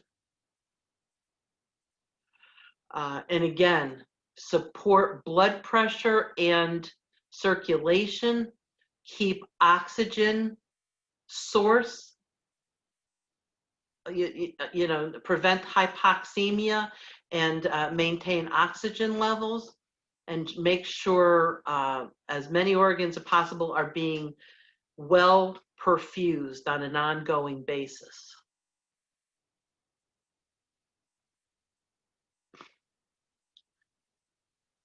We want, again, whether it's volume expansion, fluid resuscitation, vasopressors, all to support blood pressure, or a combination of all of those above can be important.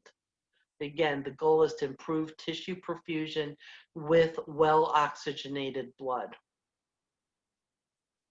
This is more typical of what we want our mean arterial pressure to be, above 60 to 65. I remember back in the neurogenic shock that they actually look for a slightly higher blood pressure after the initial injury, but 60 to 65 is more typical of where we want patients to be with vasopressor drugs. And when I say a vasopressor drug, that's a medication that impacts a patient's blood pressure. Its main purpose is to either raise or lower a patient's blood pressure.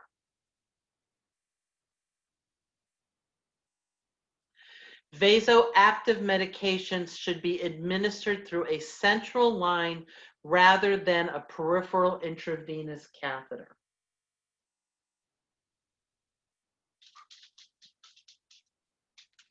That should be a hearty yes, true. Again, one of the ways these medications act is by causing vasoconstriction. So if it starts to infiltrate in a peripheral IV, you get vasoconstriction around that whole area, leading to tissue necrosis. So you need central venous access, like a PICC line, like a portacath, like a Hickman catheter, before you administer these vasoactive drugs. And there are medications that lower blood pressure also. They actually cause vasodilation, like nitroglycerin and nitroprusside. Those may lower blood pressure in certain cases. So again, making it easier for the heart to pump against afterload. Again, you don't want the blood pressure lower than 60 or 65 millimeters of mercury, but there are times when decreasing blood pressure can be helpful. I've talked about multiple times about how an unused GI tract is the devil's playground. So you want to start feeding people enteral nutrition within the first 24 hours. Otherwise, you end up with a brand new source of sepsis, the GI tract itself. And we're going to help work with our nutrition partners to make sure we're maximizing calorie requirements and a proper balanced diet.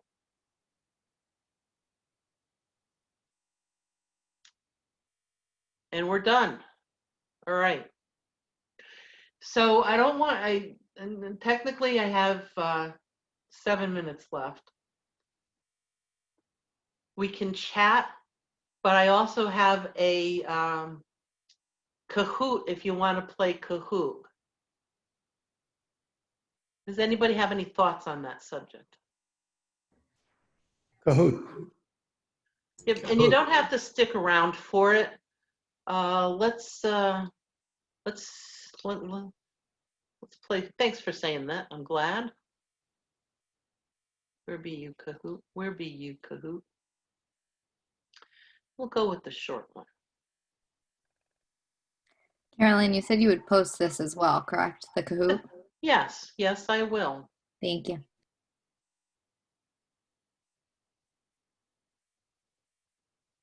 Of course, you may need to remind me, you know. It happens.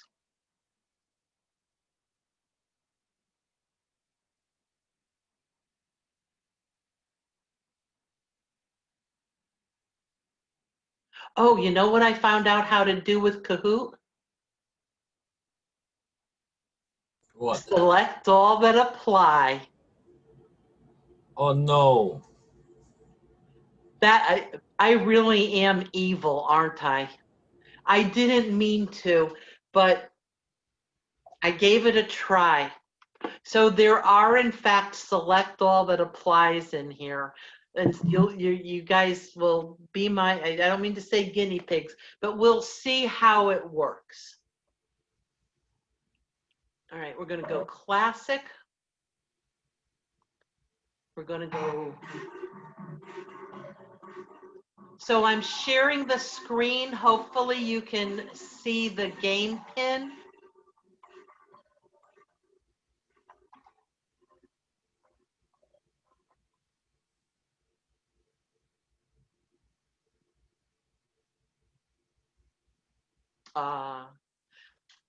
Hey, Ollie, they gave you an advancement.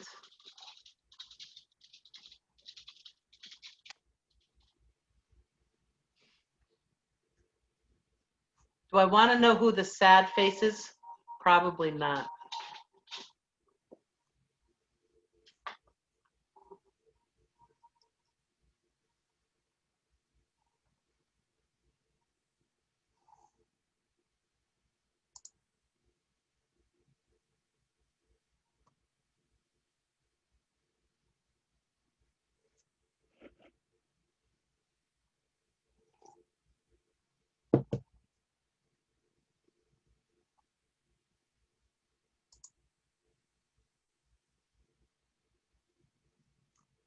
Hey, Jackie boy, happy birthday. Melva was yesterday, by the way. Thank you.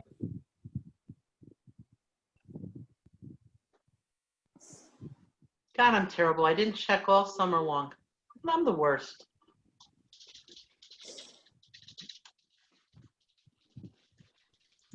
Carrie Ann, when's your birthday? December. What day? I'm a Sagittarian. Me too. All right. We'll find out when we're closer. Believe me. Is it the 5th? No. No. When's Dolores? If I thought about that, I'd know it, but I have to look it up. I don't remember, but I'll find out for us. No more SATAs. Yeah, you wish. All right, let's get started, kids.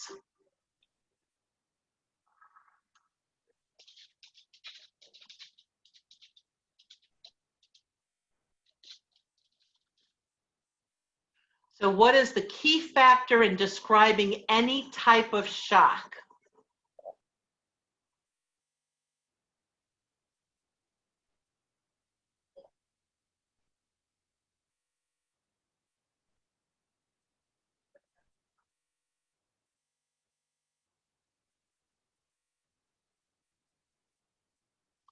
Right. Pretty good. Inadequate tissue perfusion. I know there are, a lot of those options are kind of similar in terms of hypoxemia, but it's really that bottom line of inadequate tissue perfusion. Next up. Oh, look at that. Good job. What type of shock occurs in a patient with a PE or abdominal compartment syndrome?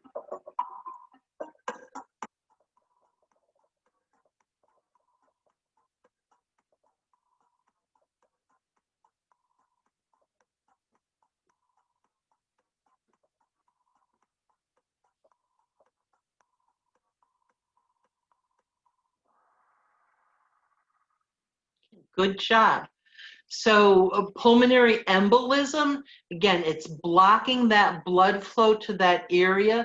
And although we've never talked about abdominal compartment syndrome, that's where we've talked about compartment syndrome, where there's so much swelling and so much tightness in an enclosed space that blood flow is altered, obstructing blood flow.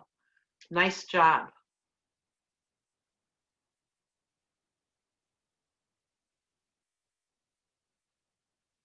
What physical problems could precipitate a distributive hypovolemic shock?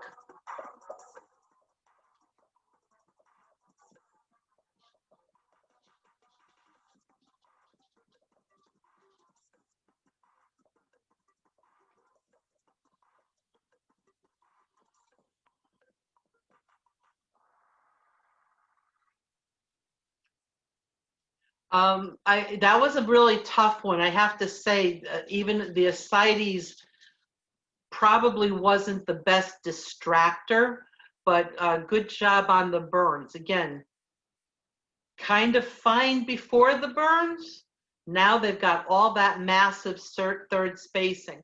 So if I used this question in a quiz, I would probably end up giving credit for the ascites because, again, you've got that third spacing, shifting of fluid. But it did not say select all that apply. By the way, we should have known. Well, yeah, you know what? I didn't do that part. I should probably, I'll work on this. It's a work in progress. All right. 70-year-old patient malnourished with a history of type 2 diabetes admitted with pneumonia. What kind of shock should the nurse monitor for?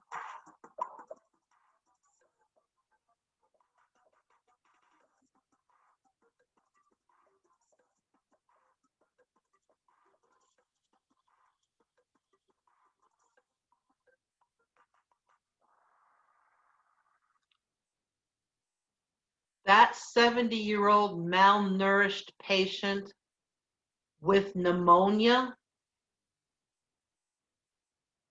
they are ripe for the septic shock picking. What made people think maybe of cardiogenic shock?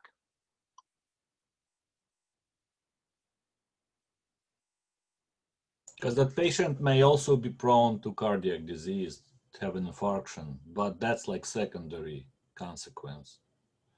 Yeah, and I can see with the type 2 diabetes that is a risk, but they've already got a pneumonia.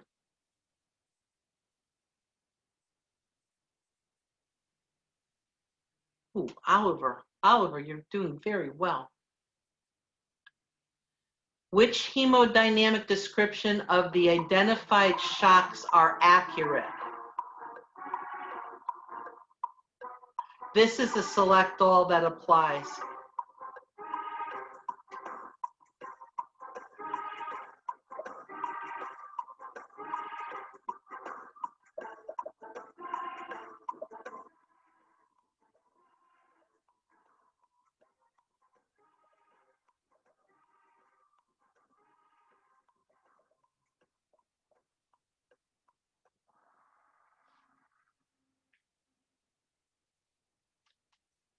Okay, so neurogenic shock, bradycardia, and hypotension. Remember I said, normally when you get hypotensive, you get tachycardic along with it, but with neurogenic, because it's being controlled by the sympathetic nervous system, you have that little mismatch there. With sepsis, you've got that vasodilation and the compensatory sort of trying to increase the cardiac output. With anaphylaxis, it's massive vasodilation. So right there, and I realize we just went over this stuff, but with vasodilation, because it's a distributive shock, anaphylaxis is. So that should have knocked that one out. In cardiogenic shock, it's the reverse. It's tachycardia and hypotension and the decreased cardiac output. That was a tough one, as all select all that apply are.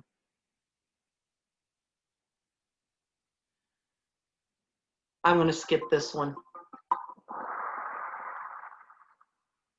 I don't even want to go down the angiotensin II cascade. Okay, what changes in heart contribute to increased tissue hypoxia during shock?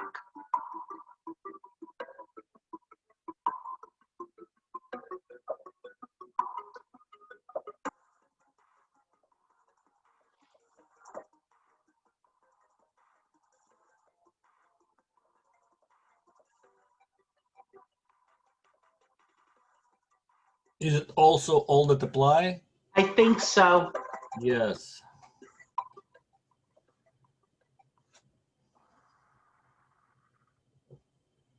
So decreased cardiac perfusion, cardiac arrhythmias, and decreased cardiac output. That one, this select all that apply kind of sucks the joy out of Kahoot, doesn't it? You can be honest, you can say it. Yeah. I've chosen 3 and it showed me 2. Weird.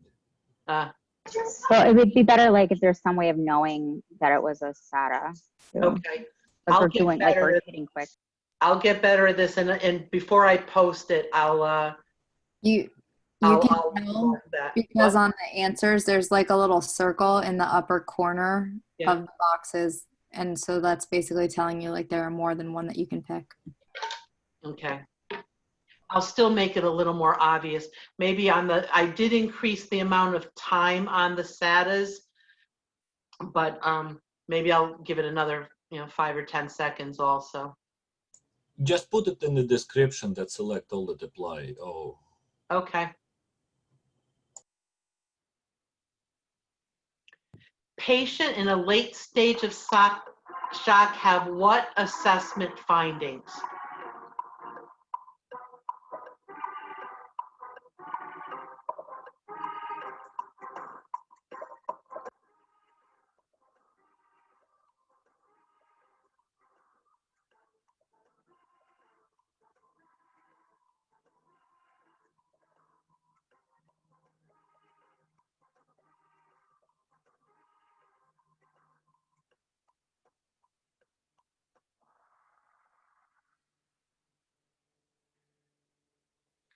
What patients usually succumb to with shock is the refractory hypoxemia and hypotension. Nothing you do supports their blood pressure, and you can't get them oxygenated enough.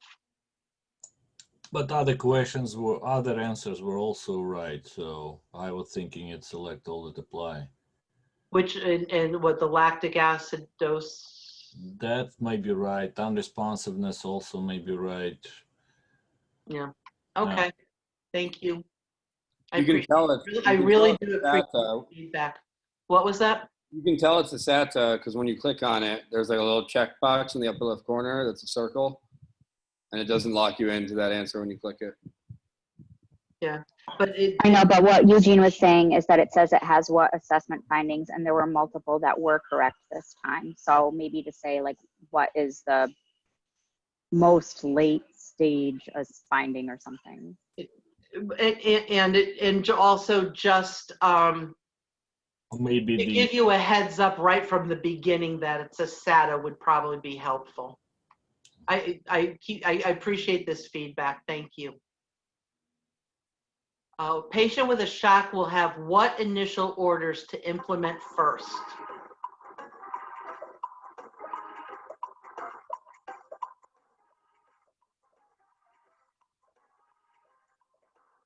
This is a SATA. It is not a SATA. It's not. Yeah. It only let you pick one. It can't be SATA.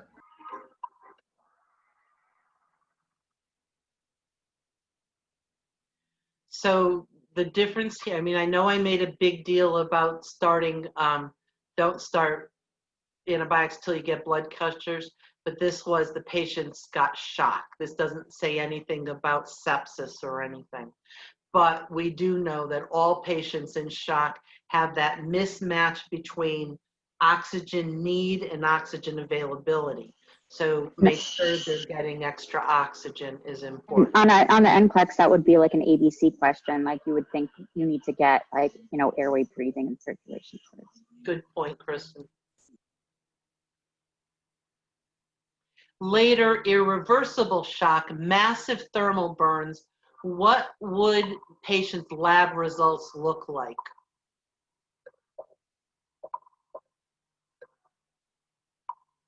What the hell was I thinking with this question? Sorry.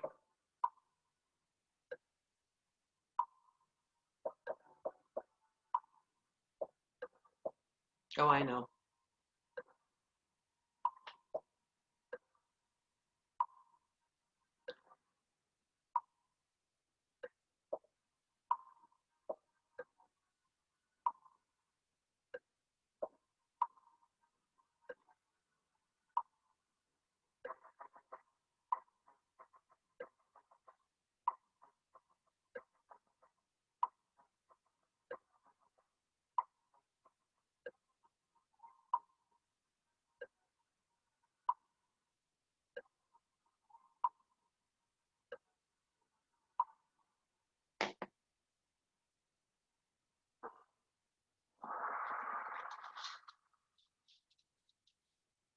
Yeah, bad question, sorry.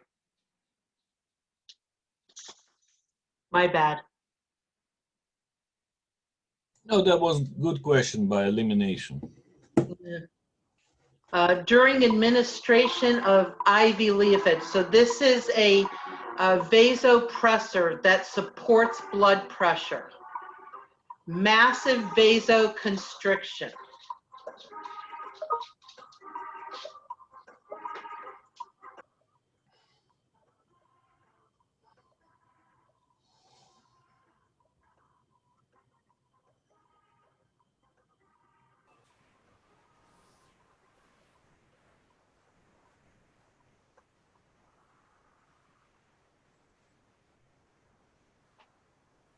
So Levofed is an incredibly strong vasoactive medication that absolutely vasoconstricts almost every vessel in the body to the point where you can cause kidney failure because the renal arteries are so vasoconstricted because of levofed. Levofed is often known as leave 'em dead, because once you start levofed, you know you're at the end of the road for options in many cases. These patients are modeled. We've had patients who lose toes because they're so vasoconstricted for so long. It's a very, can save lives, but boy, you don't use it lightly. Is it similar structurally or in the same family as like an ephedrine or something? But Yeah, even stronger than. Stronger, that's what I figured. Yeah, so maybe somebody super hypertensive, like that would be like in a crash cart or something, right? Exactly. Okay. What is the goal of therapy when administering any vasoactive drug during the treatment of shock?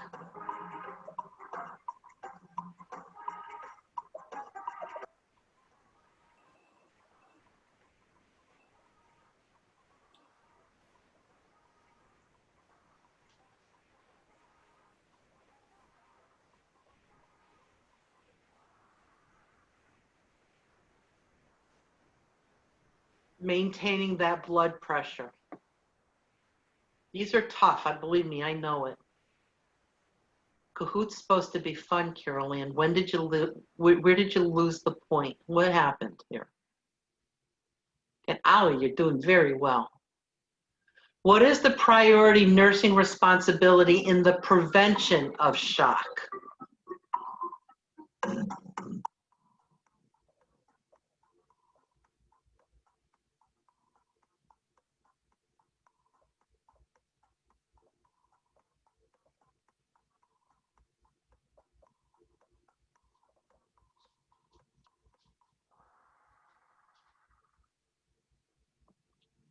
Being aware of the potential risk.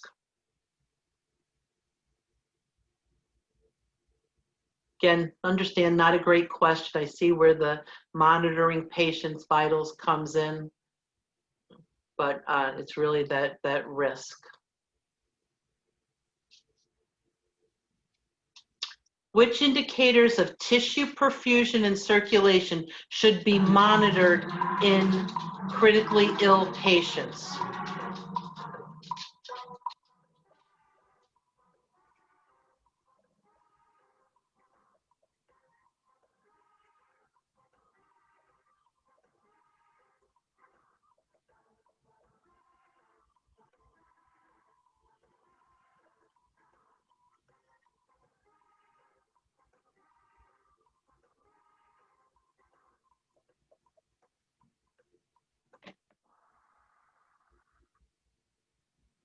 Good job.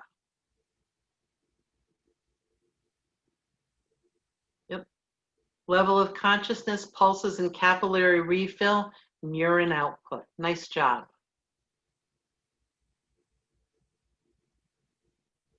Which interventions should be used for anaphylactic shock?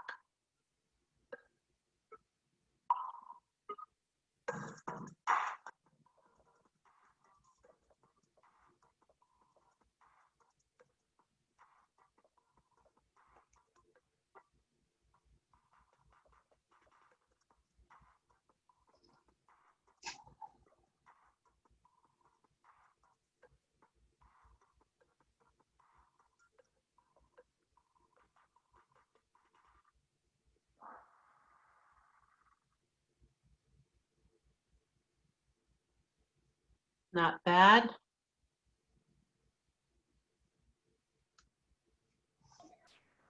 Carol, why wouldn't volume expansion be as part of that?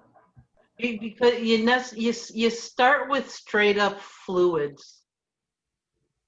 You don't go to a colloid volume expander until the fluids have failed and the epinephrine isn't working. I know epi wasn't on the list, but that's going to provide you with that vasoconstriction that you're looking for. that make sense? Yep, thanks. No worries.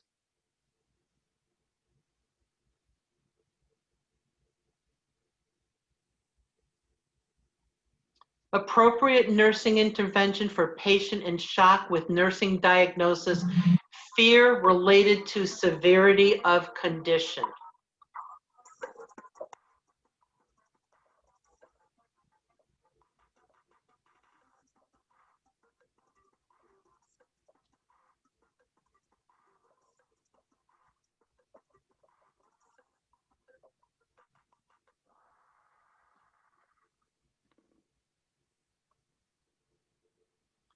So this is one of those that should have been a select all that apply also, because certainly a member of the clergy can be helpful, allowing caregivers to visit.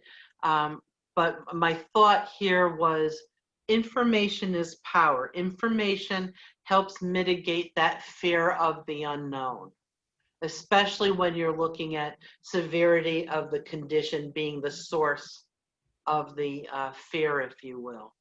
This is about providing the patient with information.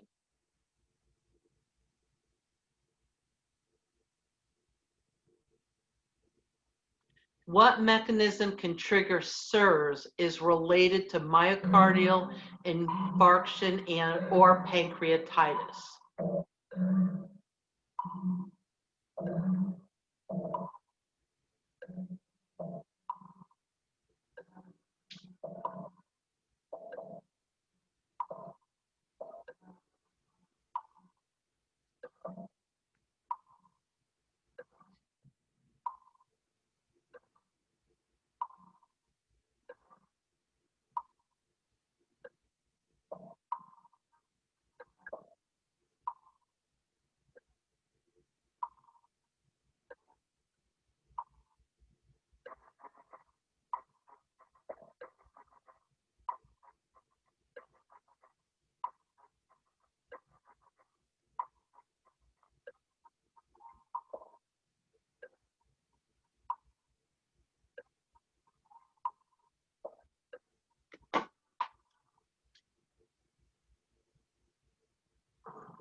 So now I can't remember whether we discussed pancreatitis last spring or whether we do it this semester, but myocardial infarction, decreased circulation to the coronary arteries, causes muscle damage. If it goes on long enough, you end up with ischemia and necrotic tissue.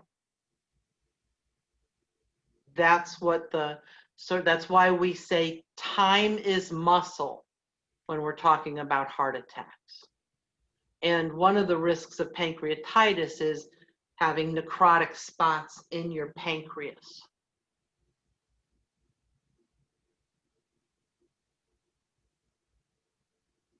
Which intervention may prevent GI bacterial and endotoxin translocation in ill patients with SIRS?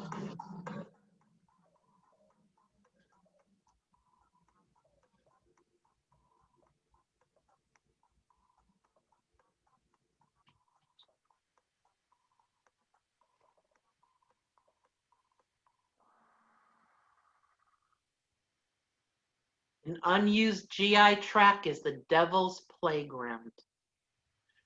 Feed them using the GI tract.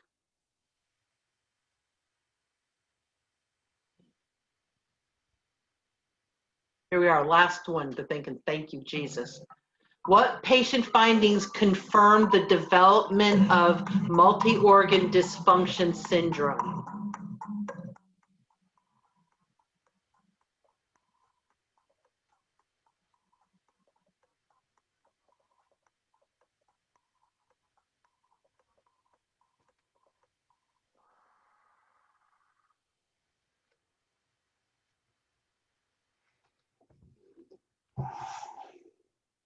So again, this is another one that I think would have done better as a select all that apply,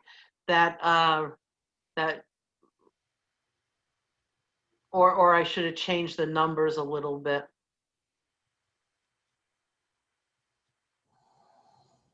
Oh, no, I'm sorry. It's the whole picture. It's not just, yeah, okay, I'm sorry. It's the whole picture. So the jaundice implies liver problems, serum creatinine of 3.8. That's obviously poor renal function, and a platelet count of less than 150,000. That's, yeah. So it's, again, there's some of these, like in this one, a urine output of 30 milliliters per hour. Okay, we can live with that. BUN of 45. Okay, we can live with that. So it was the whole picture. All right. All right, where are we at now?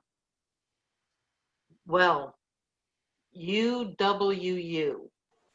Who?